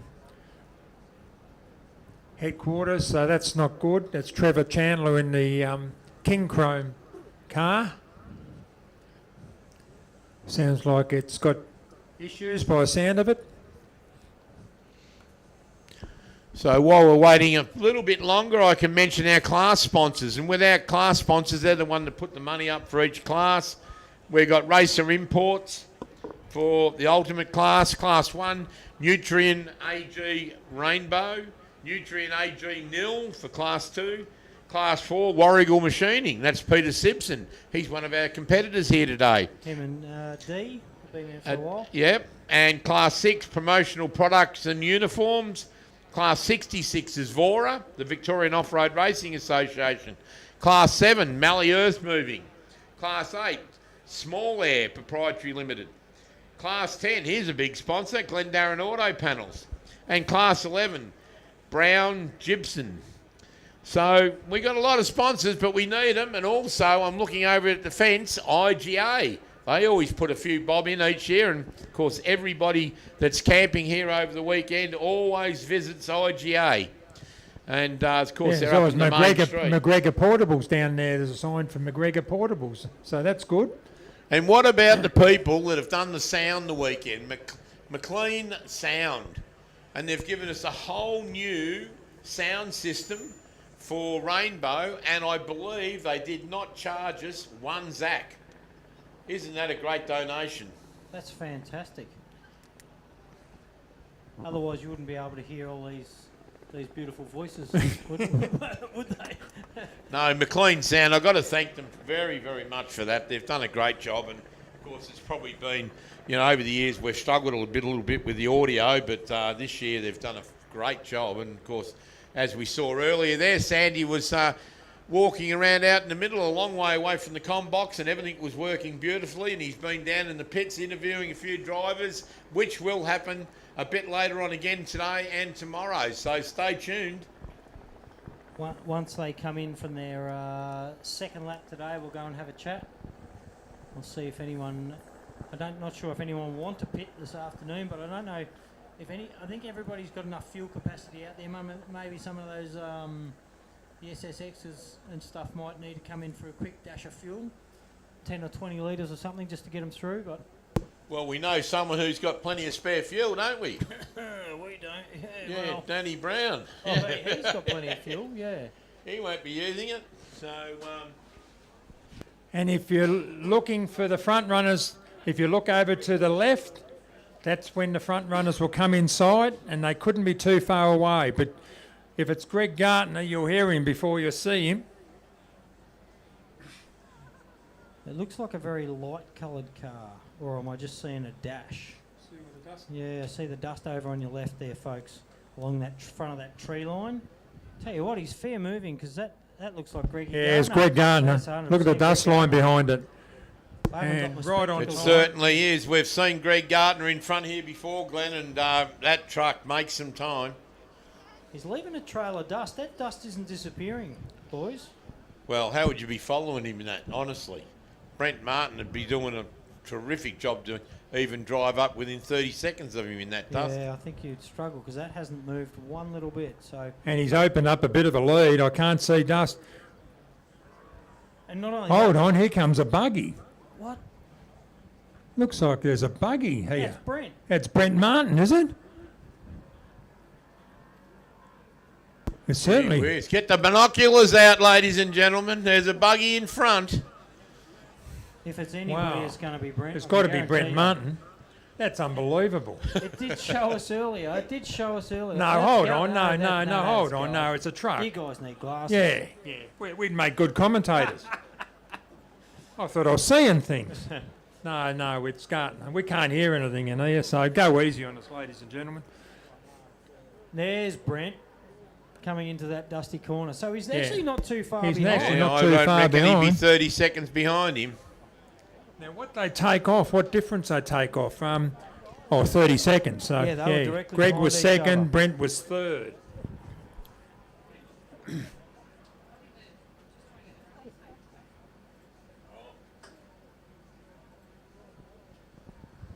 We're going real well. How can you... Surely we can spot the difference between a trophy truck and a buggy.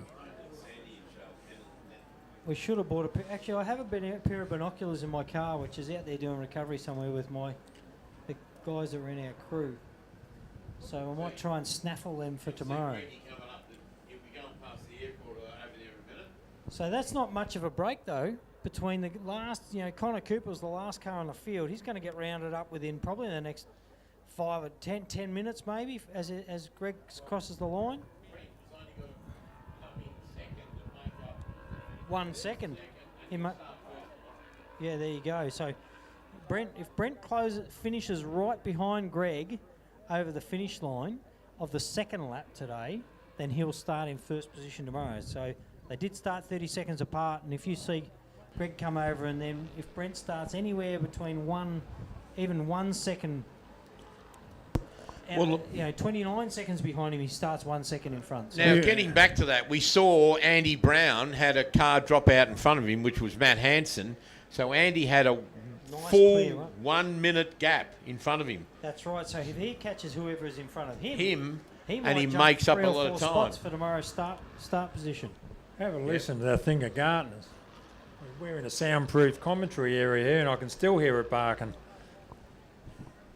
Maybe we need to take a moment and just take in the There's sounds. Brett. There's the difference. Yep. There's the difference. Yeah, Brent not Gartner too was far at the top of behind the him. straight, and Brent was at the. How big's other this side. jump going to be? Whoa, big air. There we are. that'll tell us in not too long. We surely will get a time up here that'll tell us how fast the What? first lap has been. I'd say about 42 minutes.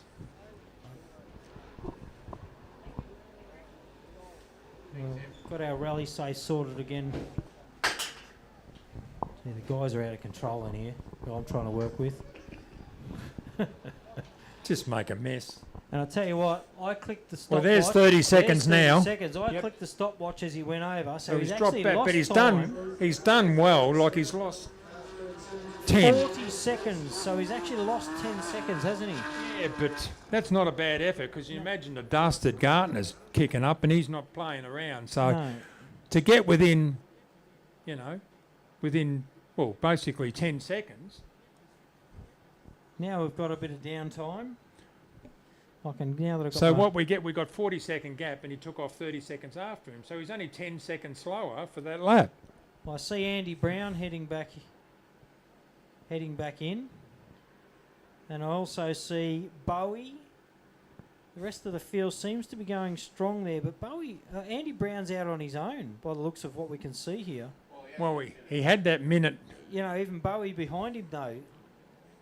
Oh, sorry, yes, Clayton was behind him. So Andy's on his own. He had Hanson break down in front of him, and he had Chappie break down behind him. So 37. 37 he's had no one around him to annoy him. He should be out there doing his own thing, which sometimes can be an issue because I know back when you do events like Fink or any event really, sometimes you can get a bit complacent out there and just sort of go to sleep for a bit. Exactly right. Gartner showing that trophy truck no mercy. He loves this place. Every time I come here, he just excels. He dominates, whether it's dry or wet. Then again, there's not many places he doesn't sort of dominate, is there? No, exactly. He's fast. We're now about two and a half minutes nearly since Greg came through on his first lap.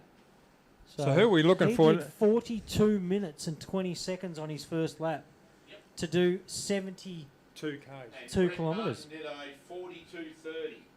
10 seconds difference. Yep. You're right. Which is we're all over. Phenomenal.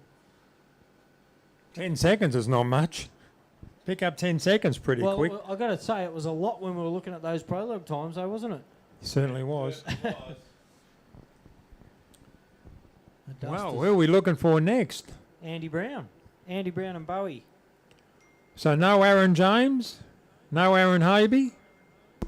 Well, we did get a report that Aaron Habe was limping a little bit. Possibly having engine issues. Yeah, so we won't bank on that. But 93, Aaron James has gone missing too, has he? I saw Aaron James, by the looks of this, Aaron James looks to be stopped.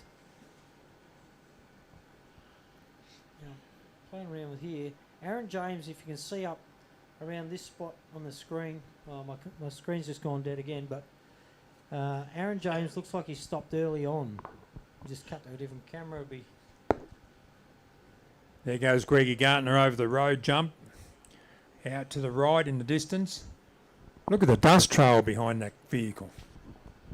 So it seems like the 42-minute lap seems to be the marker.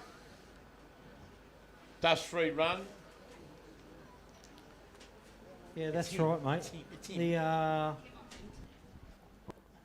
And we've got a couple of... I can see Andy Brown over on the left, so he's probably about 4 or 5 minutes behind these top two. Well, we'll soon see when they come through, but Andy's... He's got a dream run, hasn't he? Oh. No dust at all. He'd be like Couldn't sitting get it out, better. like Greggy Gartner sitting out in front there. And he's got no one pushing him, which might either help or hinder his cause. And listening to the way he's revving that engine, he's taking it nice and easy with that, as he said, that crack in the crankshaft, yes. Remember, he took off 7th, so it was 2 minutes behind Brent Martin. So, there was 2 minutes before you even start. There you go, folks. There's actually a few people that are already dropped well down the line, isn't there? Taking off 7th, and he's about to come over the line 3rd. So, see how quickly it can change. And we're only 1 lap in. Here he comes. Here he comes. Look at it, making time too. Beautiful jump. And Andy's taking it nice and easy. Yeah, yeah. it didn't look like he was struggling too much, did it? So who we got after Andy Brown? So we've had Matt Hansen dropped out and went into the pits, rectified a problem. He's back out in the circuit. Aaron Haby's gone missing. We predicted that we had a bit of a call up in the booth that he had engine issues. Aaron James gone missing. Brent Martin's gone through. Greggy Gartner's gone through. So Andy Brown's time was a 44.47. 2 minutes behind, two and a bit minutes Two, behind. 2 and a bit minutes behind the leader. Yes, so 2 minutes 20 seconds behind the leader. But I'm sure Andy's just warming up. So Andy Brown, Daniel Hardman in the jockey seat there with him today. I see that AJ is stopped out there, so Aaron James has stopped early on, so he's out. Danny Brown's out. Don't know how Matty Hansen's going, whether he's climbed his way back out there. Well, or we not, saw but Clayton Chapman come in on a rope. We haven't heard what happened to him. What about Stephen Bowie Graham? He should be the next one along. he should. Yep, here he comes now, And up to then the Mick- top gate. Mick Maher. Speak of the devil, look. Certainly right Bowie, fourth outright in the Class 10, guys. at Yeah, Rainbow. great effort. After one lap. Look at the speed of Andy Brown in the middle there. No. And that thing's smooth. That is. Sticking to the ground good too, huh? Yeah, Very Comfortable good. Bouncing. Very good. So, yeah, Bowie is doing really well. But he's always done well over the last year too. In the series last year, he did extremely well. Go. There you go, folks. We've just been told Clayton Chapman's 2JZ's broken a crankshaft. And never ideal. So we got Mick Doesn't Maher, turn should be next along. We got Stephen Bowie Graham went through on a 45.25. So that's about just under 38 seconds off Andy Brown, which that's not too bad. That isn't too bad at all. A little Gee 2.4 whiz. litre. But he must think it's Christmas too, because he hasn't got much dust in front of him either. Which will give him a chance to catch up to Andy Brown. Certainly will. Andy's got to be on the... And Bowie's only got to finish right behind Andy and will start in front of Andy. Absolutely. So there's a bit of not logistics, but Well, here's our next car. It's mighty Mick Maher. Mick Maher, and then we've got Mark Burrows. So has Mark Burrows passed Mick Maher? No. Answer that question, no. Got a strong engine in that Tesco truck. Sounds really Strong truck. Strong truck too. Very impressive. Yeah. So with Ray Farrell strapped up there in the left-hand seat, and of course Mark Burrows and Tom Burrows should be next one along. Yeah, here they are through the Shouldn't top be gate far now. along. Mark would be just loving chewing all the dust off the back of that truck. I think you'll find he's just hovering in the 30-second dust line. Brand new car right there in front Yep. of you, folks. So he's probably actually taking a bit to get used to this under race conditions. He's obviously driven it at home, testing, etc. But Oh yeah, he's first done a lot of time miles at home, he said, Yeah. but he's really happy with the Monks Fab MF101, which means obviously it's the first one.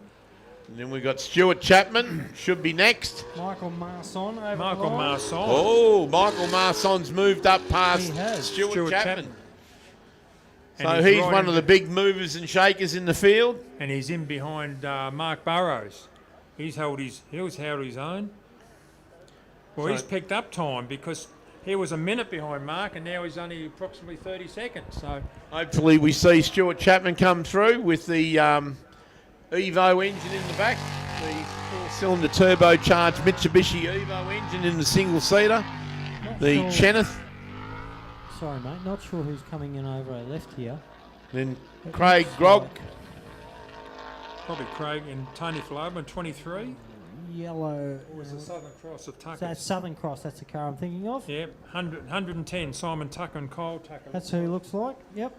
Blue and white, or is it blue and white? Green and white. Green and white car of Simon Tucker's. They've got a clean run too, and that makes all the difference. You can be lucky, Definitely. can't you? Yeah, you can be lucky. Somebody can be unlucky, which makes you Yep. climb the board. Mar going through the infield there, very fast. handles well. It's quite rough through the infield there. Comes the Southern Cross. The so Tucker boys have moved up. So where's Craig Krog and Tony Falaba in 23? Oh, big jump. Gee, that's going strong Yeah, too. so Simon Tucker and Kyle Tucker have moved up. They've Craig Grog and Stuart Chapman hasn't come through. The last time I saw Stu was circulating, so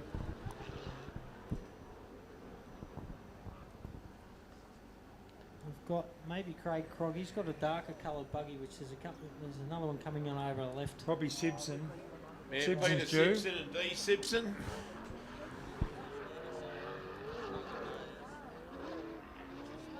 And then Brett Rogers. And then Matty Burrows after that.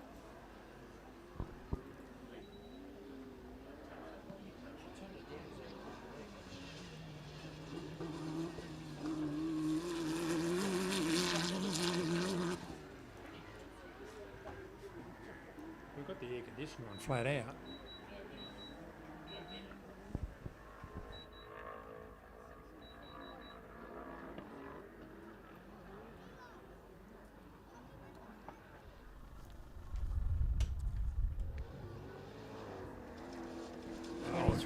Here's the 23 car, Craig Krog and Tony Falaba. They've obviously had a little bit of a...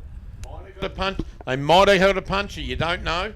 No, They dropped back just a little bit, one little issue. because they took off behind Michael Marson, and now they're in, and Tucker was behind them. He's passed them, so he's dropped down in between them and should be Pete Simpson. No, here we are. There's another buggy. So who we got? Oh, we've got Matthew Burrows.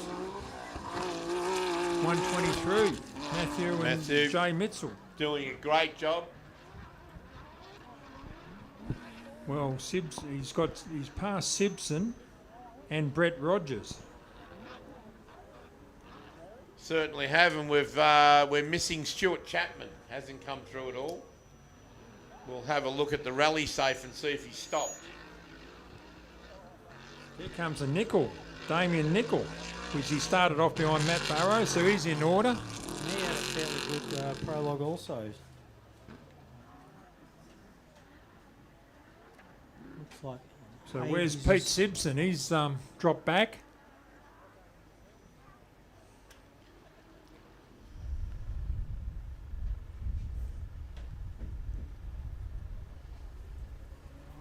Habees across the There's line. Habees. It's going again, strong. 57, lost a lot of time, but seems strong again now. Just never know. That sort of time tells me punches. I think when you've lost 8 or so minutes, it could be a puncher change on that. Makes sense, doesn't it? It's normally 8 or 10 minutes. We get the odd. So we'll give you some times there. The fastest man out in the circuit at the moment is Greggy Gartner with a 42.20. Then Brent Martin with a 42.30. Andy Brown a 44.47. Stephen Bowie Graham with a 45.25.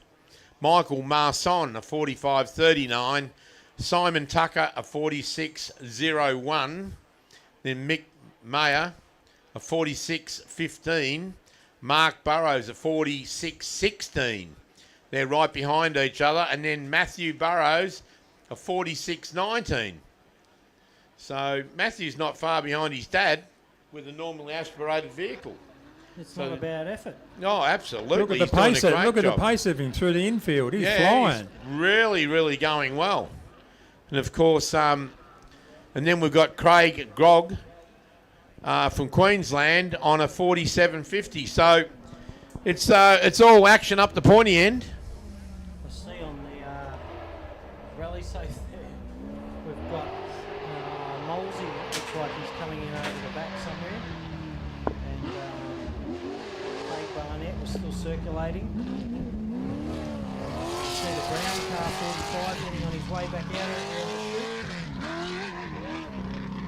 on the screen. And I think we've got 3 or 4 cameras circulating today. Well, I'm just looking at the times here, and Stuart Chapman's gone through. I must have missed him. He's done a 48.24. I didn't see him either. No, I didn't see Stuart go through, unfortunately, and probably had my head in the computer. And Aaron Haby's gone through with a 53.43. Now, that does tell me I think he's had an issue. He's had an issue, and I believe it'll be a puncher or something like that. I did get a message from the boys out there saying it sounded like he had engine issues. So you never know, he might have struggled for a little bit or had to stop and put a hose back on or pipe back on or something. You never know. Just don't know. So lose 10 minutes pretty quick. But yeah, that's a shame. I didn't see Stuart Chapman come through, so we all missed it. him. Yet we've got a time on him up here in the box, so somewhere along the line he snuck through on us.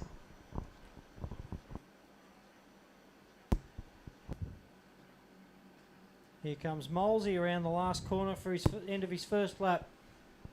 Be quite interesting what sort of time Molesy's done. And we'll be able to tell you that very shortly. Yeah, about 11,000 revs. That's the norm. Certainly is. See a couple of cars coming back in. Dean Carter, followed by Matty Hansen in that 7 SN. Shouldn't be too far away. And the Barnett 68 car. Also 10:36, so there's still a fair few circulating. Doesn't look to be many stopped out on the track from what the numbers we're seeing. Andrew Moles did a 48.51. And of course Aaron Haby a 53.43, so he's dropped back a little bit. But Molesy and Stuart Chapman very close on time between both of them. So Not too sure what's happened to AJ out there, because he started 4th. And he's off the... is he still parked on the rally safe? He's parked. He's on one of the roads back out. So I'm hoping that means he's on a trailer. Yep. And coming back into the pits. He disappeared early. He did disappear early. He didn't even make a third of a lap, really, by the looks of it. Well, a bit of a low in proceedings. It's good to see that wind come up, guys. Get rid of the dust. It's making it a little bit better. Out the back, all those Class 7 cars, they're well into the desert. They'll be getting shaken around like being in a tin can. Hope there's a good dentist in town, because they'll be shaking the fillings out mate, of their there's teeth. Class 7. Rod Vizza. 701 out in the desert. 671 out in the desert. 779, I can't see. There's 798, 729. So there's a fair few still out in the desert. So Rod Vizza just gone through in car number 1057. And Cody Vizza, his son, the Confab Access Panel Engineering sponsored a Lumacraft on a 49.57. Any time I think under a 50 is a very good time.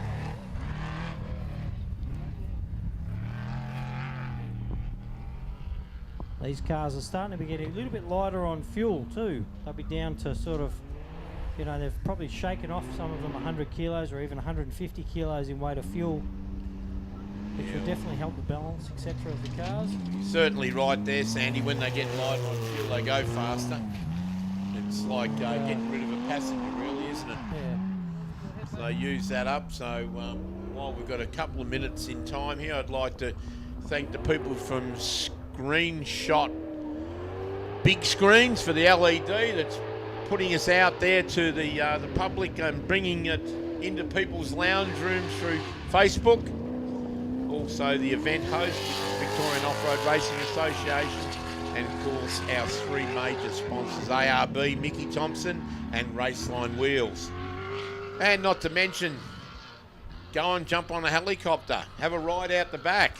The boys are sitting out the back there. They've been given plenty of rides today, and it's good fun. I had someone say before it was the best excitement they've had all weekend. So jump out there, get them to follow a car.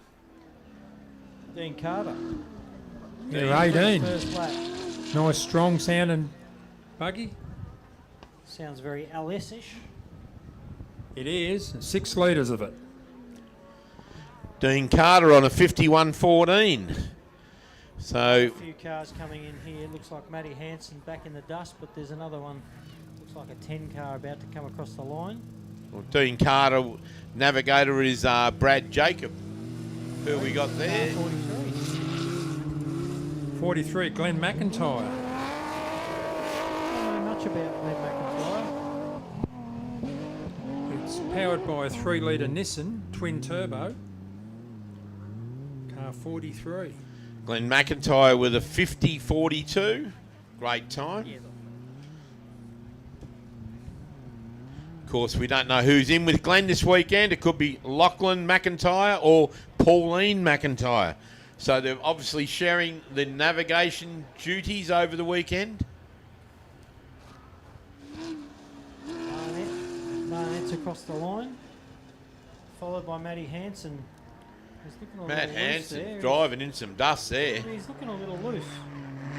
I know Matty can look a little loose out on the track anyway, can't he? But he's still hasn't pulled any good places up in there, has he? No, not really. I think he's driving with issues by the look of him.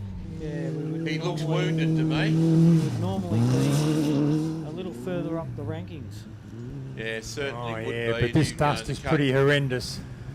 It's Can't- dangerous trying to do anything sane in that dust. Come to a stop real quick if you hit one of those big eucalyptus out there. They don't move. So I've just had a little note come in there, folks. We've got our local constabulary out there with his radar gun, giving us a few car speeds, which is just a little bit interesting. I don't exactly know where they are on the track, but we've got Reggie Gardner with his 202 kilometres an hour. Brent Martin 179 kilometres an hour. Car 45, 213 kilometres an hour. Andy Brown. 1065, 179 kilometres an hour. That's not bad in a little Class 10 car. Mick Mayer has come past at 185. The Burrows car at 220 kilometres an hour. 220 kilometres an hour. Wow, some of these times are just phenomenal. And we've gone down the list a little bit then. Car 32, 157. Car 110, 182k an hour. Car 17, 186 kilometres an hour. So that's up. That's still nothing to be ashamed of. Car 23, 190 kilometres an hour. Car 123, 175. Car 430, 177. So the Habe's in 57, and that was 143 kilometres an hour. So that tells me definitely they've had some issues out there not reaching top speeds. Car 35, 135, which is Molesey, 187 k an hour out of that little BMW engine. And then 1057 at 165 k an hour. So that's not bad. That's pretty good. But you see that Burrows car at 220 k an hour. Yeah, he told me he was going to take it easy, Mark. He's got his son in with him. But, yeah, we've just had David Middlemiss go through on a 52.14. And then Pup Tyrrell. Yeah. Still and sounding strong. James Tyrrell on a 51.59. And Glenn Spizzo from New South Wales on a 51 flat. Dean Carter on a 51.14. Craig Barnett on a 51.50.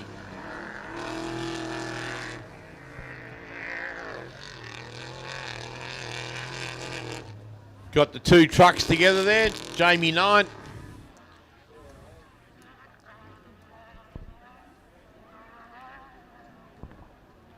Looks like there's another couple of trucks heading in too. 433, the Transvent truck, which we can't even see them out there. Have a look at the dust. So I don't know how they're going out there on their own. Dean Miller in the 408 truck on a 50.31. Didn't get a time on Jamie Knight as yet.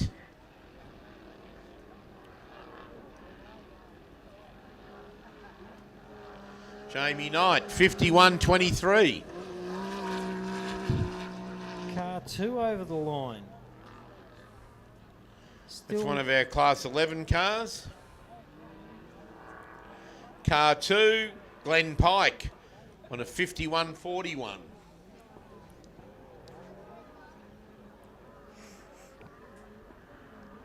I'd nearly reckon that car of Glenn Pike's would be the first Can-Am in the field across the line. All the rest are buggies and trucks.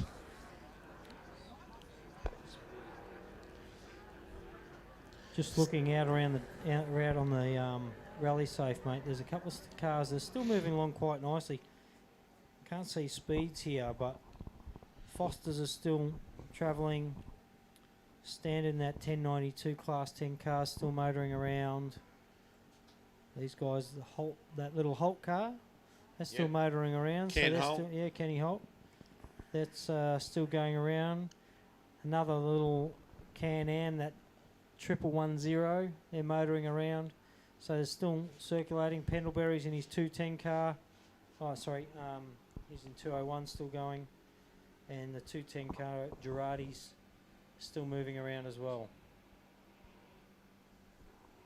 Looks like there's a little group of these guys out in the desert. There's like 4 of them, nice and close together, look. You got 1007, 1082, 210 and 1122. So a couple of Class 10 cars seem like they're almost holding up proceedings for a couple of these other fellas down the back. I noticed that Matt Hansen's time was a 1 hour 1, but then I realised that he did go back into the pits. So he's had a 1 hour 1, and that's he probably lost about 5 or 10 minutes going back into pits to rectify an issue. Yeah, even more, mate.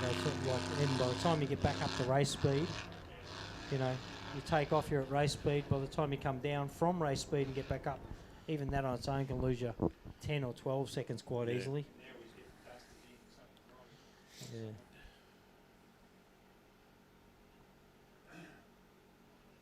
Car 133 still going.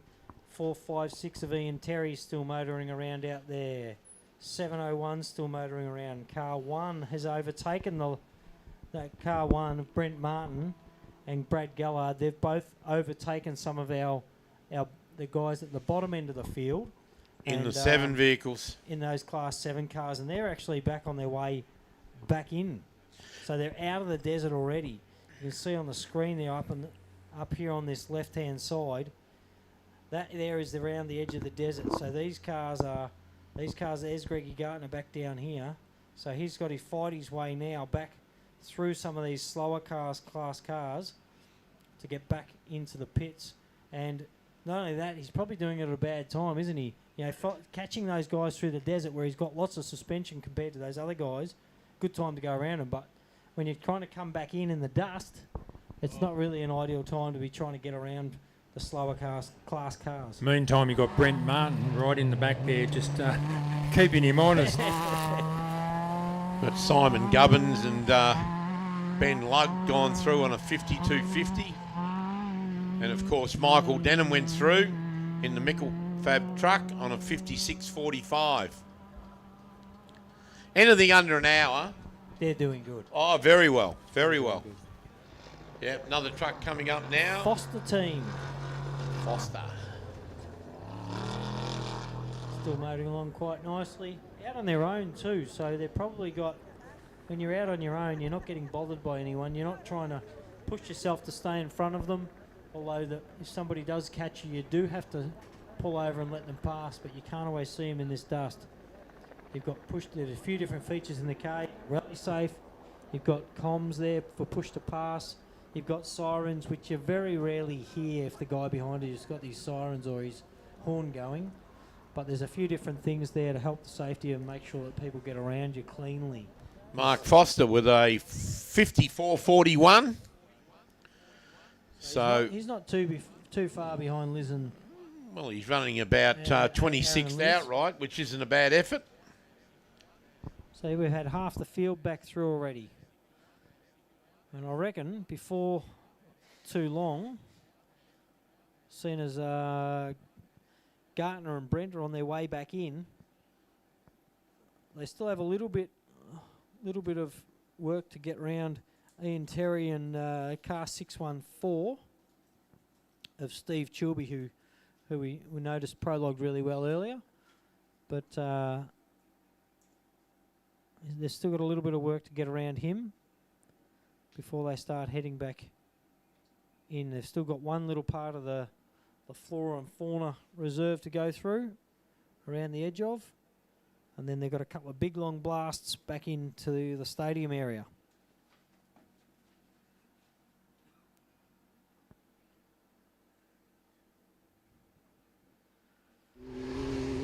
Foster's car out in front of us, and I see Chappie. Oh no, sorry, that's car 43 out there, still blasting around. We just saw on the screen, and that's Glenn McIntyre. So he's still circulating well. Remembering all these classes, these guys aren't just competing for class points or championships. They're competing for overall, but all the classes, each class is different. There's different engine sizes, different suspensions, different bodies. You know, there's a big mix of cars out here this weekend. So There certainly is, but any number of those classes can be our overall champion for the year. Correct. Yeah, on points. So we all run on points, as we know. And if the points all, like if all the stars line up at the end of the year, you walk away with the big trophies. So doesn't matter what class you're in. We've had last year our class champion was Brent Martin, of course, and he runs a 3.5 litre normally aspirated vehicle. And he was the Australian champion because he had the most points. yeah, Rod Stieber just crossed the finish line, so he's probably about a 55. Dale Stanton, 55.04. So there you go. We've got 55s, 56s. Some of these slower cars, they're probably going to be an hour and a half for their first lap. So that's going to be a 3-hour day in a Class 7 down there. That's hard work. Oh, absolutely, but we haven't seen the Class 7 or vehicles come through yet. That'd be over, well, an hour and 6 or an hour and 10 to do a lap, I would have thought. You see there on the rally safe, you've got Greg Gartner just coming up on behind 614. And then in front of them, they have Clean Air. All the way. All the way, and I'm tipping by the time they get all the way back in, there's still going to be no one in front of them. So as soon as Greg Gartner and Brent Martin can get around this 614 car out in the desert of Steve Chilby's, they will have Clean Air all the way back in. And I bet you Brent Martin hopes that he gets held up. I tell you what, Brent Martin will want to be getting around Greg very soon, or at least cross the finish line right up his tail. That's right, yeah. He's got to start in front tomorrow.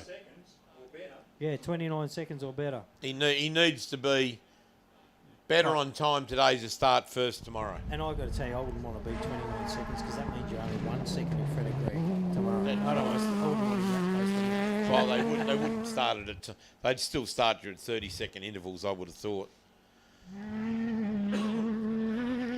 see on the screen, we're back out. There's a little bit of a windy section as they come around up through a little chute out there.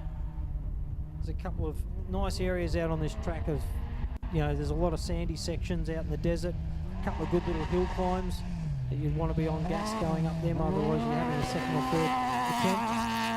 And there's also, you come back out of the desert, you've got a little weave in and out of the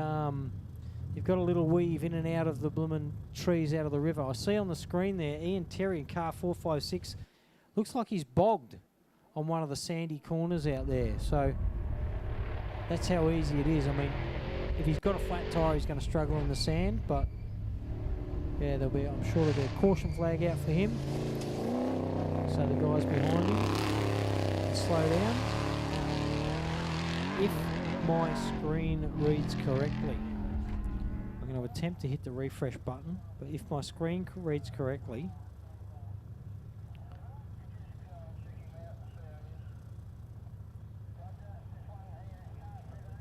it shows me,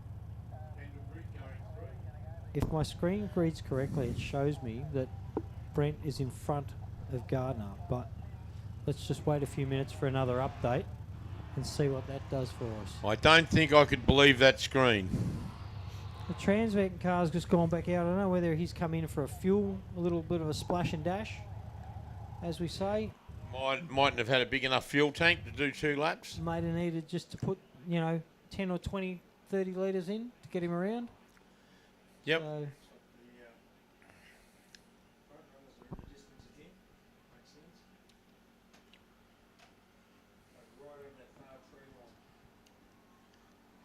Brock Prendleby, a 58.41. Like we Just said gone earlier, through. that 35 years of racing that car. Yep. Still going strong, still competing in Australia's best championship. Of course, his dad, Nigel Pendlebury, used to drive it for years.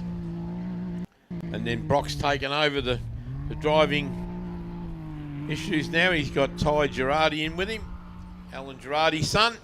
11 car, 11.10 over. I think it's the first of our 11 cars. We only got a couple here this weekend. Darren Franklin, car number 1110, and of course he's done a 57.23. And on our computer, he's 29th overall.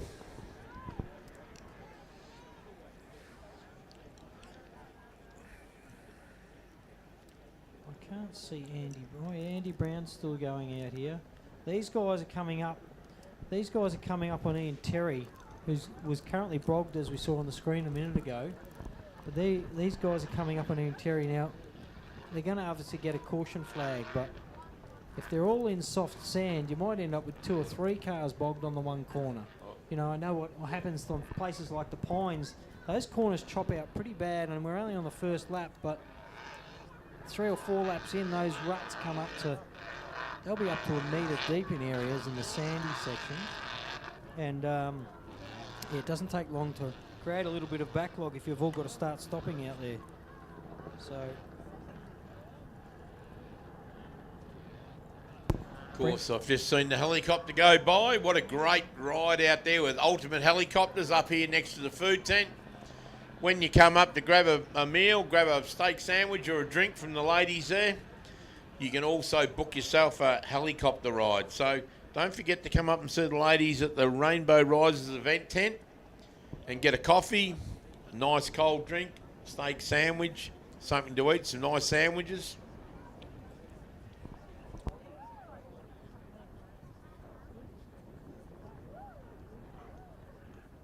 I'm not too sure who's coming in over the back here, but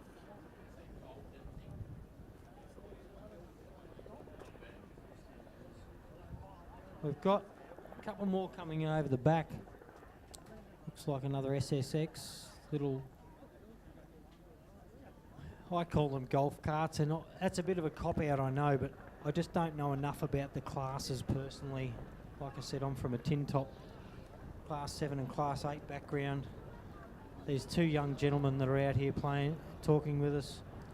They're from the buggy background more than anything. Another Class 11 car over the line. The second of our Class 11's 11.22. And he's got a little bit, Pete Makem, he's got a little bit to catch up on Darren Franklin. But I don't reckon we'll be, probably another 5 or 10 minutes, I nearly reckon we'll see the big bangers coming through on our left and along that tree line.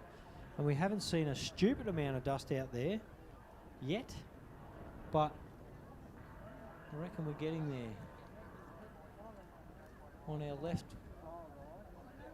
can't quite see who that is coming in on our left, but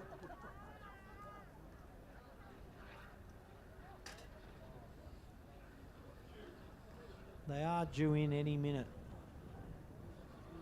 They are due in the next 4 or 5 minutes. I'm sure we're going to see some of the big guys come in, our race leaders.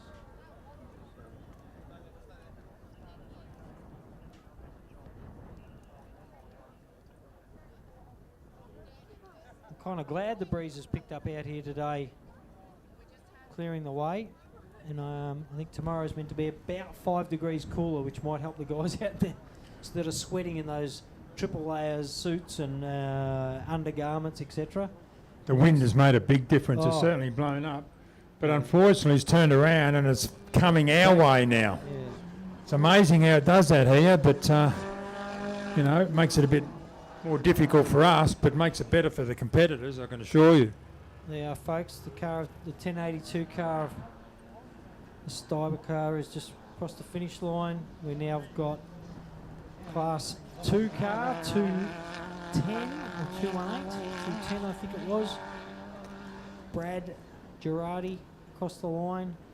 And I reckon I can see a big cloud of dust coming in that far tree line. Can you see that? Out here. Yep, see. That'll be a front runner up there in the distance. Looks blue. And it's super fast. There's Gardner. Gardner's on his way home. A couple of cars going around there for their second lap, their last lap for today. But I'll tell you what, how enjoyable is it to see the start of the season well underway? Oh, certainly good to be out here. Good racing too. Conditions are pretty much optimal. The big trophy trucker, Greg Garton and Jamie Jennings, are on their way home at the completion of lap 2.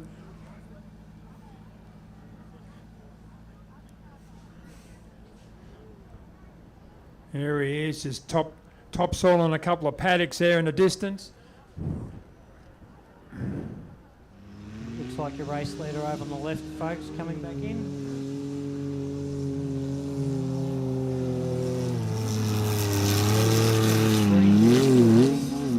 Through parts of the desert.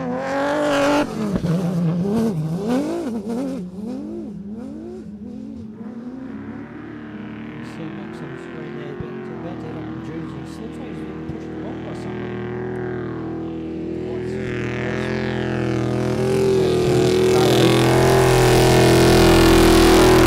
He's got out of his situation. At least he's moving again. That's one of the battles out there, is staying moving. So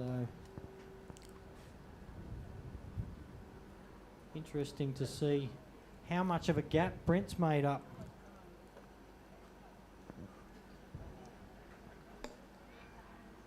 I haven't seen Brent as yet. Oh yes, I think he is out there. Just having a quick look here. AJ's DNF'd with an engine. Chappie's DNF'd with an engine. Poor Sibbo's. Sibbo's are out with an engine. Brett Rogers is out with an engine. And Trevor Chandler's out with a supercharger truck, by the looks of it. Kenny Holt's a got DNF. one on the Jag, so that makes sense. Kenny Holt's out with a DNF. Scott Coulston in 671's out. He's done a belt, or should I say he's stopped with a belt issue. And Connor Cooper's also stopped with a mechanical issue. So there's a fair few stopped. I'll tell you what, Connor won't want to hang around for too long because he started last today and he's got a fair job just to get around here. Unlike this fella coming in on our left, folks. Greg Gartney, I know you can hear it.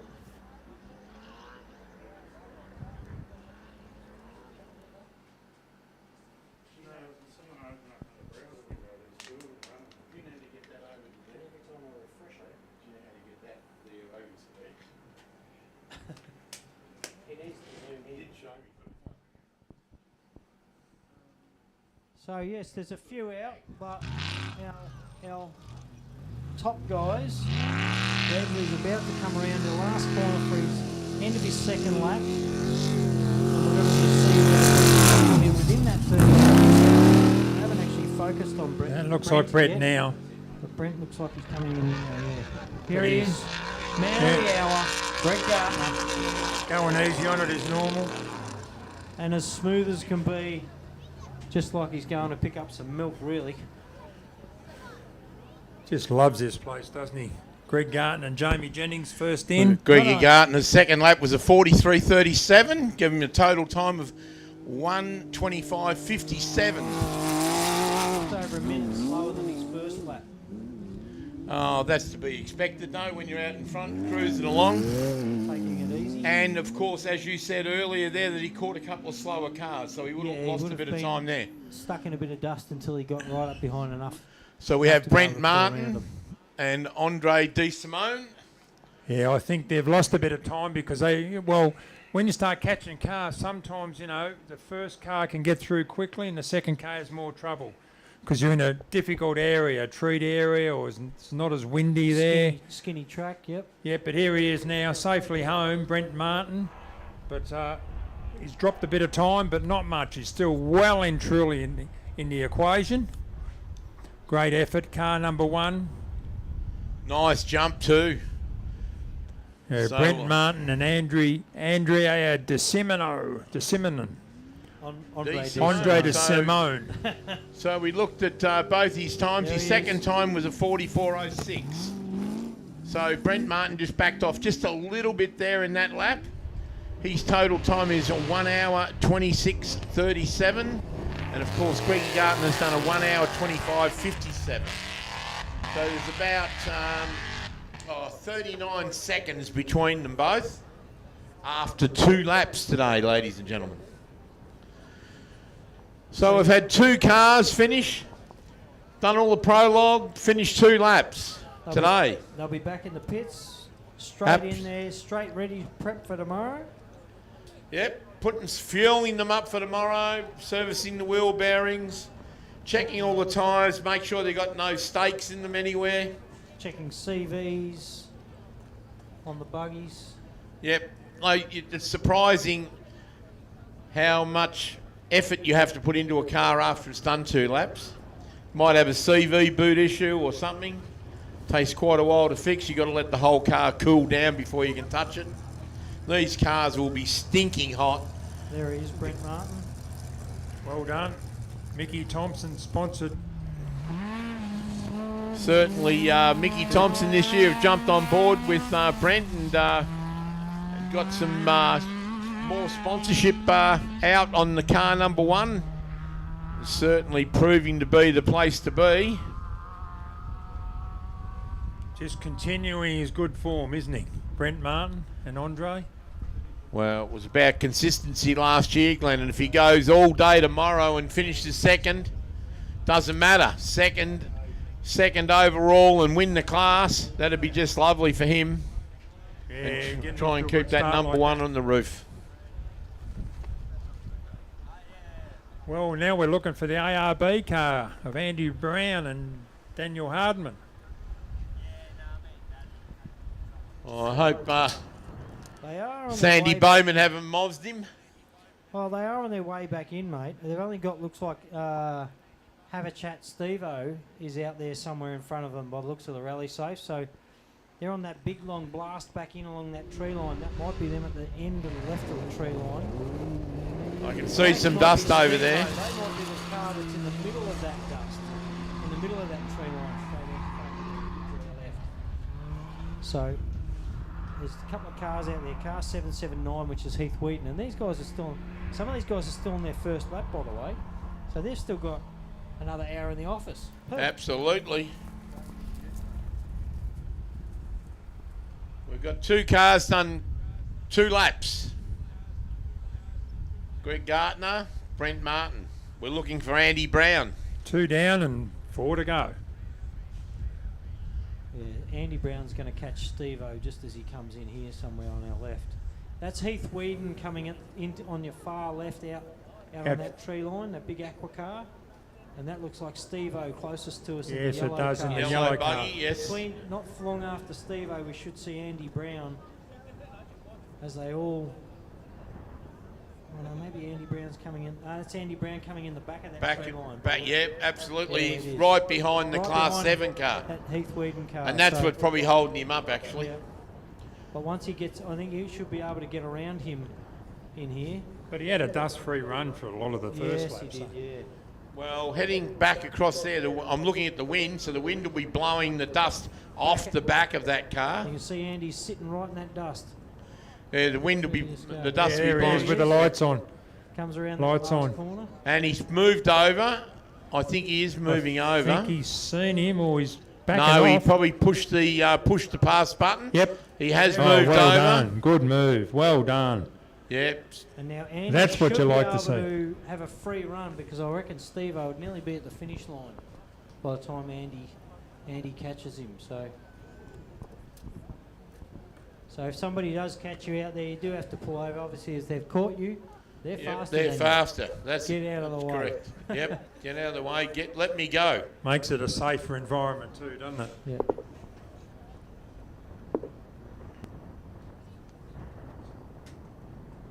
Yeah, it wasn't updating it. It'll just log out. It has been, yeah.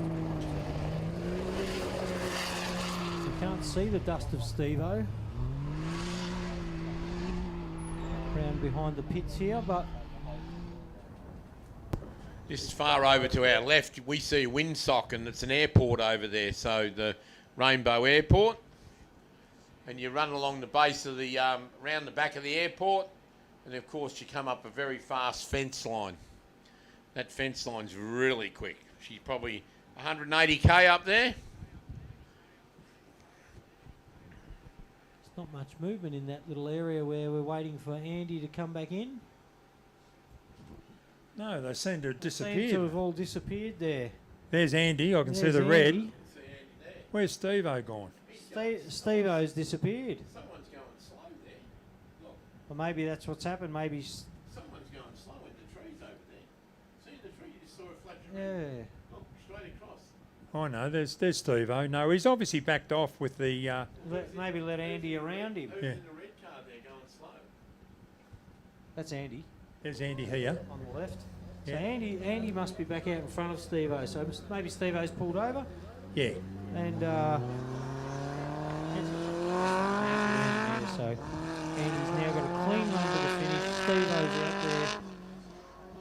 Looks like he's still going around. Then we've got the 1065 car. There's motoring Steve-O. around of Bowie.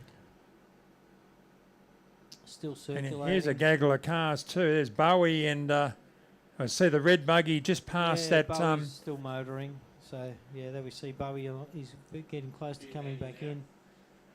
There's a couple of cars out Here's the there. ARB Illumicraft of Andy Brown coming up over the finishing line.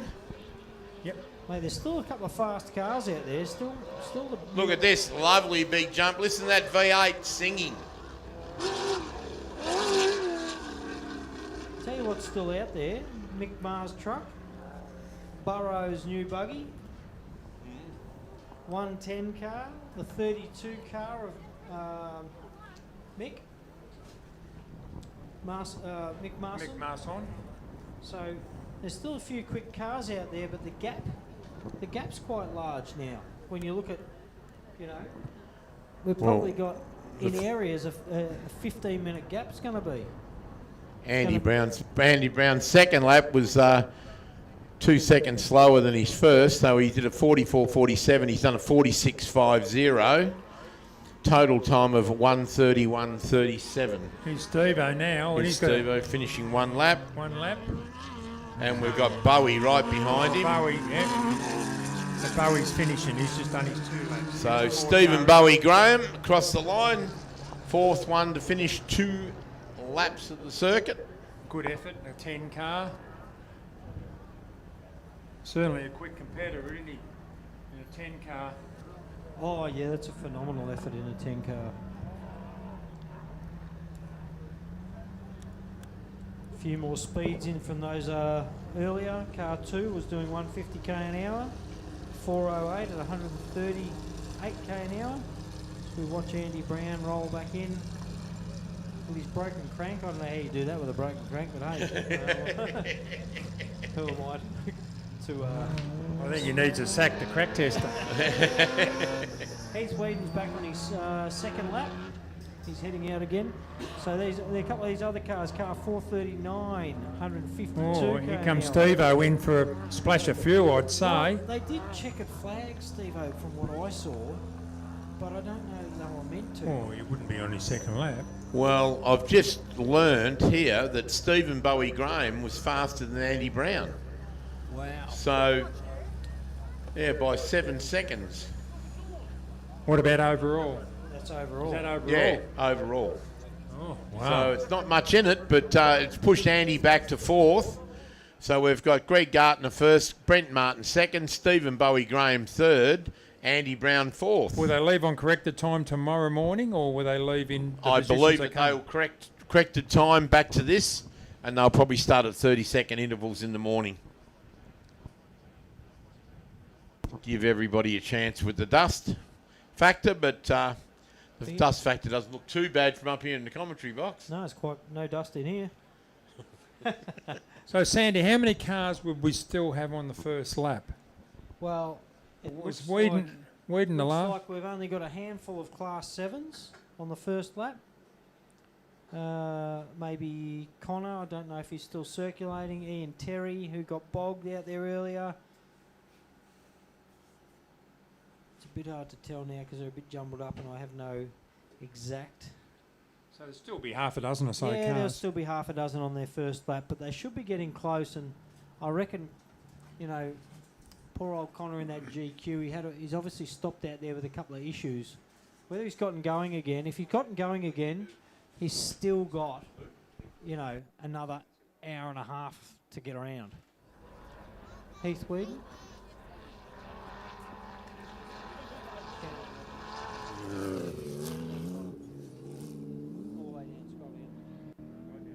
Another Class 6 car over the line.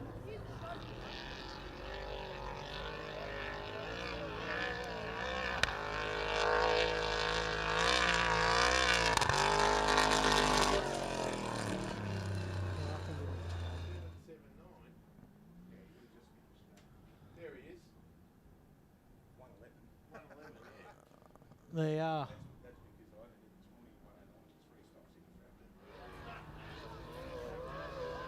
That's interesting. We're just doing a little bit of a comparo here. Michael Marson is over the finish line, but Heath Whedon did a 1 hour 11.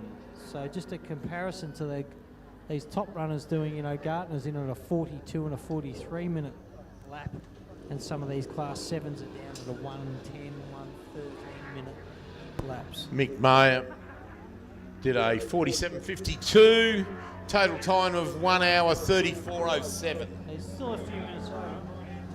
Oh, locked up, is it? No, it's broken a bottom ball joint or something by the looks of that. There's Mark Burrows. So Mark's obviously been following him in the dust. The Tuckers, is it? Yeah.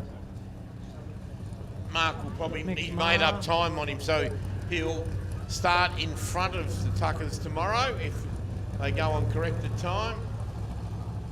Michael Marr wandering back into the pits. Michael Marson wandering back into the pits. So Mark Burrows, a 48.24, 134. I'm sure these guys will be praying for a little bit of rain tonight. I don't think it's Good due on luck the with radar, that. though. From what I can see, I it's think not rain's a doing long it. way away from here. Yeah. Geez, I don't know. The Tuckers have done a good, consistent, the 46.01 and a 46.31. You can see here there's still a few cars circulating down the back. Ian Terry's on his way back in, and 123 is on his way back in. Car 23 is also getting close to the finish line here. Habies are up near the finish line.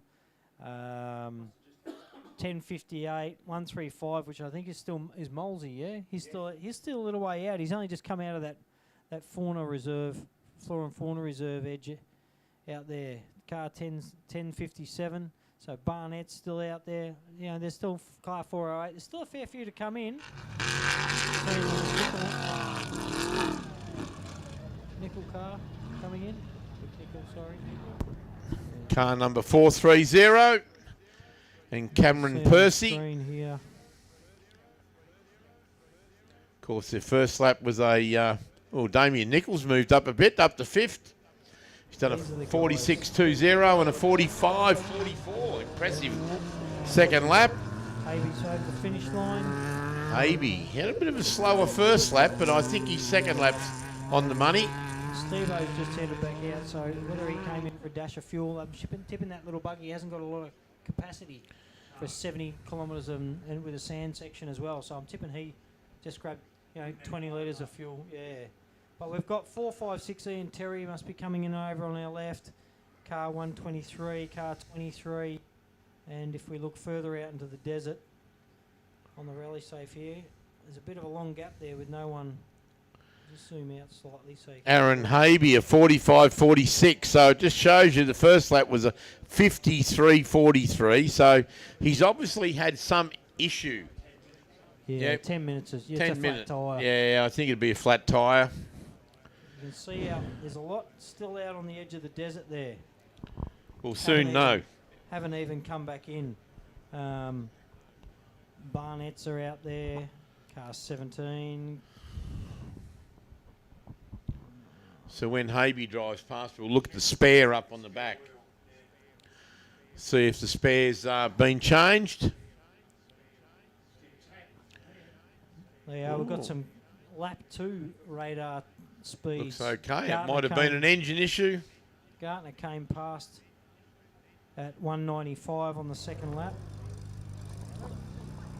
Brent at 176. There's not a big difference in top end speed with those two coming past that radar. Only, 20 kilometres an hour, I know it's a lot, but not when you think about 350, 400 horsepower right through to 700 or 800, you know, that's interesting. Habees came past at 180k an hour. Car 430, class 4 car, 183k an hour. 482, which is the TSCO truck, that came through at 168k an hour. You know, so he's slower than Brent's. Yeah. So there you go. This is the second of the Burrows car through. Class 1, 3.5 litre. Matty came through in a 48.56. Yeah, respectable times too. Certainly 10th is. place. Right behind his dad. So Mark Burrows is 9th outright, and of course Matt Burrows is 10th. And Craig Krog just crossed the finish line, which may even jump. He's obviously caught Matt, so you might see him jump into 10th here if he's caught him so closely.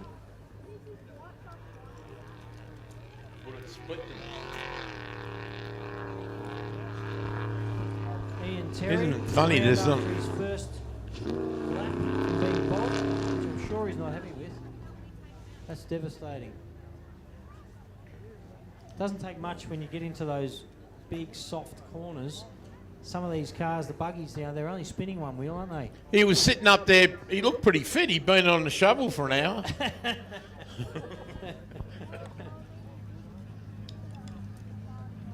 Yeah, we've So got Craig Krog Krog. from Queensland, a 49.54, right behind Matt Burrows and Mark Burrows. Let's just spat Habees down a little bit. Yeah, Habees, that's that 10 minutes he lost earlier there in the first lap, so it's sort of set him back a little bit. Same as Matt Hansen, as we saw. He's dropped about 10 or 15 minutes on the first lap. That'll put them back a little bit for their starting time tomorrow. What?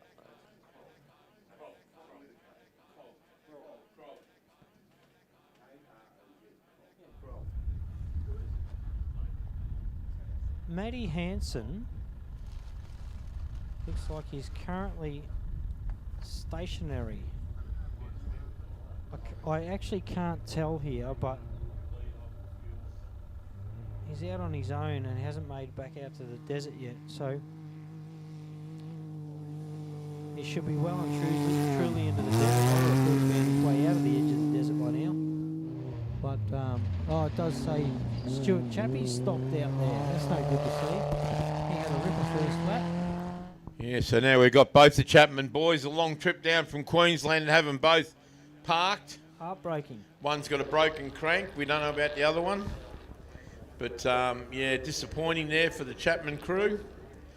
Andrew Moles shouldn't be far away. Ian Terry looks on the screen there like he's motoring along quite nicely. So, obviously he didn't have a problem, just probably picked the wrong line out there earlier and got bogged. Molesy coming in on our left. So he's only got a few Ks to go before he hits the finish line. Followed by the 1057 car, which you'll probably see way over on the tree line coming down, creating some dust. Which are the Vizers, Rod Vizzer and Cody Vizzer. And then it looks like, who's stopped there? Stu, looks like Stu is stopped at the same spot as Ian Terry got stuck earlier. So it's good they've got the recovery out there giving him a little tug out. You see on the screen with one of our cameras there, out in the field. Yep. So there's still a fair few circulating coming back in out of the desert now. We've got 1058. We've got the 1058 car, 68 car still going, 117, 408, all still circulating. followed by the 1036, 439, 133, the 690 of the Gubbins car. They're not far behind Kurt Steffen, who still looks like he's moving along. Car 17 still moving along. Car 1071, the Forceman single-seater, still moving along. Also, the Foster's purple deluxe ride still motoring not far behind that Forceman car, so they might be struggling to get around him with a little bit of dust. But Chappie looks like he's backed in off the road, in off the trees. So whatever's wrong with him, we're not too sure yet. We've got the Standen 1092 car still circulating. The Tilson's GQ. The Transvent car looks like they're both still circulating as well. That Transvent car of the Denims, that looks like it's catching up onto the Tilson Silver GQ Patrol. So as long as they don't suck some dust, I'm sure they'll rip around those guys. And we've got 992 Spizzo's car, which I didn't get a chance to speak to last night, but I might try and round him up at some stage. There's the last of those cars you see along here coming out. This is the back of the desert here, and up in this corner here is where they drop into the harder stuff in the desert. From about this spot here, all the way along the edge of the desert here, all the way up to about where car 1122 is. These guys, this is about where you start coming back out of the desert there. You start, just drop over that track. And here we go, Molesy. Molesy, Andrew Moles, Tegan Moles, all the way from Alice Springs. With the Razorback with the big BMW in the back of it, and certainly uses the bottom half of the throttle on that. It was doing about 11,000 revs when it went past us just then. But we'll have a time up very shortly. So Molesy's first lap was a 48.51. We'll see whether he's very consistent or he's lost a little bit of time passing people in that lap. But I'm sure he's better off coming here to Rainbow than where he was heading in the first place, up the top end of Queensland where it was muddy and horrible. And we've got the same weather here as Alice Springs here today, haven't we? Mate, I don't know about you, but I'm in here in the aircon and I'm not feeling as bad as I was when I was out there. Certainly a beautiful day, and here's our time. Andrew Moles at 50.53. So a total time of 1 hour 39, which makes him 13th overall on the road. Fosters look like they haven't... Rod Visser in the confab car. Screen there, Fosters look like they're having a bit of fun out in the desert. So we've got Rod Visser and Cody Visser, confab access panel engineering at Illumicraft. 2.4 Honda in the back of it. His first lap was a 49.57. The second lap, a 50.32. Very consistent. Not even a minute between those laps. He's 14 seconds actually between his first lap and second lap. That's consistent driving. Yeah, it is. You don't get that very often. No. So, got a couple more coming in over the back. You see the screen has still a fairly scattered amount of numbers. I haven't seen Connor Cooper come through in that 729. I think it was 729 car. It looks like he must be either stationary or struggling out there on the, and he's virtually on the edge of the desert about to come back out. So he hasn't been through on his first run. So I'm tipping he's not going to have enough time. You only get allocated a certain amount of time to finish your laps today, which I think was about 3 hours total run time today. But you know, we've got, this was Heath Whedon up here in the top of your screen. He's still motoring along. That was Steve-O in that little yellow beam car who had to come in for a splash of fuel. Then Ian Terry back here. And these are probably the last of our cars on there that I'm tipping will get a chance to finish their laps today. Well, we're looking for car number 408, Dean Miller. He should be next on the road, I presume. Well, we've got Dean Carter. We've got Carter and Barnett out there. They're on their way back in on our left somewhere.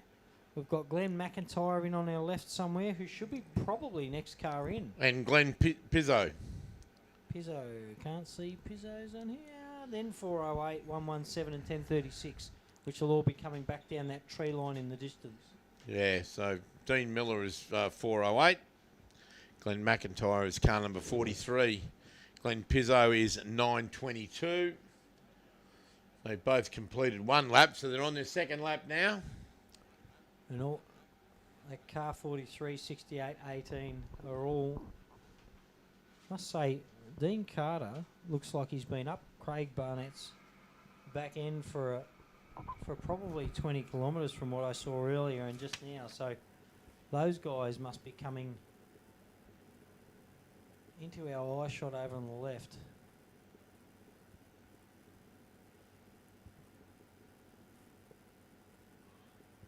A big dust line in the distance on the trees. That would be 117 or 408 coming in over there. There you go, 43.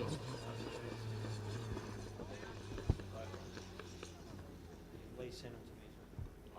Some car speeds.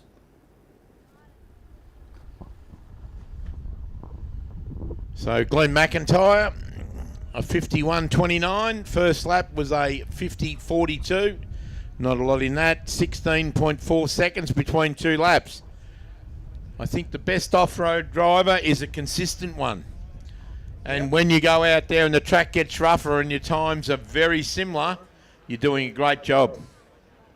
Here we go. Is that Dean now? There you go. Dean Carter over the line. Home safely for his first two laps, which is always good to see. And I think Barnett should be very close to behind him, and then followed up by the 408 Class 4 car.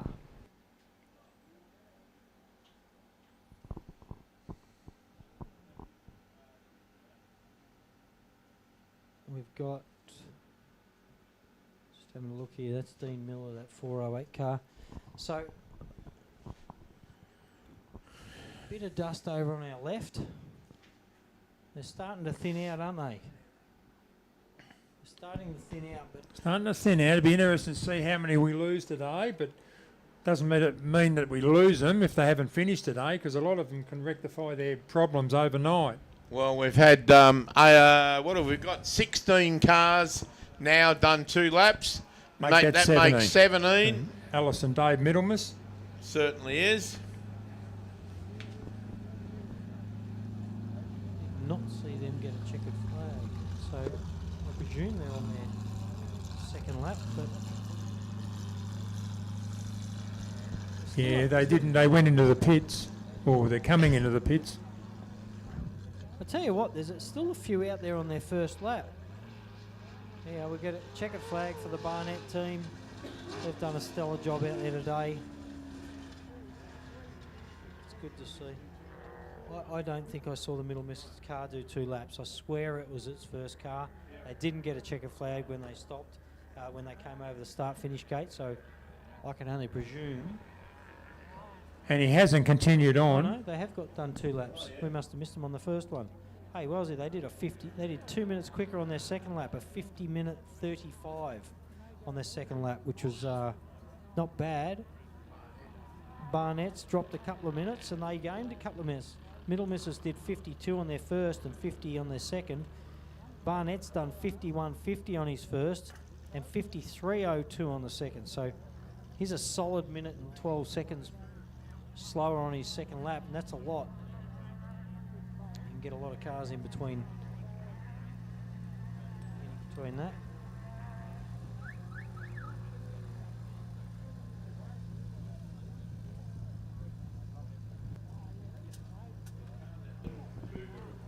Yeah. They've been Well in the driven. game. They've been in the game for a long time too, haven't they? Oh, yeah, absolutely. Big family affair.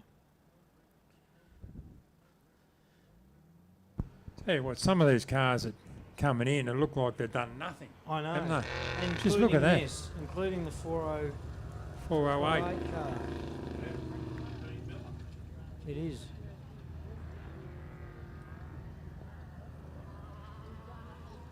Well, we've got about 20 cars finished. 18, but 18, 19. But 19, 20 pups over 20 the with line. Pup. So And Pup just come through. Yep. James Give you their Tyrrell. times in a second, but that means we've got a few out. Chappie looks like he's DNF'd with the second of the Chappie cars, which is Stuart, who's riding on his own. So I'm tipping we've probably got about 10 or 12 cars out by now.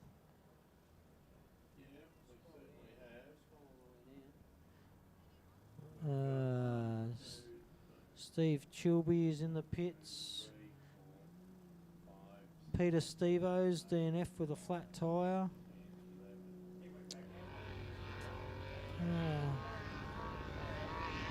1, 2, 3, 20 out already. And there's a few engines in amongst that. There's a few did not starts in the front in amongst that. Jamie Knight's just coming over the line, but seems like there was a rollover out there at some stage as well. James Tyrrell through. Very consistent time for Pup, who did a 51.59, which is nearly a 52, and his second lap was a 52.08. So very good. Jamie Knight on a 51.23 and a 52.38. Not much in all those. Pup's car looks like it's just come off the trailer. Doesn't It's it done it like? easy. That's the difference between mud and dust, isn't it? Absolutely. Certainly is. The lesson of the day is just go out there and shift gears, be there for tomorrow. We've got 20 people that haven't learnt that one. The Forceman looks like he's stuck on that corner. Another one getting towed out of that same corner, and I'm tipping that's the corner that is that hard right-hander and up the hill. You can see one of the Can-Ams. They look like they go into it and then they back off, or it's a bit of an S, and it's It's just... a fair climb. It's a And fair it's up climb. the hill too, yeah. And what happens is you turn the corner, you've got a hard right, and you just don't have the run-up. So And if you get a bit of push or understeer, it's just going to... Yeah. So I'm tipping that recovery crew's working hard. out Jamie there Knight's today. car going through. Yeah, look at that incline out of that sandy corner. No Pleasure wonder- to drive it back into the pits and just wipe a bit of dust off it and put some fuel in it. There's a Pendlebury car going up that same hill. So Jamie Knight's 19th on our screen overall. So that's 20 cars over the finish line. 21. 21. 21 cars. So we must have around 20 cars still out on the... Well, we had still 60 circulating. start this morning, so we've got 40 cars somewhere. Somewhere. Look at the Well, as we said screen. before, we got 20 broken down. The screen, you just see a bit of a roof? a roof number and a spray of sand. Yep. And I'm tipping it's reversing back down the hill for another go.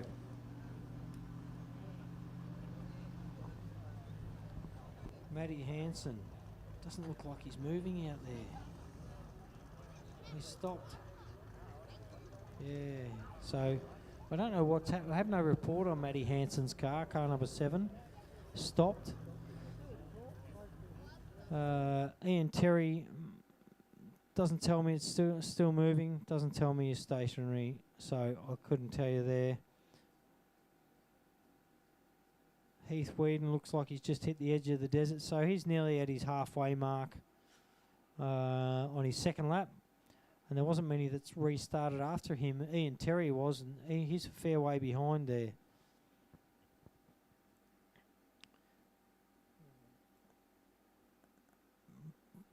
Brett Tilson's still out there, so we've still got a fair few cars sitting out on the track.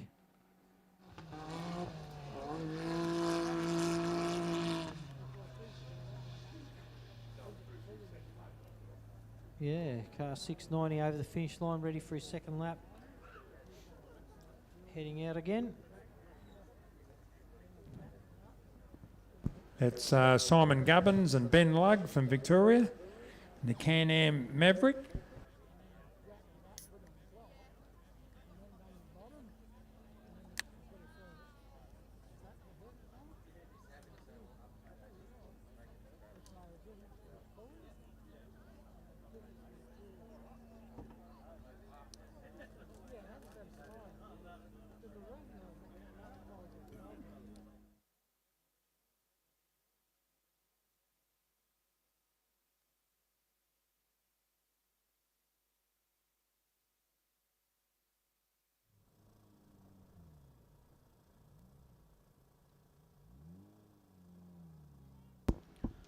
What a great day it's been at Rainbow today. Winds up, which we all love, a little bit of breeze. It's been a beautiful sunny day. I'd like to know what temperature got to today. What, outside of your air-conditioned pod here? Certainly beautiful in the box here. But tomorrow's another day, another big day at the office for these guys. Looks like they're Of unhooking course. the Forsman car on that hill, mate. So I don't know whether he's good to go again. They're obviously pulling them backwards out of the way on that hill, out in the desert. That's sucked up about 5 cars, or 6 cars that I've seen so far. And if he gets another blast, he needs a fair run up, because otherwise the cars coming up behind them, they don't get a run up either. End up with 3 or 4 stacked in the one corner. We've counted on our timing screen. It seems to be about 20 cars at the moment that are out through different issues. Few engine failures, couple of gearboxes. So certainly hard on equipment, but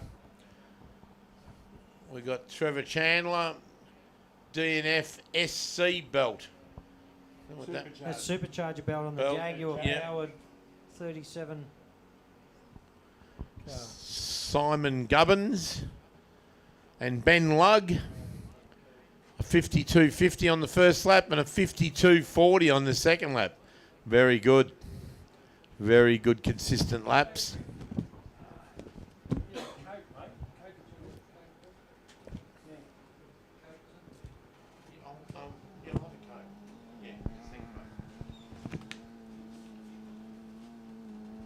Peter Stevens had a flat tyre.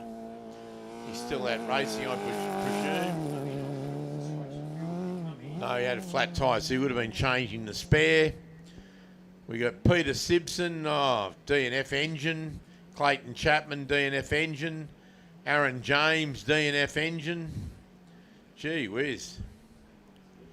Kenny Holt, DNF. Kurt Stefan, DNF. Scott Colson, DNF belt. Brett Tilson, stopped. Connor Cooper, stopped, mechanical. The track has certainly taken its toll, Glenn. Always does here, over the back. That sandy stuff's pretty tough on equipment. Yeah, it's always been tough. Tough around this place. Like, we lost half the field and we're not even into 2 laps. Not quite half the field, but We're not even 20 out of 60. It's a fair bit. We haven't even done 2 laps. So imagine what it's going to be like tomorrow afternoon. I reckon we might get 10 home or maybe 15 home in total. So it just goes to show you the track has beaten the cars. So whoever finishes this race tomorrow will certainly deserve a beer at the end of the day and a trophy. But some of these guys are driving some fairly consistent times out there.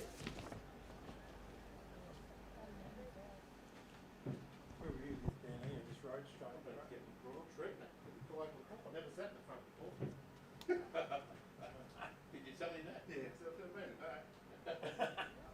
funny, he picked me up. He rang you, you asked me. About halfway, he goes, "You want to No, we went out to the road jump and then we went out to the crossing here. Road jump is there. Yeah, we're out here to this road. Yeah. That road jump there, and then we went down that road and then down here to this road crossing here. Oh, right. And then did Sandy get all the speed? Yeah, we've been reading about 220. So we're waiting on Glenn Pike, Mark Foster, Dale Stanton, Michael Denham. Of course, the Denham truck looked a picture earlier on, that blue truck. Always, the presentation of that truck is first class. Jamie Knight is still on track. No, sorry, I'm looking at the wrong one there. Jamie Knight's in the pits.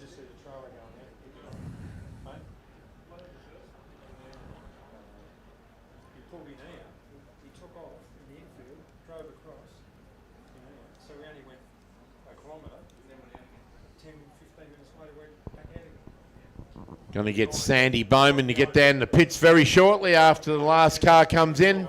Maybe have a few words with some of the competitors. See if we can get a word with Greggy Gartner or Brent Martin. Even Stephen Bowie Graham, Andy Brown, Damien Nickel, Simon Tucker, Michael Marson, Mick Mayer. So Mark Burrows and Matt Burrows, they're our top 10. Great job out of those guys today. And of course you can see the smart people. They followed in the dust. And we've just had Mark Foster across the line.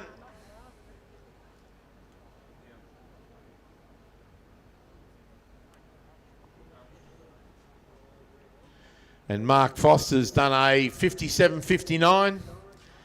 And first lap was a 54.41, so a total time of 1:52.41. Great job, Mark. That car of Mark Foster's done a lot of Ks last year, the last couple of years. He's sponsored by M. Foster Earth Moving, which I presume is himself.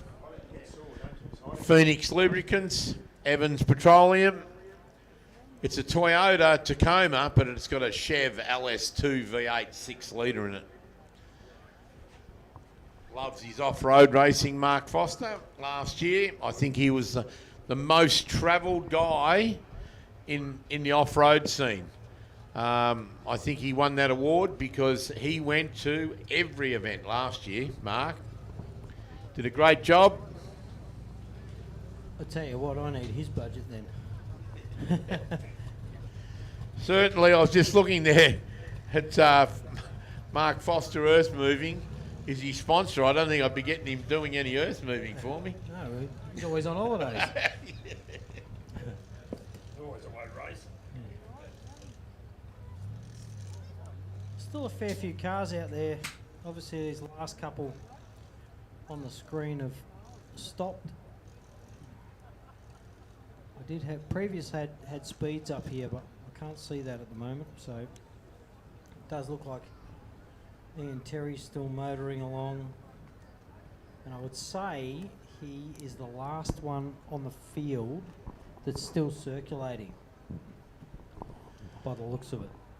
What gets me is the difference in speeds. When you're running out the speed variation from before, I think the fastest speed we had was Mark Burrow, is that right? 220 k an hour? Yeah, 223 Ks or something. Yeah, phenomenal. And that's amazing. Must be a nice big long straight out there somewhere, but 223 Ks, very quick out of the Commodore twin turbo car that he's built, the brand new one, the Monk Fab car. But of course, looking at his son, Matthew, Not far off. right behind him. He's in the mirror. Oh, he's literally right behind him. He is. Right in the mirror, mate. So if he looks in the mirror, he'll look at his son's face. That's why he took the turbos off. Yep, that's right. Because guess where he'd be if he didn't? He'd be in front of the old boy. No.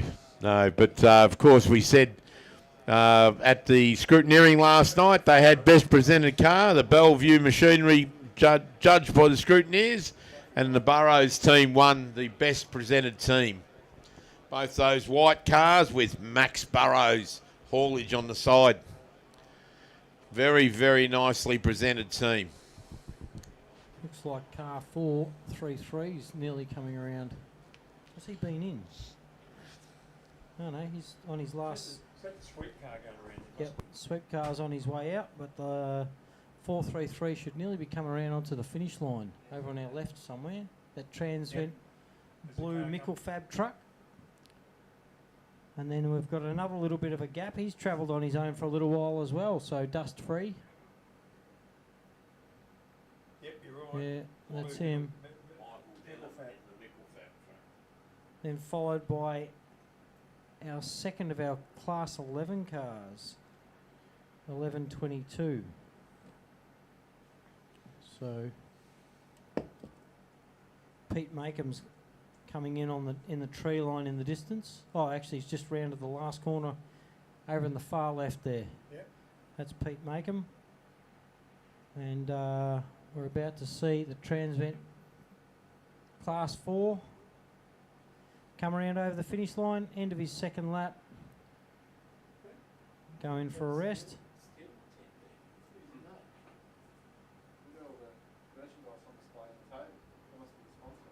Well, there's still half a dozen cars out there still motoring along.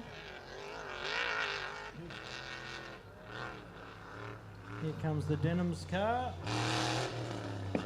They'll be wrapped to finish today. As would anyone by the looks of the amount of cars that have dropped out. There's about 20. He's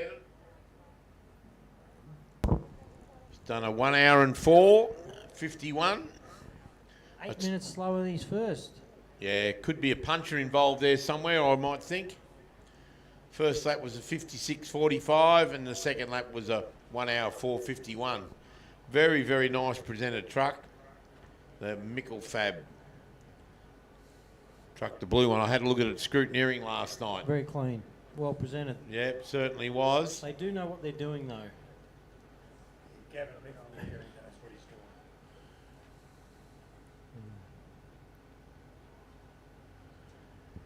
doing. So we've still got Shawnee Radcliffe out there somewhere. Well, mate, we've got car 1007, of course, Brock Pendlebury, and car number 201. car number 201 should be literally on that tree line in the distance, which might be the dust you're seeing. And in front of him is the 1110 car, so which should be the next one we see over the line, which is our Class 11 Darren Franklin. He should be our next one in, followed by the 201 car.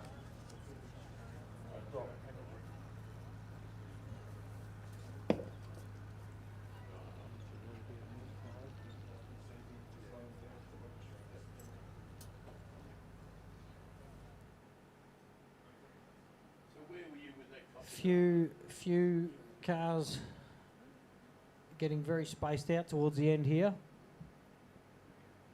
I'm going to bring my binoculars tomorrow. Beauty. If I can find them. They usually live in the car, so that looks like a little.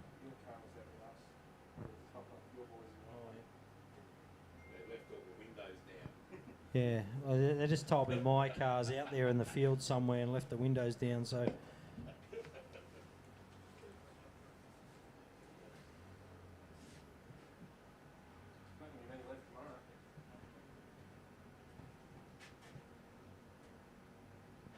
I reckon we might have about 30 people starting tomorrow. By the look of it, we might have lost about 30 today in 2 laps. How are we going to go with 4 laps tomorrow? Be a tough day. But I think if you get through the first day, normally you get through the second one. That's what we've seen over the years. Of course, we've got one of the Can-Ams. Yep. Class 11. Was that Darren Franklin?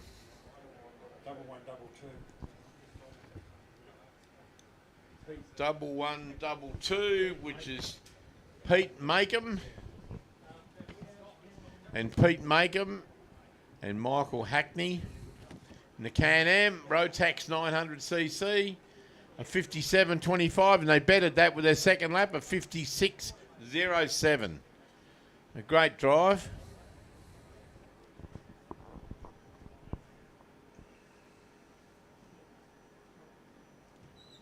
So we're still looking for Glenn Pizzo hasn't come in, or Glenn Pike. Now, Glenn Pike this morning was very quick in the prologue.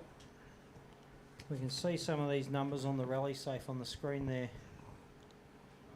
So we've got a couple of cars about to head back down that big long straight. 1092 car, 1092 car of Dale Standen, a 210 car of Brad Girardi, and a 1058 car. So the 201 car of Brock Pendlebury got Ty Girardi in with him. They've been doing very well today. There's a few Class 10 cars sort of spaced out, but they're out there. Kurt. What is about the still out there. 1007 car? Is that out there somewhere? That is Shawnee Radcliffe, the one that rolled over this morning in the prologue. Seeing Heath Whedon out there. Last of them. The last car that was in was 456. Was the last one moving. So maybe these last couple of cars here have actually stopped. 274, car 2, 671 possibly has stopped. I'm not saying they have because I just can't see that rolling info, but 456 was basically the last car that left. That was the white. That was the white truck of Ian Terry, Yep. and it seems like it's still moving. He's about to go around Connor Cooper, which looks like he's been stopped for a while. That other Class 798 car, that was Hank Parker's 76 Series Toyota. That should still be circulating because I think that was still in front of Ian Terry's car and still moving. So 474 looks like it may be stopped. 1082 still going. 17 still going. Car number 1110, Darren Franklin. And Brock Pendlebury. Superb. Over the line. Mate, that's a hard day. So Brock Pendlebury's car number 201 with Ty Girardi in with him, navigating. All the old Class 2 cars. Haven't got the wheel travel as some of these bigger cars have got, so it's a tough day at the office in these cars. Out in that sand will be chopped up like crazy, and by tomorrow afternoon, they'll really be struggling. Yeah, certainly will be. But Brock Pendlebury did a 58.41, and then on that lap he did a 102.43. So that's not too bad considering how chopped up it would be already by now. Yeah, and underpowered. Darren Franklin in the 1110, 57.23, and then a 101.18. So that's not too bad. We've got 27 cars home. 27. I would think that we'll have half of the field. Yeah, half of the field had started, but we're going to get a few more yet. There looks like there's still around about maybe 10 or 15 still circling, 13 maybe. 210 cars still moving. The 1092 cars still moving. 1058, 1071, 6684. So these guys have still got a little bit of time to get over the line before they're timed out. So you do only get a certain amount of hours out there.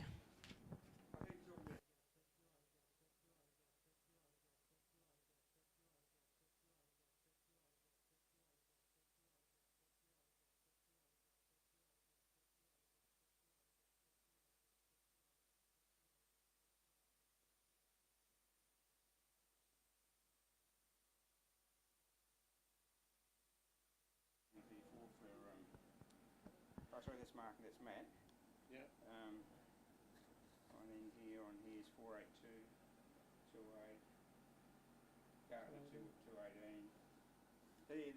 218. We've just been handed a little bit of useless information, maybe useless, from Murray, from the timing caravan.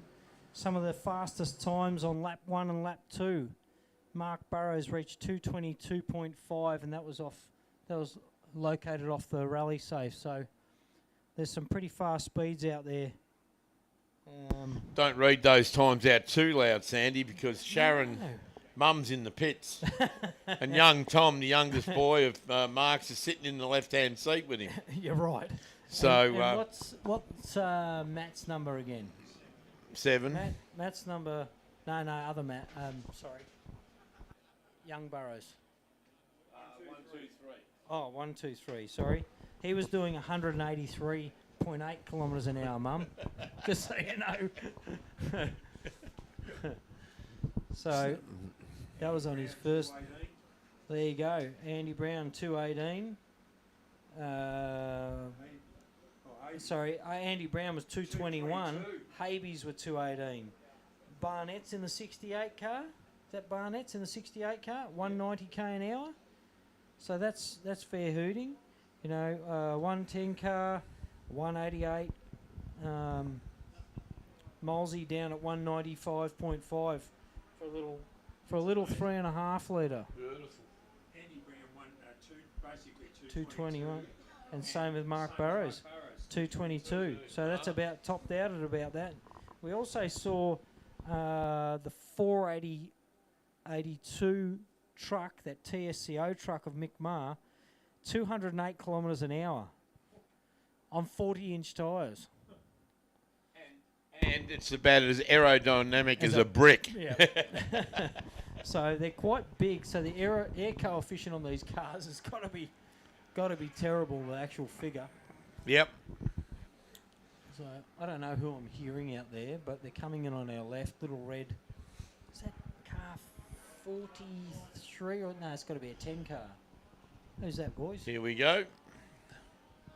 Another one across the line. I know, 1650. 210. Brad Girardi, and then 1082 car. There you go. We've got a couple over the line. Rob Staber. Brad Girardi did first lap was a 103. The second lap was a 102. So he's done really well. He's bettered his time. Second lap. I'm currently going off the computer here, and I knew Ian Terry was our last car out. He's still moving, but it means, from what I'm seeing here, car 274 looks like it's out and stopped. We know Matty Hansen and Little Have a Chat's buggy, the 248, Steve-O's car's out. Car 2's out. 671 doesn't look like it's circulating. 922's out. Connor Cooper and 701, the Tilson GQ, both stopped right near each other. Probably having a good chat about life and patrols. And then moving up a bit further, 474, 798 and 779. I don't know if those couple of Class 7s there are moving, but Heath was moving okay this morning. And then I go back here, and Ian Terry is down here. So that, I don't think car 17, because that car 17, that's Stu Chapman, and he was pulled back into the there with a bit of a broken wheel. So I'm tipping Ian Terry's the last. Kurt Stiffens from the Teagle excavation car, he's still circulating from what I can tell. Actually hasn't moved very much on that. So we must only have a handful of cars left out there. 1082 car, 1058, 1071. We'll just keep an eye on whether those guys are 1092 across the line, Dale Stanton and Craig Bale. So our next car will probably be a few minutes away. Over in the distance, you'll start to see the dust line appear at the trees over in our far left. And that might be the 6684 entry of Matt Lavis from New South Wales. And I tell you what, these guys travel a long distance. I've done it myself in the past. Well, we've all done it. All just to win a trophy and brag to our mates. But yeah, $5 trophy, but gee, I spent a lot of money to get there and I beat you. So, yeah, we can see dust over in the distance, which looks like it is the 6684 entry, Matt Lavis.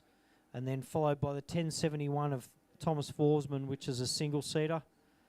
And 1058. 1058 doesn't look like it's moving. The 1082 car's still moving. I just saw an update there on the screen of it moving. So we must be down to the last. I'm tipping the last 5 cars are out there that are circulating. Yep. Yeah, I'm tipping that'll be Matt Lavis that you see just disappearing or just coming along there far left on the tree line there.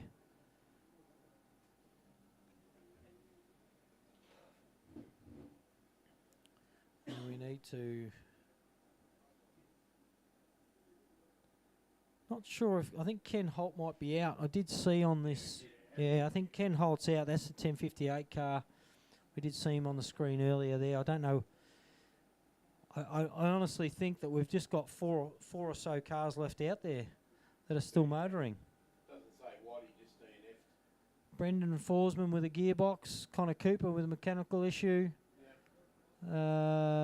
Tilson's DNF. Coulston's DNF in the 671 car. 1071, another Forsman car is way down the line. It looks like it's not mobile. No words on that. Kurt Steffen's a DNF. So there you go. That's Kenny Holt, Jason Forsman. The Forsmans have not had good luck this weekend. Neither of the chappies, have they?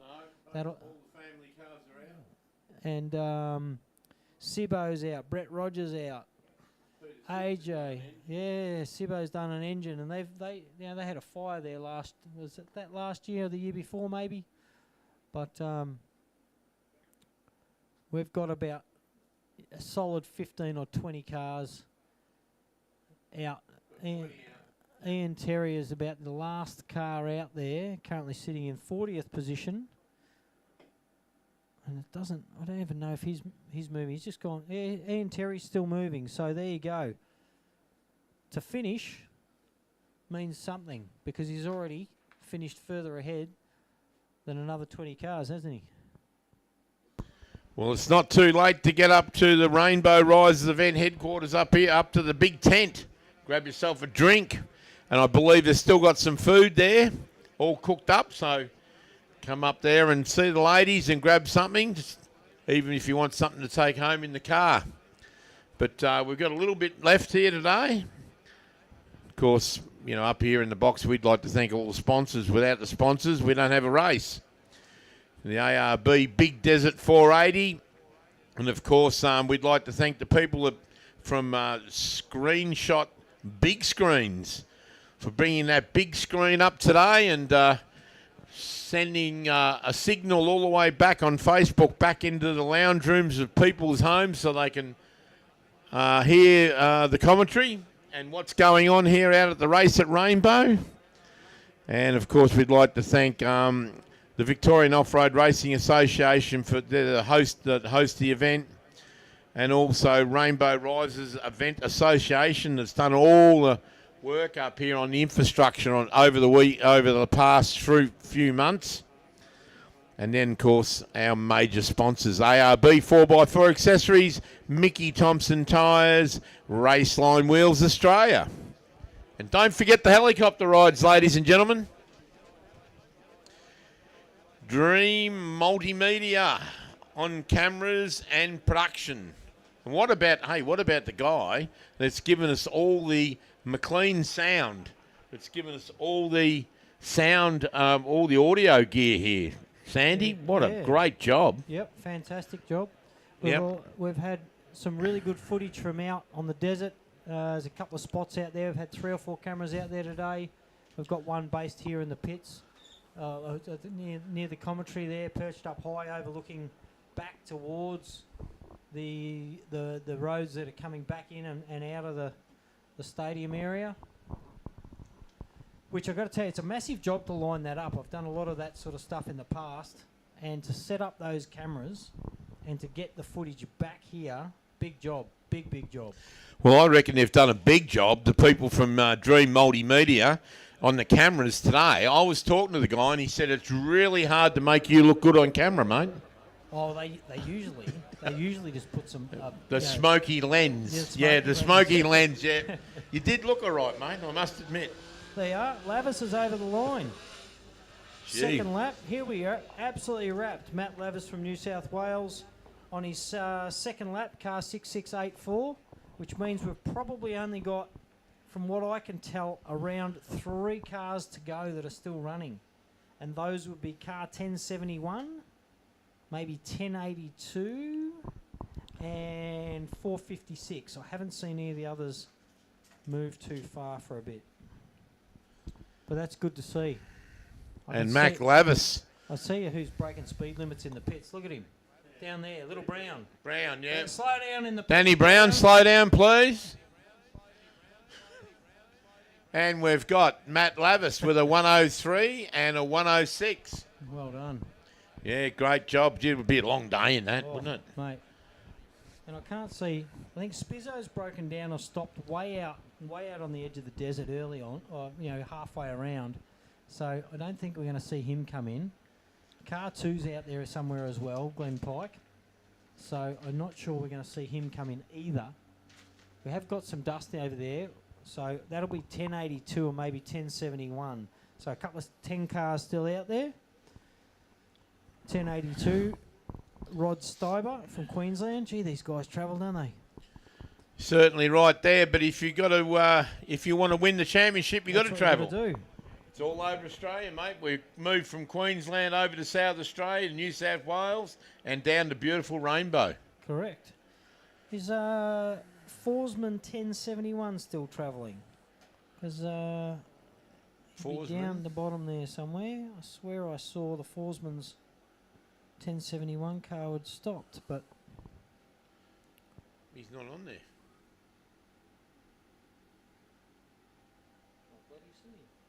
He's not on there, mate. 1071. 1071, Thomas Forsman. Not on there. 1071, Thomas Forsman. Where I have can you got see him. You see him, and he should be coming along this dust over on our left, and I'm hoping that's him. Really? Why isn't he on our screen? Well, that's what I'm saying. 1071's down there, and unless he's hidden down the bottom somewhere. There's so many Forsmans on here. Yeah, there we are there. No, he's still, maybe he is still circulating. He's obviously repaired it, but he hasn't done a lap. There you go. So That's the problem. He hasn't, and might have had he's some run out trouble. of late running time now, Yeah. Sandy, I would think. Because what we do is we have a regulation on late running time of about 40 minutes or something.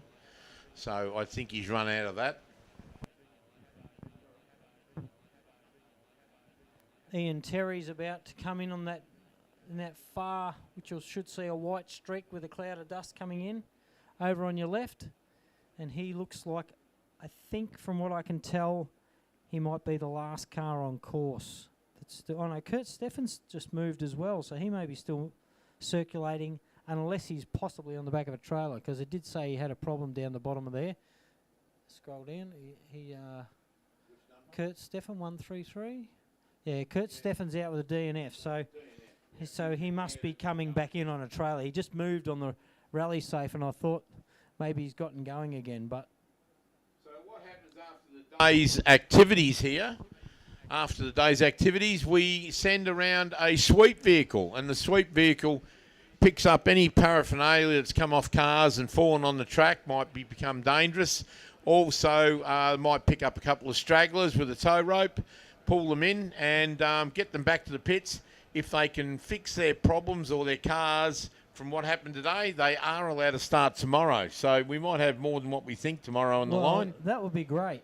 It's always good to have more competition out there. See one of the Forsman cars just getting pulled off the track out on that, what looked like that same corner where Chappie has sucked up about 5 or 6 or 7 cars now. So I'd say that's our 1071 car over on the left. Thomas Forsman coming in on the far left, and we did see him get pulled back off that corner earlier as well, so that's why we might have thought he was out. So he's completed one lap. And he's coming in on his second. And Ian Terry will be the next cloud of dust over in the tree line on the far left. No sign of him yet. But we've got 1082 right behind us over near the airfield somewhere. Just about to come around the last corner. Good to see these last couple of cars still pushing through, because I've got to tell you, they'll be bloody hot in those cars by now. And isn't it great to see some of the spectators staying behind to see the race finish, Sandy? Fantastic. Yeah, there they all are. Put the hands up, yep. They look sunburned. They're diehards. They love it, don't they? Lovely. Bloody awesome. Rob Steiber, all the way from Queensland, just finished his first lap of the first round of the ARB Australian Off-Road Racing Championship here in Rainbow, the Big Desert 480. 480. And they're not even halfway through the race. They've still got another 4 laps tomorrow. Don't forget, ladies and gentlemen, if you're coming out tomorrow, bring that block out or 35 plus with you. It's going to be a bit of a warm day. I don't know whether it's going to be hotter or colder tomorrow, but About 5 degrees cooler from what I saw. Beautiful. We're yet to see Ian Terry coming back in, but he'll beautiful. be coming in. 1071's on the end of the long straight, so he should be in here on the left. I do see a little bit of dust out in the distance, so that's possible that that's Ian Terry. From what I can tell, is the last car on the track. From what I can tell. Is it? Sean Ratcliffe's back in on a trailer. I see our local constabulary coming back in. Sean's been having a little bit of motor issues, so if it's come in on a trailer, obviously that thing, the engine propels it forward, so he got some bulletproof running gear in it. Yeah, Kurt Steffen might be on the track. It does say on the screen that he had a DNF, but it didn't say what for, so we don't know if he's been able to repair and get going again. It's highly likely. He hasn't been timed out.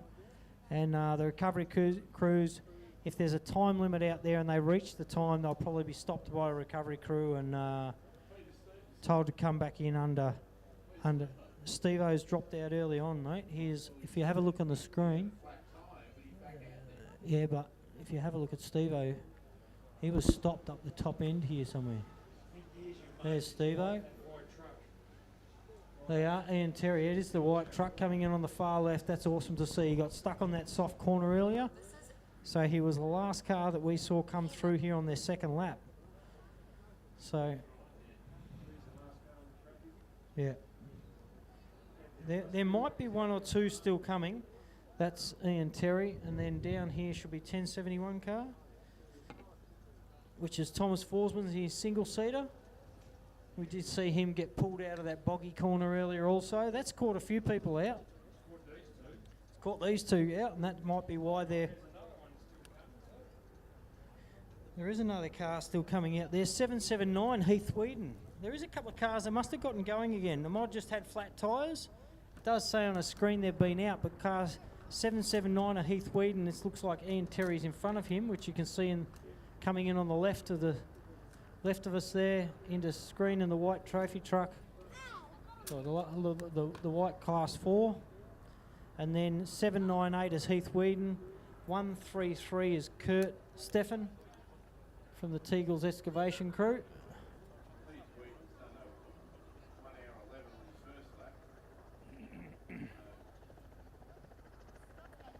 So there is still a few out there. There was what looked to only be 3 or 4 still going. It's turned into 5 or 6 still going, hasn't it? I did see Matty Hansen's rolled out there on our list. Crew is okay, but no other information. Yeah.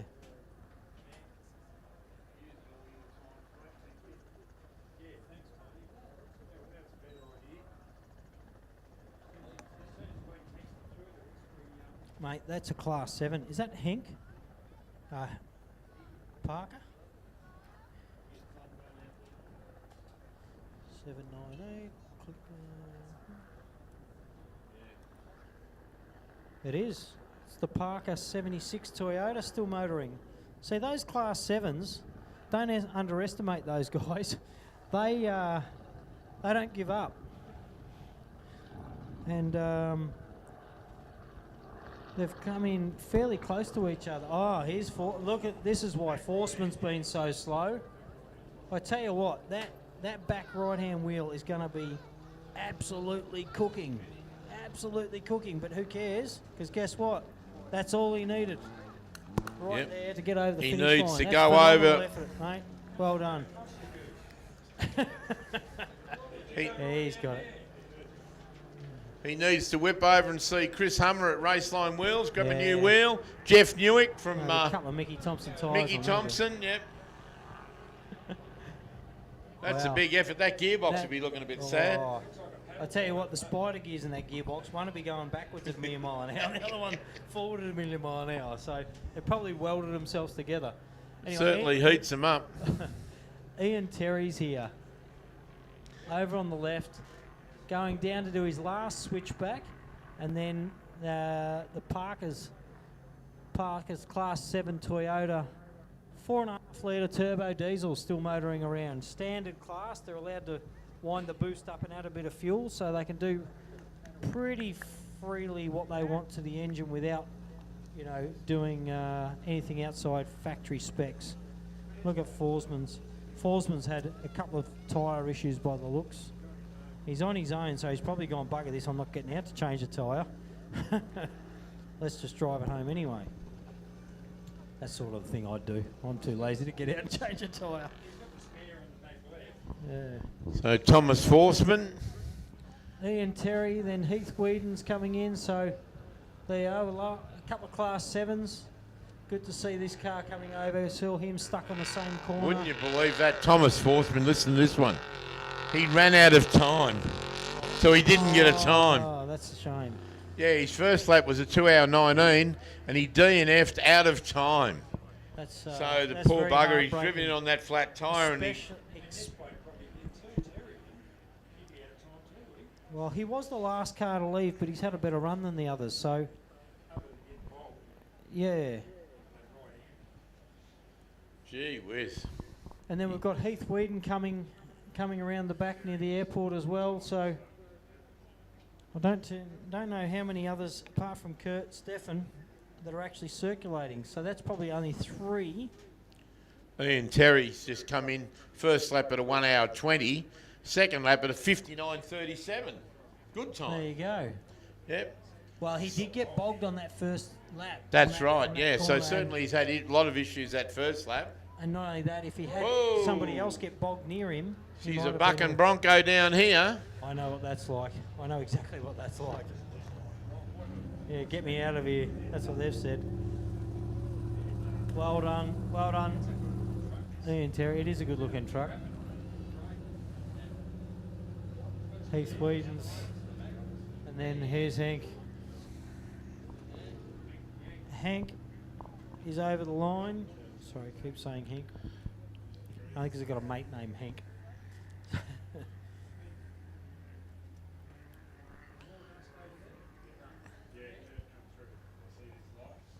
Kurt must be the last car out there. There can't be many more. These guys haven't moved. Steve-O hasn't moved. Hanson's went over. 1058 car. There's a few on trailers by the looks coming through in the middle of the road. So I've seen is our Going local by the computer here, policeman Sandy. here. I don't believe that Glenn Pizzo's out, Glenn Pike's out, Sean Radcliffe's in the pits. So all the others are all stopped. Yep, I think we'll see. So I think maybe if there's one out there, it'll be a straggler. And that's Kurt. Kurt Steffen from Teagle Excavations. Little Class 1 car. He had a few problems at the starting of the Pines to get going last year, I remember. And then once he got going, I think he ended up doing a reasonable weekend. He did. So at this point in time, we've got 34 competitors completed 2 laps. And the last one, I believe, coming over the line right now, from what I can tell, and I will stand corrected, we'll get confirmation on that, is Kurt Steffen in the 133 Class 1 car. We've got Kirk Steffen, Teagle Excavations, There you Martin Racing, Truggy. I can't see any more movement out there apart from on the main roads. So, like I It's said, taken him all day to complete 1 lap. some days are Because he had no time at all until just then. So I don't know how long that's taken him, but yeah, he's certainly been out there all afternoon to do 1 lap.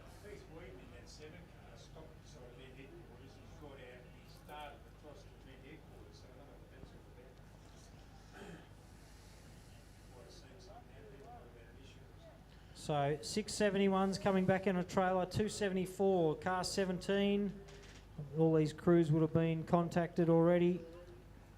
Car 701, which is the Tilson entry. So Kirk Steffen's time for lap 1 was 2 hours and 26 minutes. That's all we've got in, unfortunately. Well, he did more laps than us, boys. Yep.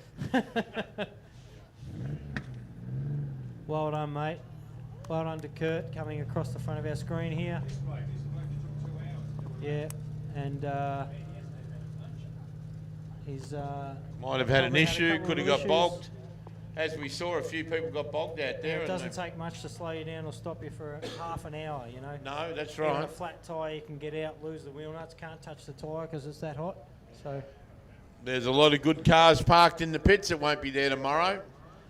Of course, Jason Richards is one of them with a big hole in his block. Jake Freckleton. Hayden Bentley is in the hospital. Danny Brown, converter. Aaron James, motor. Clayton Chapman, motor. Peter Simpson, motor. Brett Rogers, Trevor Chandler, Kenny Holt, Jason Forsman, Scott Colson, Brett Tilson, Brendan Forsman and Connor Cooper. Unfortunately, we've lost those. And we've got, I believe we're going to have about 43 starters tomorrow in the morning. that's fantastic, eh? Yes. So we're probably, we're going to do a little wrap up of the live feed. Hope you all enjoyed it. Hope you all come back tomorrow. Those that are online, you can get us at the same avenues you found us today. Like I said, I knew that there was about 14 pages the live feed link went out onto. We're here at the ARB Big Desert 480 at the first round of the ARB Australian Off-Road Racing Championship. And the boys here are going to continue on to finish off, but we'll have them back on tomorrow with myself, be out in the field a little bit. We'll have the cameras out in the field, and we'll see you in the morning, bright and early tomorrow.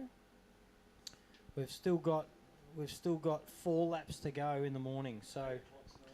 Well, we expect you to be down in those pits nice and early in the morning. Few interviews, Sandy. Yeah, and we'll be an early. I'd like to get out there early, maybe get a couple of interviews of the guys that are starting off first, or even the last guys, whatever, and see how we go tomorrow. So thank you very much for listening, and we'll see you in the morning on the live feed.